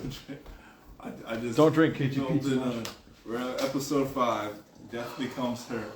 Episode 5. I'm not gonna lie, as much as it's been hard to get through this, we are breezing through this rather at a good pace. Yeah. Well, we are at episode 5. This is did you explain that the Damballa thing didn't work? Yeah, I told him. Okay, didn't work. Chucky's aged rapidly. Now he's an old man, like just crow's feet, scars, and his hair is graying. And it gets even worse when we get to episode 5, because now he has no hair, and he's just this decrepit crypt keeper. That's Chucky. That's just dying on the bed, and Henry's still just a completely aloof kid. Doesn't even realize at this point this is not your brother. He's like, what's wrong? Okay, here's the problem with it. Chucky's So I noticed that Don Mancini likes doing this thing where there has to be a naive someone. Yes. There has to be. In the beginning, it was Caroline. She was the naive someone. But now that, for some reason, kind of like because she's honing into her killer instinct, she is becoming more competent than she ever has been. And more, and she's making the plans. Yeah, she's the one that actually came up with this plan. Yeah. And it's like, so she's no longer the innocent. So he has to find someone else, and it happens to be Henry. But they made Henry too innocent, I almost want to say stupid. Like the kid isn't smart. Even worse than Tyler. I think this is worse than Tyler. This is worse than Tyler. This is way because Keeper Chucky. Yeah, this is worse. No, this is way worse. Because I'm sorry, there's no doll in the history of dolls where it ages like that. They have dolls that pee themselves. They have dolls that eat that have gotten banned. We got rapid aging Cabbage Patch Kid. Watch as he slowly fades into dust in front of you. But Jesus Christ, I can't with this because like at this point, like I'm sorry, I'm trying to like go through some of these things right now, but it pretty much is kind of like a sad episode for Chucky. Because like there's the entire episode, Chucky himself, he's kind of just bedridden. Yeah, he's checked out. He's trying to find joy in what he's doing. He kills another maid by poisoning them. He even says like, "Look, I'm looking over you, and you guys should be laughing and enjoying you dying in agony, and I can't even enjoy that." And there's even a point, I don't even know if it's this episode or later on, where the mom comes in. No, it's this one. The mom comes in, or the first lady comes in to try and get something for her son, and Chucky's behind her with a butcher knife, and he's just like, I can't even get it up anymore. I'm like, all right, dude, we get it. The old jokes. All right, calm. Yeah. I'm impotent. I get it. But yeah, it's like so he's like all but given up. He's checked out. He's like, I'm just conveyed to my death. He's gonna die. So and at this point too, the Goonies crew is so Devin and Jake go off to one, be alone, and two, to try and kind of figure out what to do with Chucky, because they want to try and kill Chucky's soul. Yes. They don't want to try and kill Chucky. They can't just kill Chucky. Because he'll keep coming back. Yeah. And then Lexi is still trying to get in with Grant, because also I believe after the Halloween party he believed that Lexi and them were just trying to get in because of the connections and because the dad's the president. Yeah. So Lexi's trying to make good with Grant now to try and get back in with him. Exactly. You know, and they do say that she does end up liking him too, which kind of sucks. Yeah, they have a bond. They do have a bond because he lost a brother, she lost a sister. Yeah. You know what I mean? So, but like at this point, once again, they discovered. So Devin and Jake are doing their whole couple thing, and they finally consummate the relationship. Yeah, at this point, I don't give a fuck about their relationship. Like we don't care. They were cute in the first season, they were annoying in the second season, and this one, I just want to know what's happening. They don't, because they barely care. They want sex. They don't care about Caroline being either dead or missing, or they just like, let's, we're gonna find. We need to bang. We need to bang, and then even after that, because they find we got to find something about this. Remember, this is season 3, about a year and a half into and this is now when they're just discovering we should look up voodoo stuff. Oh my god, that's right. Yeah, this is now when we finally let's research voodoo, and they're like, oh, there's a voodoo doctor a state over, it's like a half day's ride. And these kids can just drive cars. Kids can just drive cars. I don't. Oh no, did they Uber or something? I don't even know. No, they drove. Oh, they drove. Oh yeah. No one's checking. No one's checking. No. Oh, they probably. You know what's fucked up? They're probably taking Miss Fairchild's car. Yeah, that's messed up. And and so they go into the whole thing where like they find out that the doctor they're going to see is the one that Chucky went to go see. Yeah. And they go in there, and it's a whole sitcom thing where it's like they go in there, they pretend they have a curse on them, and they have to get in, and obviously they're trying to get information out of the doctor. The doctor's doing this whole thing, he's opening the door, and you hear screams coming from the hall. It's very Beetlejuice, actually. Oh yes. It's very Beetlejuice. Yes. I was trying to think of what. But like they're basically just like, this is actually a joke I really enjoyed, where they go like.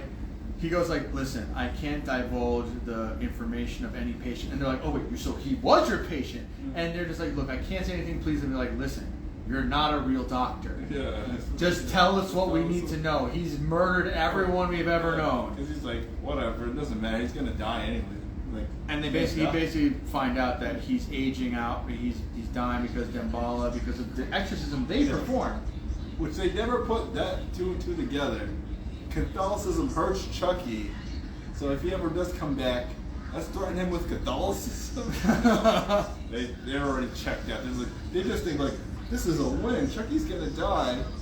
Yep. It's like, and then also, by the way, because of that mentality, and they forget they still have to find out what Caroline is. They don't give. They really don't give a shit. They're like, we bang, Chucky's dead. Yeah. Let's go say hi to Lexi. Devin's even like, oh yeah, we can just. Chucky's gonna die anyway. Let's just leave it. And even Jake, he does mention like, "What about Karen?"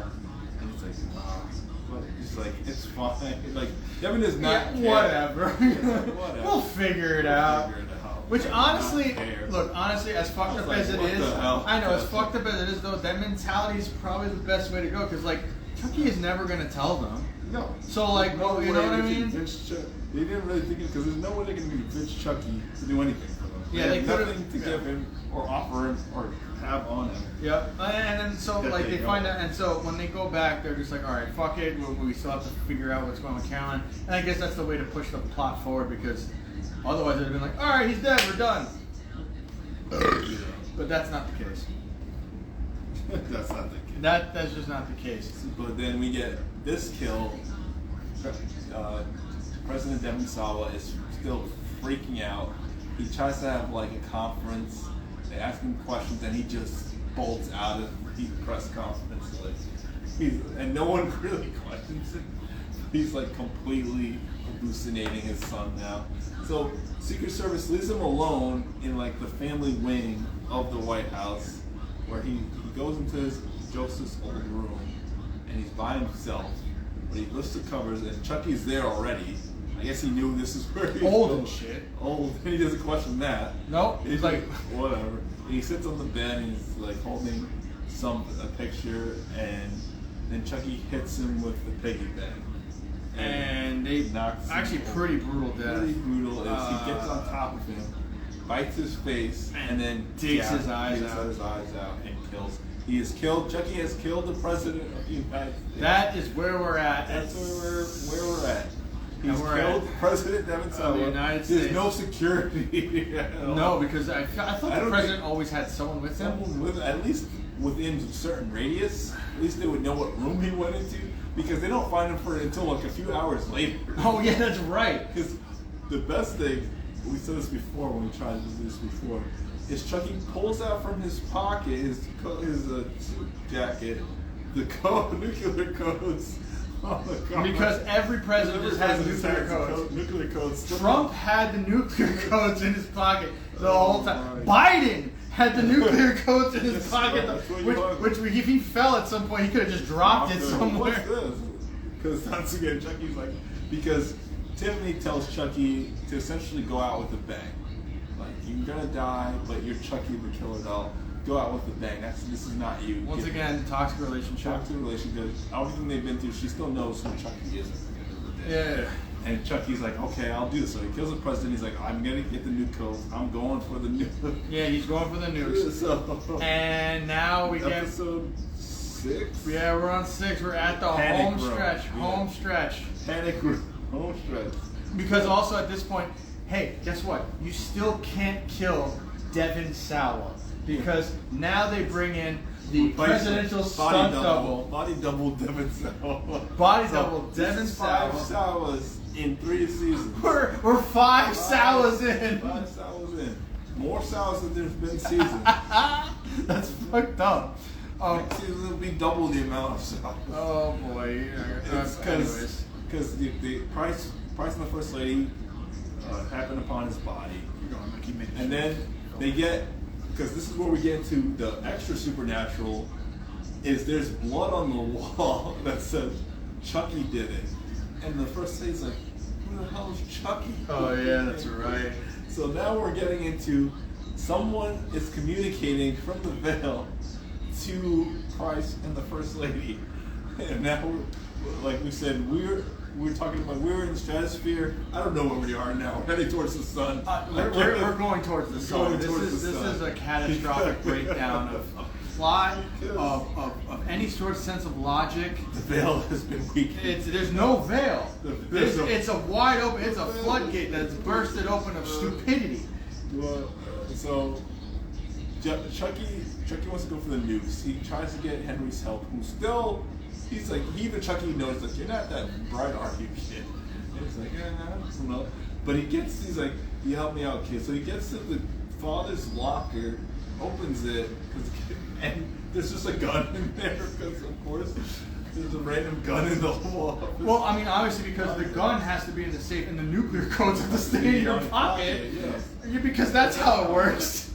So he gets the gun, and moves Devin Sauer body double. He's like at gunpoint. He's like, we're going downstairs. We're getting to the, because you know the nuclear conference thing is just in the White House too. All the way in the basement. Yeah. By the way, all the security guards, whatever. There's only 2. There's only 3. 3, and then Chucky kills one. Chucky kills one, and he still manages to get the body double, the kid, all the way down to the panic room, and he's still able to kill these Secret Service agents. Yeah. He pens one in the eye, Joker style. Yeah. Shoves the pen right through his eye, subdues him, and now he's in the nuclear room, about to set off nukes. Like, he's conversing with the other, like, generals and military personnel around, and they're like, what are your targets, Mr. He says Moscow, right? Moscow. Pyongyang, which is North Korea. I think North Korea. But no, his most important target is the North Pole. And his reasoning for that is so petty. Actually, I'm not gonna lie. I respect that's about this. Chucky. That is Chucky. He's like, I want to nuke the North Pole because I want kids to know that there's no fucking Santa in the world. Because even if you believed in him, he's dead. I want to kill kids' dreams. And it's like, even if you believe in him, you now know he's dead. Exactly. So petty. So petty. But the thing is, it's so funny about this. It's like, he's managed to do all of this, and then while he's doing all of this, finally get into the White House. Because, you know, Lexi makes up with Grant, and it's fucked up because her and Grant actually start bonding. Because I don't have time for our apology and stuff. We just got to get the Chuck. Yeah, and it's funny because there's a point also where they start like singing to him. Like, why did this turn into High School Musical? They always sing. We skip. They always sing "Don't Fear the Reaper" every season. Do they? Yeah, she always sings it to Carol. Oh, that's right. Which also a horrible thing to sing to a kid. That's like apocalypse music. But anyways, like they bonded, and the kids get down there. Down there, and she's like, "All right, all you have to do is press the button." So he's like, "Press the button." But then they burst in, and Chucky's threatening them. But then I think body double Sawa distracts Chucky, knocks it away. For some reason, Jake has a pizza cutter. It's the only. So like when they get there, they start trying to gather weapons. Yeah, and he shoots him. They shoot old Chucky. And Chucky's like, "No, I was so close." And he falls over and he dies. Because what happens is the one of the security guards comes and shoots him because he's like, "What the fuck?" Shoots him. Devin Sauer has a gun, doesn't shoot him. No. Was it Devin Sauer or was it Secret Service guy? No, he's the Secret Service guy as a distraction to get the gun from Chuck and shoot him. So he shoots him, and Chucky's like, "No, I was so close." And then he's like, he dies. He falls over, and then he gets up real quick. He's like, Oh, that's right. He hits this thing anyway. And so one missile goes off, and it goes to the North Pole. He blows up the North Pole. What a petty fucker. And then Frank's like, we gotta cover that. That was just a military exercise. Fuck the North Pole. But like the thing that's funny about this too is like the thing that I hate about this too was that I know there was a point in there where like she goes, "Don't kill him. I have to find Carolyn." And then Jake does He still tries to kill him. No, but Jake is just like, this makes sense. Like he's about to nuke the world. Yeah. Kill him. Yeah, it's like. Like I get it. We don't have time Like, to. we can find your sister. Let's just not kill the world. Yeah, nuke's about to go off World War III. Chucky was inches away. This is more than any other serial killer from ending the actual world. Yep, you almost ended the world. Inches away. Chucky almost pulled the Skynet. He literally almost pulled the Skynet. We would have had Chucky terminated. Oh my Chucky Terminator. Okay, we can't go on. We can't go on. But we are now, I believe, we're at. He's dead, but we get the epilogue for that episode is his body withers away because he's old, he turns to dust. But then, as they're all running past, the rest of the Secret Service finally shows up. You see a man wearing a black suit, gray hair, and it's the real Charles Lee Ray as a ghost. Also, the real Brad Dourif. And Brad Dourif has returned as Charles Lee Ray, as in 8 person. years ago, and as a third appearance, but 8 years since as person he's been on screen as Charles Lee Ray. Yeah. So he's a ghost. So now Chucky's a ghost, and that's where we're at. And I'll give you episode 7. And now we get into Don Mancini goes, now we're going full haunted house. I'm going to rip off The Shining, Poltergeist, everything I could possibly think of. Because now, not only is Chucky not a doll, now he's a malicious spirit inside of the White House. And also he does this whole metaphysical thing where he's going through the White House and he actually has to face Dembala. And wonder like, hey man, why the fuck did you forsake me? All this other shit, and he's trying to plead with Dembala about like what to do. Episode 7, there will be blood. So yeah, he pleads with Dembala, and we thought we're finally gonna get Dembala. You think it'd be a giant snake or like some horrible voodoo monstrosity? No, he just uses Chucky. It's just a Chucky doll. Because Dembala is like, I kind of take the form of whatever you worship, and he worships himself, as Chucky. Yeah. And also, once again, we also get brought back to the whole Tiffany thing. Yes. That's so stupid. We talk about there's a lot of threads that just go nowhere and don't make any sense. So Tiffany has most of the guards, but she needs a sniper. He hasn't given any DNA to her. She can't get a hair, a fingernail, nothing. So she's like, I need you, head guard lady, to go to his house and get me some of his DNA because I can't get out if the sniper's not on my side. I will say this though, because of what happened, I'm just like, okay, so none of their plans really go as planned because she tries to get something. She goes to his house. She's about to go across the street to his house. And out of nowhere, a truck just hits her, flips her over, cracks her spine. She's dead. And we're like, what? She's dead. We're just like, this came out of so nowhere. Like, I couldn't even half expect this. Yeah, because like a lot of this episode is actually the subplot because basically what happens in this is that Chucky's kind of in the spirit realm. Yes. And he's trying to figure out what he's going to do next. The veil is and then the kids get brought in another stupid way. Yes.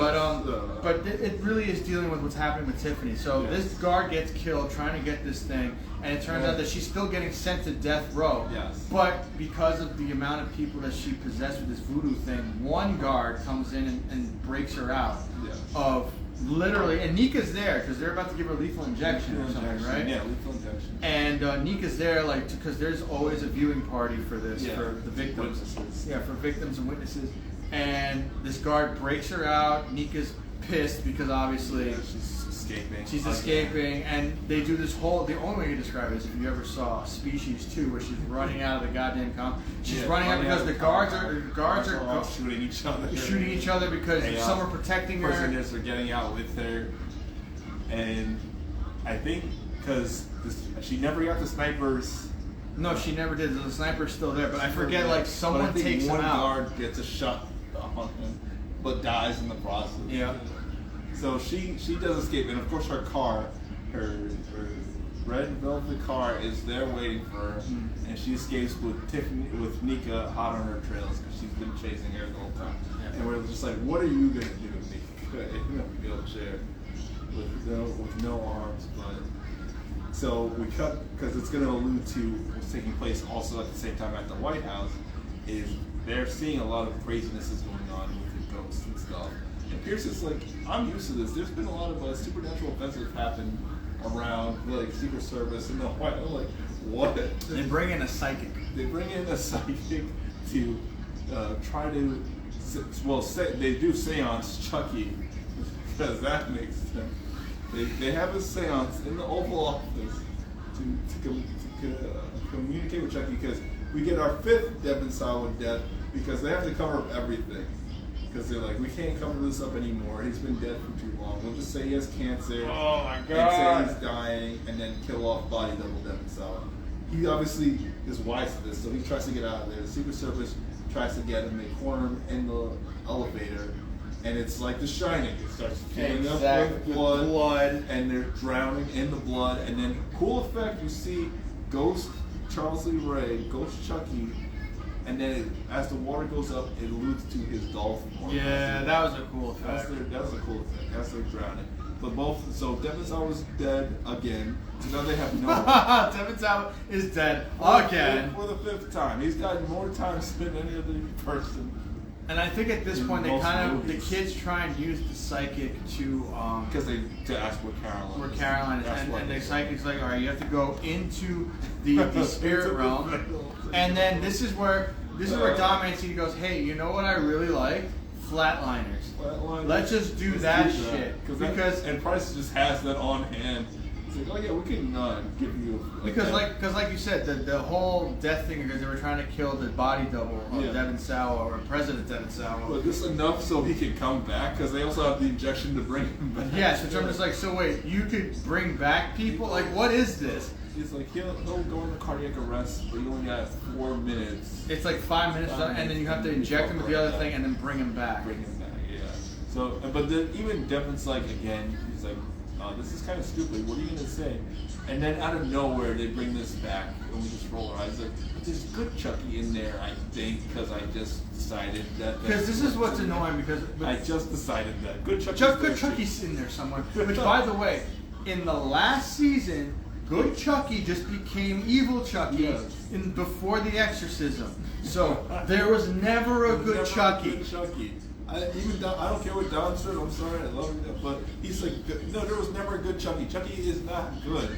He might have either been confused or tricking them, but he is not good. He was never and good. we get confirmation of that in this episode. Because he goes into the veil. He does have a good reunion with his father, who's somehow there, because like the veil's been cracked. So a lot of the souls are converging here at the White House. We're pretty much at the last episode. Yeah, We're pretty much at the last episode. we're almost done. This episode, end episode 7.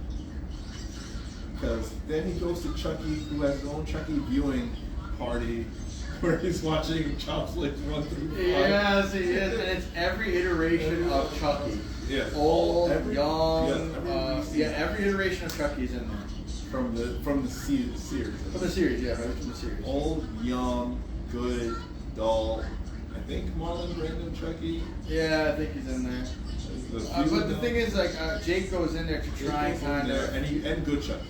Good Chucky is there. Jake goes in there, he sees good Chucky. Chucky obviously is like averted to the violence because they're watching their crazy sins. And he runs away and runs into this random white room. And Jake's like convincing him, good Chucky, you gotta help me. You gotta tell me where Carol is. You have to kill yourself so you can kill all like Chucky's soul. And then I'll die. Like, no, but it's a noble sacrifice. You really want me to do this, Jake? And then he starts maniacally laughing. And he's like, did you really think this was going to work? Yeah, and they were like, we were just here to distract you. And it turns out that, Jake, or Chucky, Prime is going to Jake's body. Going to Jake's body. And it's just like, I'm like, also, by the way, we're still in the realm, as stupid as it is, we're still in the realm of Chucky wins. Chucky, oh yeah, we forget to say that. Chucky usually wins or is not dead by the end of each season. And this will continue. It keeps continuing. But, so this is how we end the episode, is Tiffany is about to be lethal injected, and, we already went this episode. Tiffany's about to be lethal injected, and Jake's about to go under for flatline. So then we jump a little ahead, but Jake's in the veil. He tries to get to Chucky. Chucky takes his body because he's stupid and believed that Chucky was ever good. And he gets his body. Devin resuscitates Jake Chucky now. And Devin doesn't question it, even though the first thing he does is bite Devin's lip, which I don't think he's ever done. No. And Devin kind of said, oh, but he's like, Jake, you're okay. And he's like, yeah, I'm okay, and I know exactly where Carolyn is. Everything worked out just fine. They're like, cool, let's get to Carolyn. So, but Price is already just does not care at all.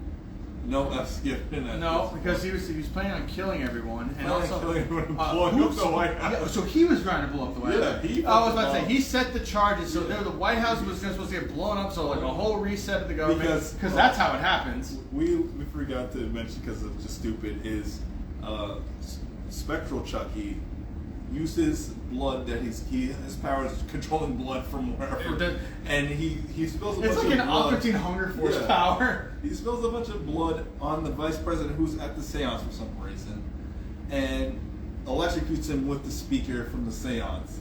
Vice president doesn't put two and two, blood, water, conductor, and then a speaker floats up in the air by itself. He dies, so Price doesn't have anyone. I guess he doesn't want the House of Representatives. I guess that guy sucks or something. Yep. He doesn't want to use it because he's like, well, we're done here. So we're back in episode 8. He tries to blow up not even tries. He's going to blow up. He's going to blow up the White House. And Final Destination in the episode. Final Destination. So I mean, at this point too, she sets off the charges, or someone sets off the charges to the White House. And then everyone is trying to escape. Fires everywhere. Yeah, but Jake is. I think Devin and Lexi get down the stairs within the fire. Cuts them off and Does Grant get out? No, right? Grant gets out. Grant gets out. Okay. Yeah, but that's a separate thing on the other side because he has Grant tied up, I think, or he's threatening him to stay in the room for some reason. Then he turns his back on him. Grant whacks him with the chair. And he gets. That's how Price dies. No one cares, but that's how Price. Yeah, dies. Price sucks. Price burns in the White House, but Jake, Chucky, and the psychic are in the elevator. And they're going down, and then that's when Chucky goes into his mode. He punches out the psychic, and he's like, "Oh, man, you've been working out, Jake. You buff." So he just beats the psychic down until he's unable to move. Yeah, and he's pretty much stuck in the fire. And he's stuck in the fire. And they get out. They're like, what happened to the psychic? Oh, he got caught in the fire. Which, by the way, and he's like, let's get to Carolyn now. And they don't question any of this. They don't look for Grant. And kudos to the actor that played Jake. He does a good. He does a good Chucky or a good Brad Dourif impression. I feel like everyone has to practice that at some point. So I feel like as soon as he thought that it might have, he just had to keep looking. And not only that, because also Nika has to do the same thing. Everyone does it. Whoever has to do it does a good job of playing Chucky. Because I'm like, that is like Chucky. Yeah. He did a lot of the mannerisms, everything very much on point. And they do this whole thing where they like you said, they go to find Caroline, and they go to this. They go to this house, right? I forget how they find out where the house is. Well, because Chucky Jake is leading them. Oh, that's right. Chucky Jake is leading them. So they lead them to this house where they're like, all right, this is where Caroline is. And it's revealed that this house is the original creator doll maker of the Good Guy dolls. And the Belle doll. Yeah. And it's also John Waters, I believe, is the actor. Which is the guy from A Seed of Chucky who gets melted. Yes. creepy paparazzi. Because this now this series creator. loves Don rehashing loves people. Don loves bringing back. He loves it. Like we didn't even mention this, but like the vice president in this is actually Junior's dad. Oh no, Lexi's dad. Lexi's dad, and then also the creepy therapist. Lexi, which is more weird because Lexi never puts that together. You look just like my dad. Yeah, that or Jake never puts it together. The president looks just like my dad. I mean, because after a while they didn't give a shit. stupid, Because there's also in the second season where they make that joke. They do make Hey, it. Father Bryce kind of looks like my dad. Yeah. And then that's all. That's it. the But like handle. anyway, so they go to this house and it turns out that this guy's also completely on board with Chucky somehow. Completely insane. Too. Carolyn shows up and Okay. she's doing her whole American Psycho act. Yeah, we Where- get his backstory that the reason he created Chucky dolls is because he lost his son in like a mall or something. Whatever the backstory is. But he's like, I'm completely insane and Team Dembala all the way. Team Timbala all the way. I think Wendell is the creator of Chucky. Something and like he that. has because remember, there's always another Chucky doll. So he has the first original Chucky. The prototype Chucky doll. Yeah, is there. Proto Chucky is there. And Carolyn shows up and does the big reveals like, oh, you look different, Chucky. And then he reveals like, yeah, I'm Chucky. Oh man! And you know they're- what? Those two are dumbfounded. They have nothing to defend themselves with. They did not know what they were walking into at all. He doesn't even have his stun gun. I don't think. This time. No, this is where like pretty It's much so the character's just like, all right, we're so They're after a while, Devin so- and Lexi, I'm saying. are Devin and so- Lexi, but like at this point now, they take Chucky's soul out of Jake, and put it into the proto Chucky. put it into the proto Chucky, and then also you get faced with, oh, what are we gonna do with them now? Oh, I have an idea, and they don't allude to it, but you can tell they're probably gonna transfer their souls. Yeah. Oh yeah. And then who comes? Oh yeah, Nika and her crippled ass. Fucking rolls her crippled ass up there because Nika is somehow still trailing Tiffany somehow Yeah. all the way to this place, Wow. and then goes I honestly into don't the know how she's trailing her. Not me neither. She I'm never- just, I don't know. She's some crippled John Wick or some shit. And she's and she goes into the room and she sees that Devin, Lexi, and Jake have been put into dolls. But you would think stupid. that this is where you know the money ran out. No, money. There's no more money. Money. Because you would think there'd be like dolls that look like them, but real cool, like whatever, maybe wooden dolls even that look like Puppet Master or something. yeah, but nope, it's like these Woody, like Toy Story Woody looking dolls, and they just have terrible CGI face green on screen it. faces on them. Like it's worse than Cats. Like it's really bad how they CGI these faces on. And then it's insinuated that Nika also gets jumped by the creator of the new guy Wendell doll. shows up behind her because what's Nika gonna do? Yeah, and then after Because that, they're like, oh, what is it? Nika, look behind you, and she's like completely dumbfounded and no peripheral because he just shows up with like his little pistol, and then you just hear her scream, and that's where we end that. is that where we end the season? So Grant and his family get out of the fire. I don't know if they'll come back. Richard probably not because of it. But they get out of the fire. They survive. Grant Henry and the mom. Price is dead, but who cares? And then we get to the epilogue where Chucky, because Tiffany shows up, gets her body into the Bell doll too. Chucky's body's back in his proto Chucky. Tiffany's in proto Bell, and they're driving. But guess who's driving the car? Carolyn with little boosters to drive the car. This little 8-9-year-old girl is driving a car down the road. And that's how they end it. And that's how they end it because Chucky's because this is what we're alluding to after we give our verdict and view and best kill and everything is he's like, I miss Glenn. And So they go try and find we Glenn.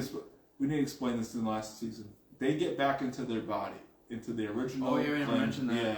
We did so much stupid, we kind of just... It's hard, man. There's a lot of It's stupid hard. that's A lot in of this. stupid. Glenn and Glenda converge back into one soul, into their original body, because as we did say that Glenn was dying, and another stupid kill, but Glenda kills an officer with clamps from a defibrillator. Oh my god, I forgot about that. Yeah. But, so they get back into the original body, and they're called Gigi now, and Chucky misses Gigi. Chucky wants to go see Gigi. That's the only thing we allude to. So they're driving off maybe because Gigi has decided to bop around England because they gotten their British voice back because they're the original Bob. And they're like, we need to know what our origin is. I'm like, you've been in your origin. That is where you came from. You saw Bride and Seed of Chucky. Like, that is where you came from. Why do you have to go back to England? To find out where you got your accent from? Get your accent from, yes. Or maybe go kill that rocker guy. Oh, maybe. I don't know, man. That was a really stupid send-off for her, in my opinion. Or for them, in my opinion. Yeah. So Chucky says that, and Karen's like, I'm too young for this, and they drive off. No one, because they're on a highway. No one questions a little girl driving and two adults making out in the back. And that's where we have ended and you know what? so far. So, for effects in this, awesome. I still think that the effects are really good in this. Even when they start doing the haunted stuff with the blood effects and things like that, the kills still pretty good. Very visceral. And as far as the plot goes, because I know we have to do plot judgment, this went down the fucking toilet. This was not good. Like, Don Mancini, you either ran out of ideas or you were just like, I'm going to do what the fuck I want. Whatever he wants. And just like, I don't know, man. But as far as ratings go for this is a very, I'm going to say, I'm going to be generous. I'm going to give it a hard low 2. It's a low 2 because there's entertaining parts. Season 2. There's a lot of entertaining parts. I did laugh at a lot of things. The kills were okay. There were some very visceral points for me where I'm just like, I feel bad for the characters, but after a while, everyone devolved, and everyone got stupider as the goddamn series went on. It really hit the fucking Chucky realm here, especially by the end, because especially what happened with the kids. It's Goosebumps, but yes, it became Goosebumps. And here's the thing. So I know now we want to do predictions for next season. This is where I'm gonna either make our day better or break our hearts. It has been officially announced that Sci-Fi has canceled the show. They are not picking up season 4. Although Don Mancini has said he's going to keep trying to push for season 4 because he did leave it on a cliffhanger. Yeah, of course. But he you know what? Me and Carl say this all the time. Who keeps giving him money for this shit? He's like Chucky. He keeps coming back. He even says Chucky always comes back. So, but that's the bad news. But then we also have good news. Is he's gotten the green light to make a new movie, an 8th Chucky movie. Oh my God! So he lost the series, but he has a movie. He has a movie. So it's like now this is so.